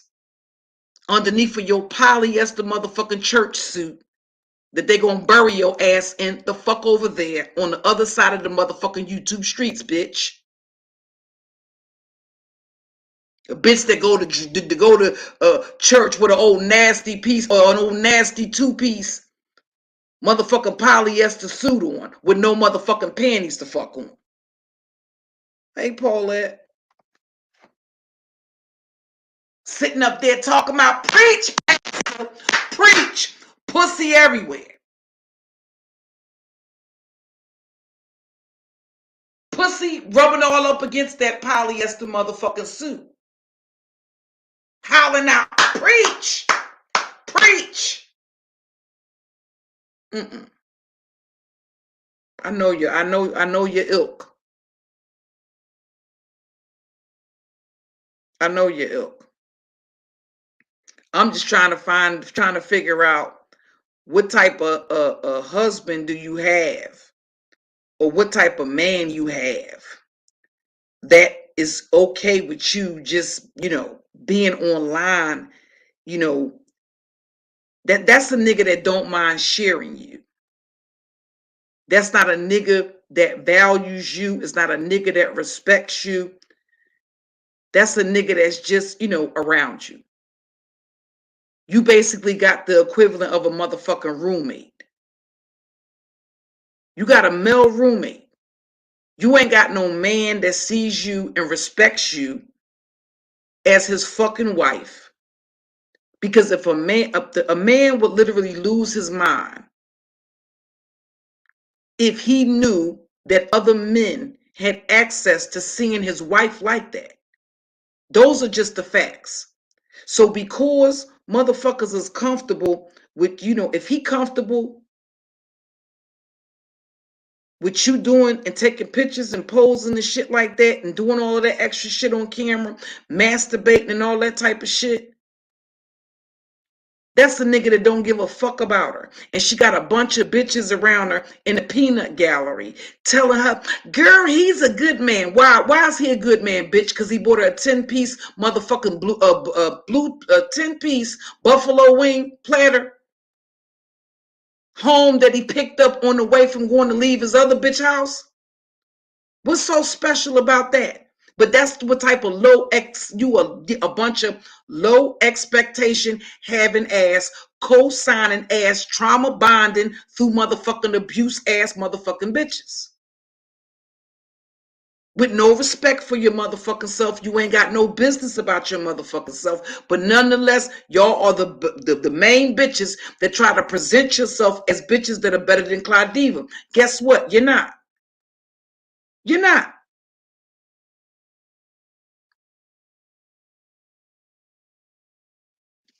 You'll never be able to convince me you somebody's bride or a nigga took you as his bride, but you the fuck online showing your motherfucking booty hole. Motherfuckers know what your booty hole look like.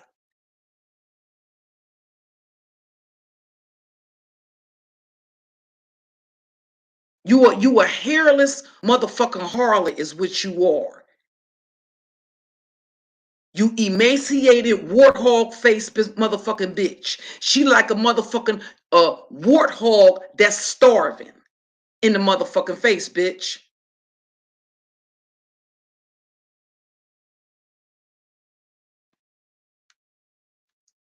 So he don't give a fuck what you do as long as you get the fuck out of his motherfucking face.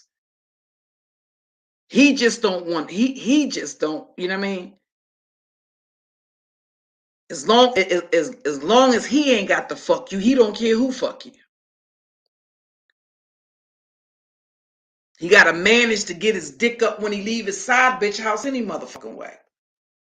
Or either you the side bitch. Is one of those up one or the other situation. Hey Cheryl.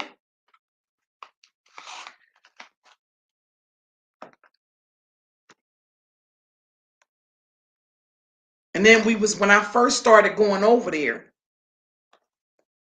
they was like, well, what's your issue? What's your issue with Cookie? I just don't like that bitch. You don't know me, bitch. You don't know me. And the fact of the fucking matter is, if you don't know me, bitch, why are you so concerned about whether or not I was eating pussy or getting my pussy eaten in prison? You little ugly little bitch.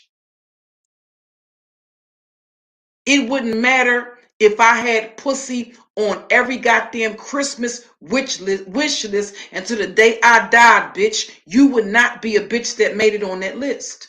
You ugly little bitch. You showing your motherfucking stomach. Your stomach looks like a goddamn albino elephant's asshole. You high yellow motherfucking hoe. It's disgusting. All them fucking stretch marks. But bitches want that's why they obsessed with how many kids I've had and what condition my pussy is in. That's the type of bitch when you go in her fucking house, listen, don't eat no hot dogs. Don't let that bitch eat, because she's a drunk bitch. Ain't no telling. Listen, I can guarantee you that bitch done had kibasi's in her pussy. She done had sweet and mild motherfucking sausage. She done had some andouille sausage. She done had some hot dogs. The bitch probably done had some Vienna sausages off up in her motherfucking ass. If she'll get drunk and play with herself online, trust and believe me, anything remotely close to a dick in that house, in that refrigerator that she could have access to, whether it was a fucking cucumber or a goddamn collard green stalk, I bet she had done been in her pussy and in her ass. Oh, well, those filters. those filters, Tracy. She got her, I bet that bitch look better red motherfucking filter on. Looking just like a little orangutan. You know a little orangutan? Bitch, that's not even a bang. That's a buzz. She got a bang that don't even reach her motherfucking eyebrows. You bald-headed little ugly bitch.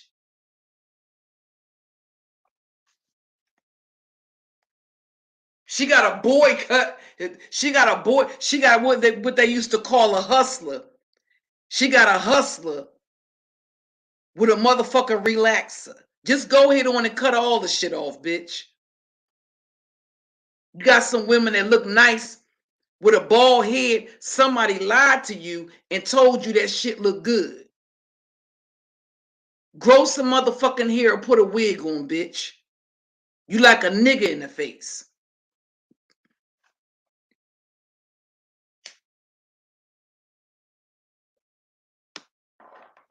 It's that ugly ass motherfucking nose for me. Go look at it. You think go look at an orangutan's nose and then go look at that motherfucking that cartoon avatar that ugly little bitch uses.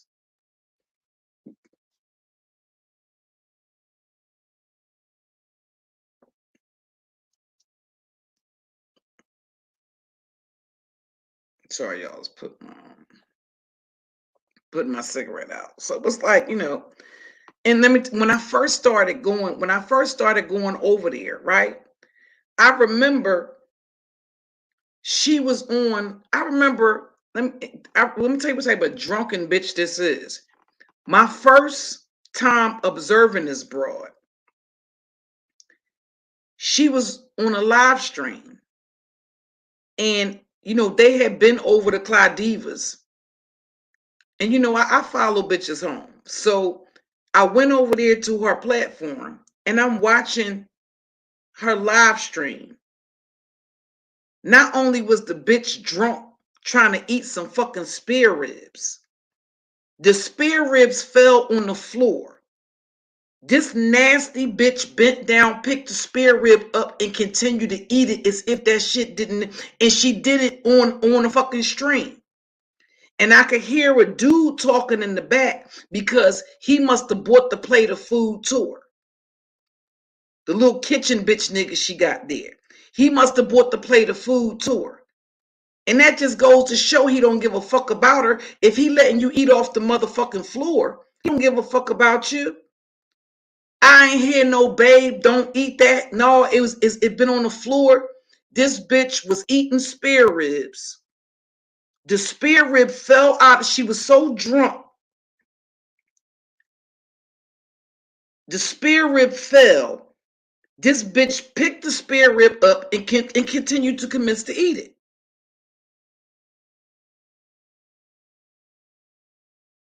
And literally fell asleep on the stream. Who wants to come home to that? Who is going to be excited or elated to come home to that?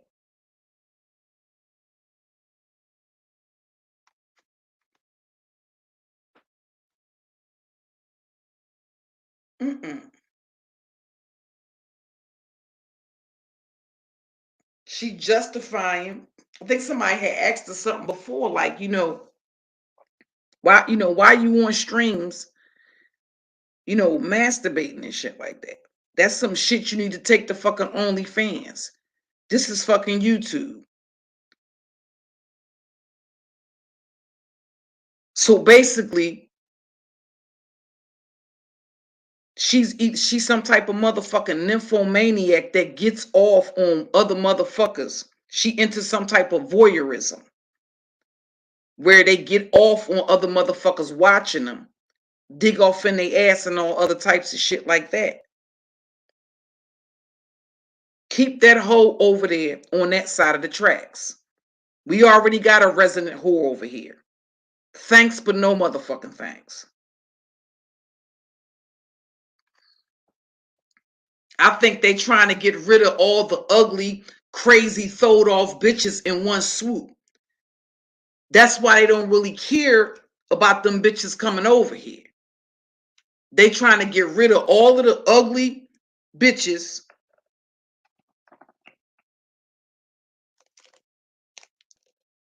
What, voyeurism? When people just, get off, they get off on other people watching them masturbating shit. Knowing that other people are watching them, that's a whole genre of the sex industry.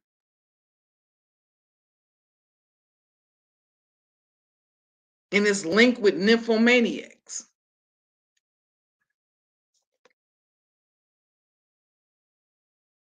Right, Brandy, we know we don't want them bitches. Send them hoes the fuck back over there. They trying to get rid of all of the ugly, crazy bitches and bring them over here and drop them the fuck off over here. Keep them crazy bitches across the tracks. The courtesy policy, other than the subs that have come over here that have always been respectful. So my disrespect is not intended for them. It's intended for those content creators that have not shown respect. They have been disrespectful, and for their subscribers, whether it's their subscribers or their fucking moderators that have been disrespectful, they don't get any more respect from me. They're going to get what the fuck they give. And they've been very disrespectful. So no respect is owed to them. But I'm by no means talking about the subscribers that have been very kind, courteous, and supportive and respectful. They're welcome. Y'all bitches are not. And take the motherfucking hoes back the fuck over there with you.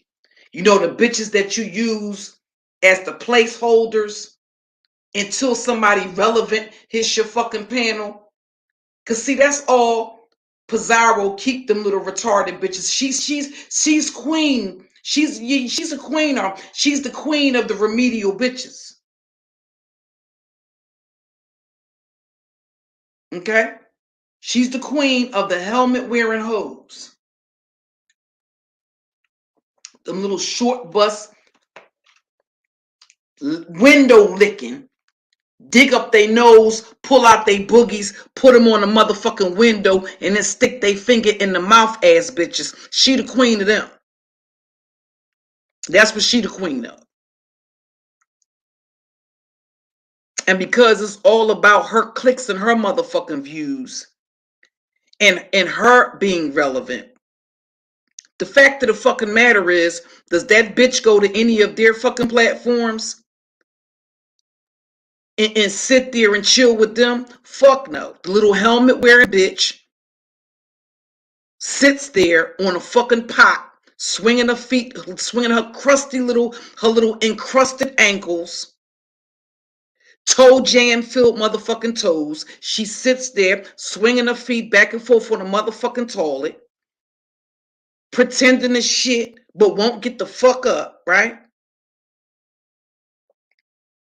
And she uses them bitches until a bitch that she really, until a relevant bitch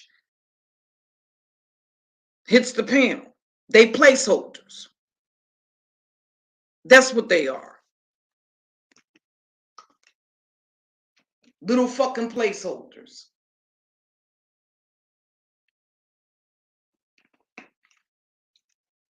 She'll bring them over there or bait them over there under the guise that she want to have a conversation with them.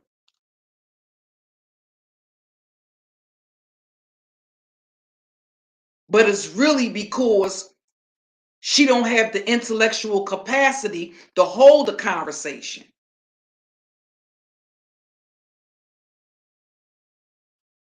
She got a short attention span. She got the attention span of a motherfucking mosquito.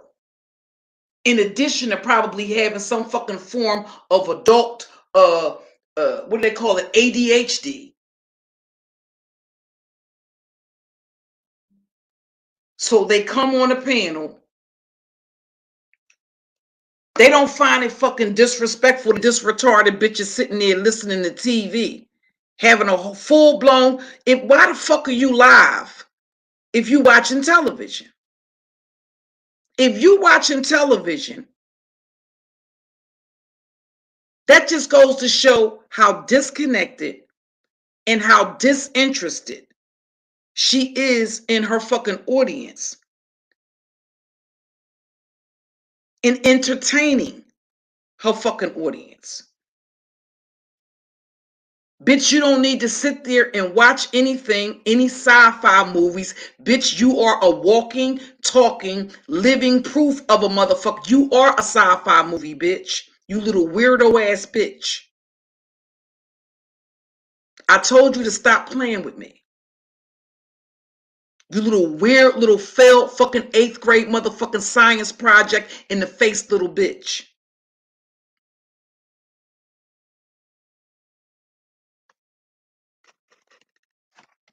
She's sitting there watching fucking sci-fi movies. And bitches is on her panel arguing back and forth.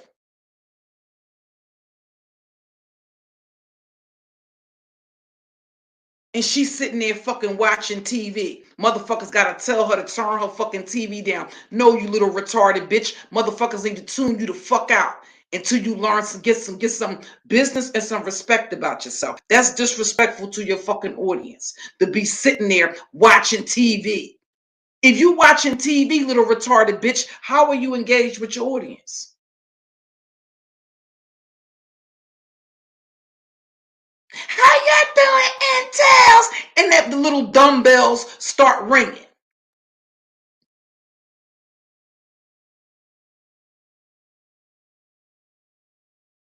Pizza. No, you need to put that bitch in a psychiatric ward. That's the only P you need to be concerned with. Put that bitch on some psych meds. Fuck pizza. Put the bitch on psych meds. She's delusional as fuck. Put that little bitch in a padded room. Pizza, daddy-o that. Here in Philadelphia, we used to have I don't know what they used to call. We used to call them steps here. Native Philadelphians will know what I was talking about. But they used to shout out your name and say, like, Cookie had a party, pizza, daddy-o. You know, and they would go on and on. I'm old, so I can't remember all of the words to it. But yeah, put that little bitch in a padded room and pump her with fucking psych meds. Pizza my motherfucking ass.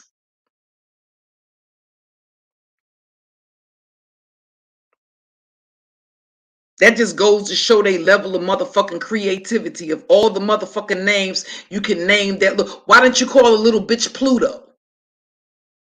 She over there on her little imaginary spaceship. No, the bitch is probably a fucking sherm head. And when she came up with the motherfucking concept of a motherfucking spaceship, the bitch was probably spaced the fuck out. Calling her pizza. No, call that little bitch Pluto. That's where the fuck her brain was at when she came up with that whole concept. Miss Conspiracy Theory. The bitch can't even spell it. She had to Google it to figure out how to fucking spell it. And she didn't type it in. She used Google Speak. Y'all ain't hear that bitch read? No. Get that, you know what the P need to stand for? Not pizza. Get that bitch hooked on phonics. I'm tired of hearing that bitch. They over there, they had a good time teasing QB. How does that bitch read any better?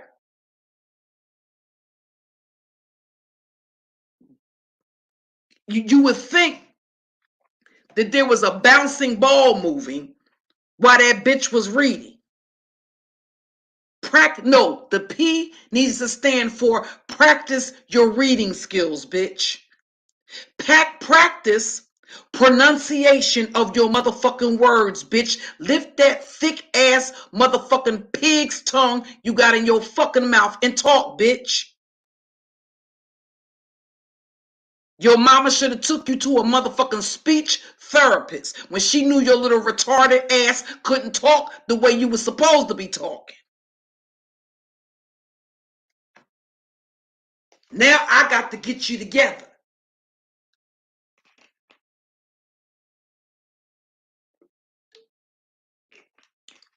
She probably do smoke, the bitch probably do smoke sherm and dippers every fucking day. And then come up with shit planets and spaceships and intels. What's intelligent about them bitches? And I can point out probably a handful of motherfuckers over there that's intelligent. Out of them 1,000 motherfuckers that you got in your chat, 10% of them are highly intelligent. The rest of them, when you finish with your hooked on phonics, you need to pay it forward and pass it on to them retarded ass bitches. Because something that them bitches have experienced in their motherfucking life, whether it was as children, as motherfucking adults, lead to those bitches believing that their problems are going to be resolved in the bottom of a motherfucking bottle of pineapple fucking vodka. Why is every bitch, why do all the alcoholics hit this bitch's panel? Why are all them bitches that are up there drunk? They like the drunks in the bar. You know the motherfuckers that start conversations with you and you try to get away from them and they just follow you every fucking where. A panel full of fucking drunks and pussy popping motherfucking bitches that play with themselves on panels that are pre-motherfucking occupied with other bitches' pussies. And what the fuck they doing with their lips and whose pussy they sucking and whether or not they getting their pussy sucked. I am sick and tired of y'all retarded ass, paranormal, praising ass motherfucking bitches.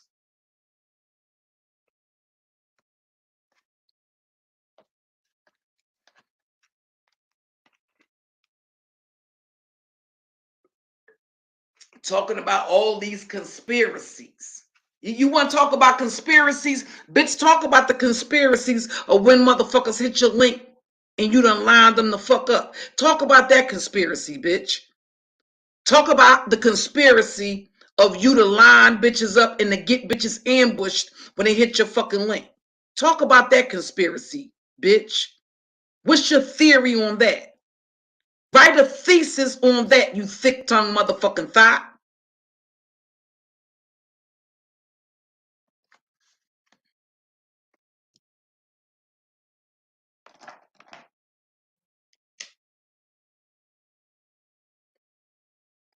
Tracy, I wish I would go to a platform and or go to a channel and the content creator is so disinterested and so disconnected. Psychologically, mentally, she has to disconnect in order to sit there. You're not talking about her catching a commercial on television. You're talking about her having a panel and having her live streaming. And the bitch is sitting there watching television. Somebody on the panel talking to her. She's not even in tune with what the person is saying. Because she's watching television.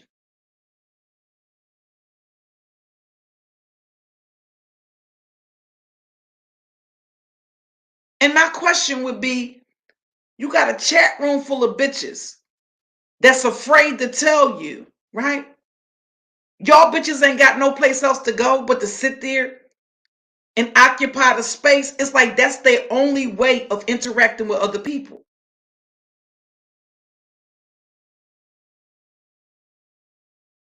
They don't miss a single fucking live stream.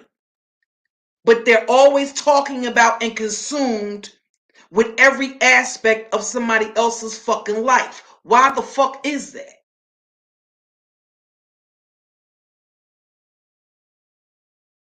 They don't miss a single fucking stream. And not a fucking thing productive. That, Tracy, that would be the only way that they could sit there, high and drunk.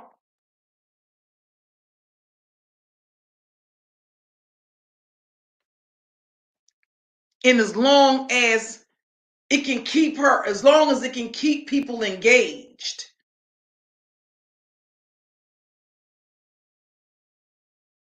As long as you got a panel full of bitches acting like fucking babbling, belligerent, ignorant, uneducated, unintelligent,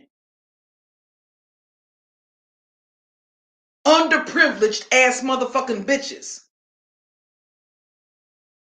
This is what motherfuckers are there for.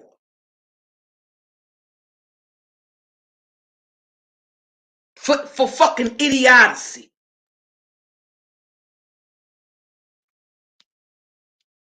And they want to talk about content. Bitch, you go go create some content. As a matter of fact, make that the next time a bitch want to file a copyright strike, make sure it's on some fucking actual content. And not a fucking cunt fest. Bitches is filing copyright strikes on cunt fest. If I had to sit there and endure a bitch digging out her coochie crud, that's not fucking content.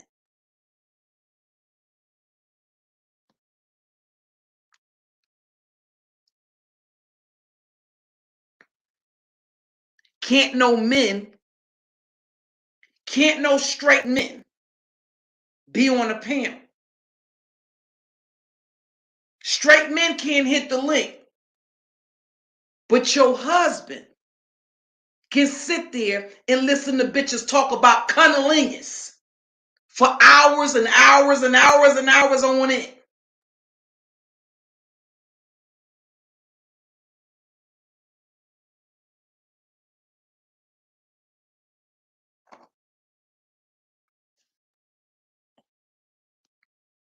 He can hear bitches being questioned about playing with themselves.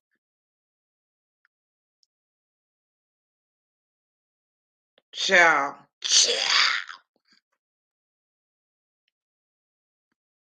I can't. Child. Let me go get me something to eat. I'm trying to figure out what I'm gonna get. I might order something from DoorDash. I want something. I want something Italian. These bitches done turned me off from wanting to fry fish, wanting to eat anything that got to do with fish. Because every time you turn around, they playing in they nasty pussies or talking about fucking pussy. I don't even want to eat seafood no fucking more. It used to be this. It was this salmon and shrimp Alfredo that I used to order from this restaurant. It was so delicious. And the salmon was nice and fresh. I don't want no salmon. I gotta stay off the line for a little while before I have a taste for salmon again. Salmon, seafood, shrimp, or anything. No, bitch, those ain't shrimp, those are scrimp. When you buy, lovely love, when you buy shrimp and your shrimp come from the Dollar Tree, those ain't shrimp, honey. Those are scrimps. Okay?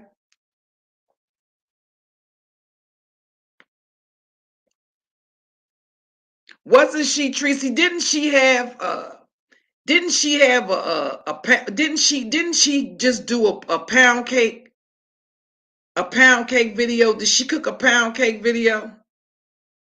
Cheryl, listen, when I watch your videos, listen, that sparks up my appetite. That listen, even if I'm not hungry, that's why I call it edible excellence. Even if I'm not hungry, it's the whole ambiance.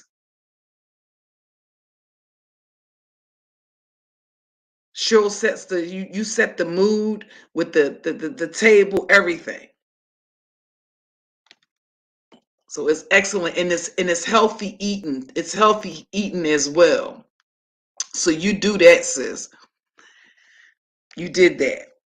Well, every time you post a video, it looks phenomenal and delicious. Okay. Yeah, the mean girl, the bitch she buy her shrimps from the motherfucking Dollar Tree. The same way, same place the bitch buy the meals that she cook for her motherfucking Sunday dinner. The bitch is buying hams. Bitch, that ain't no fucking ham. That's a fucking turkey ham. The equivalent of the fucking lunch meat that they slice in the goddamn delicatessen. It's a little miniature. It's not even a ham, y'all. It's a ham product. That's what the packaging say when you get your shit from out of Dollar Tree. You got bitches that buy groceries from out of goddamn Family Dollar and they want to argue with bitches. Bitch ain't never stepped foot in Whole Foods in their entire motherfucking life.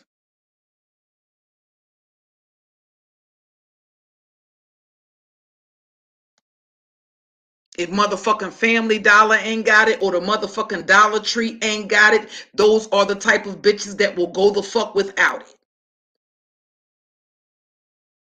When do you try to eat something different? When Cheryl Brown cooks her food, it's a range. Whatever it is that your palate desires, from seafood to salads to everything, there's a range there.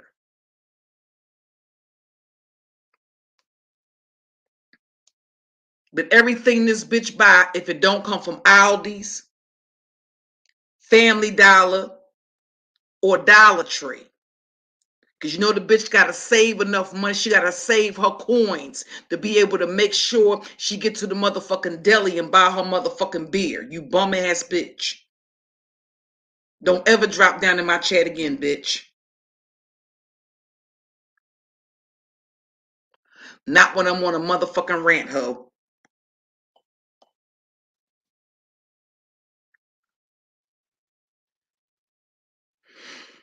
She just I thought that she had participated in this pound cake challenge not long ago.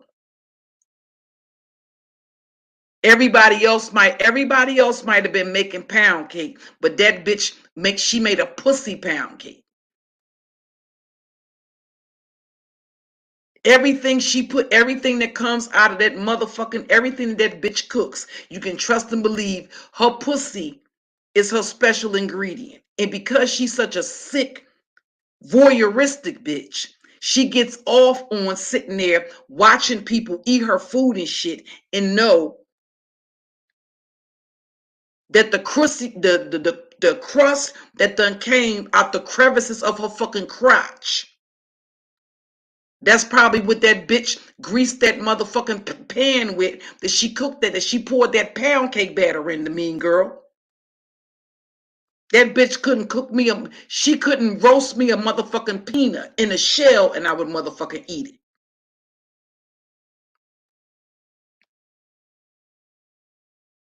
it.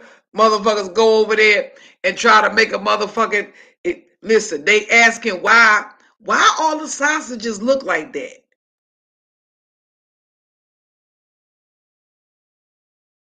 She done fucked herself with the sausage and done stuck it back in the motherfucking package. Mm-mm. No, ma'am. You can't trust nothing to eat. I told y'all the bitch wash her pussy with a dish rag. That bitch ain't getting up. She ain't getting up. When she wake up out of that drunken motherfucking stupor, that bitch ain't getting up, staying in her funky ass in no motherfucking shower. That bitch reach right for that dish towel. She reached right for that dish towel or that motherfucking dish rag and that goddamn dishwashing liquid that she got from out the motherfucking Dollar Tree. And that's what that bitch wash her pussy with. And you running around here talking shit.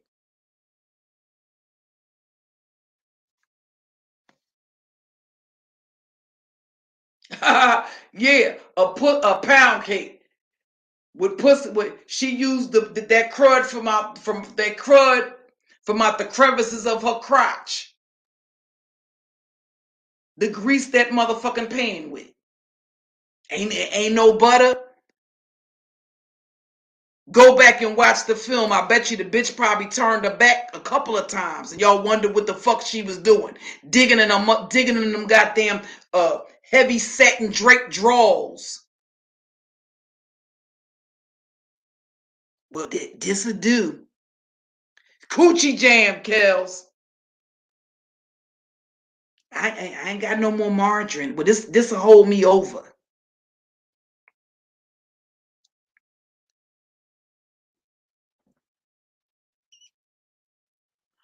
Child, when I seen her eat that rib off the floor, I was too fucking. When I heard her eat that rib off the, when I seen her eat that rib off the floor, I was too done.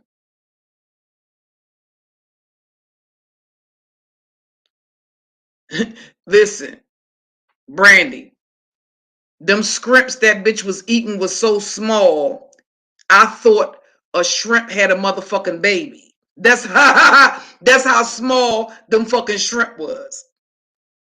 It looked like the shrimps. It looked like the regular shrimps had babies. That's what that bitch was in there boiling. Talking about a crab boil. Bitch, the only goddamn crabs you was gonna have, the boil is the motherfucking crabs that came out your crotch here, bitch. When you comb your crotch hair, that's where your crabs come from. They probably done been with the bitch the bitch probably done had crabs for so long, they probably are full-size crabs now, Brandy. The bitch the crabs that the bitch got on her crotch can probably crawl up out of her motherfucking drawers and crawl into a motherfucking pot of hot water with Old Bay seasoning they motherfucking self. The bitch done had crabs so long, you can't tell me no nasty ass bitch like that ain't never had no motherfucking STD.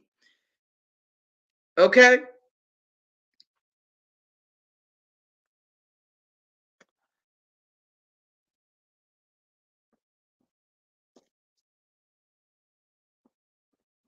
Fucking crabs crawl up out her crotch and put their own self in the motherfucking pot. Shit. All she got to do is bring the corn on the cob. And fortunately, goddamn Dollar Tree got corn on the cob, or either the bitch wouldn't have that.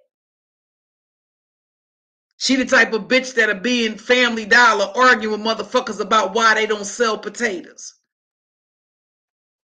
Instead of taking her funky motherfucking ass down to Kroger's, the Piggly Wigglies, or whatever the fuck they got in fucking Arizona, out there in the motherfucking desert. Old cactus cock having ass bitch talking shit.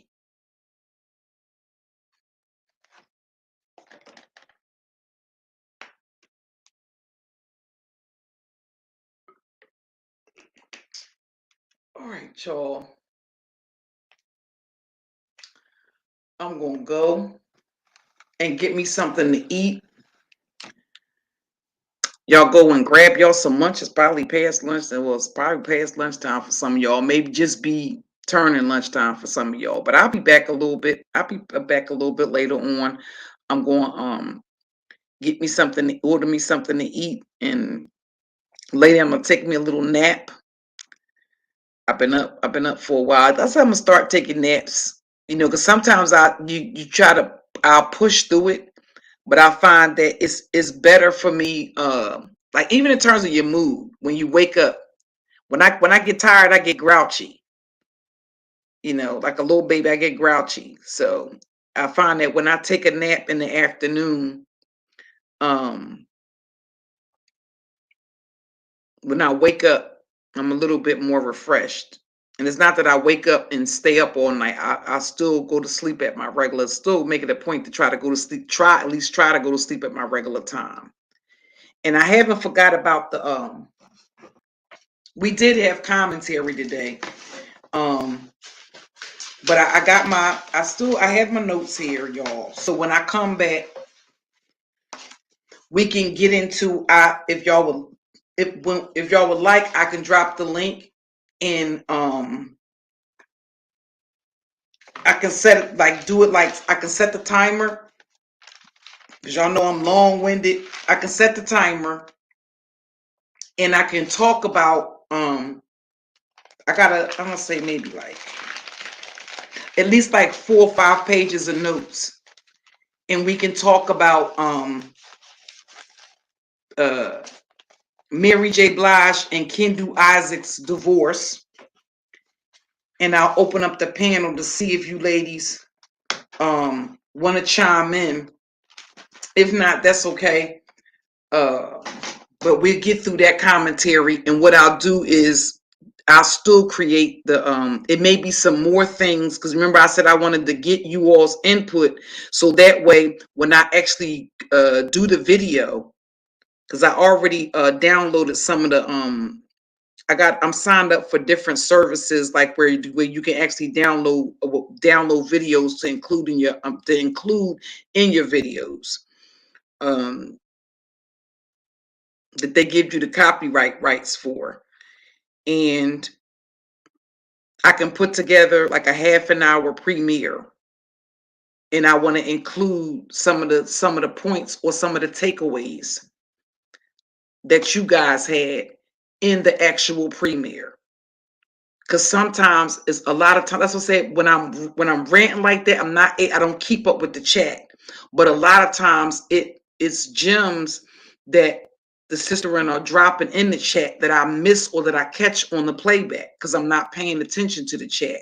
So that's definitely something that I have to work on, that I have to get better with. I'm terrible at keeping up with the chat, but that's something I want to start getting better at. So I'll take some of those comments and the input that you all give and include that in the premiere. Okay, so I'll catch up with you guys a little bit later. I'm gonna get me something to eat, and then later I'm gonna take a nap. Okay, thank you guys for coming through. Peace. I'll talk to you guys later.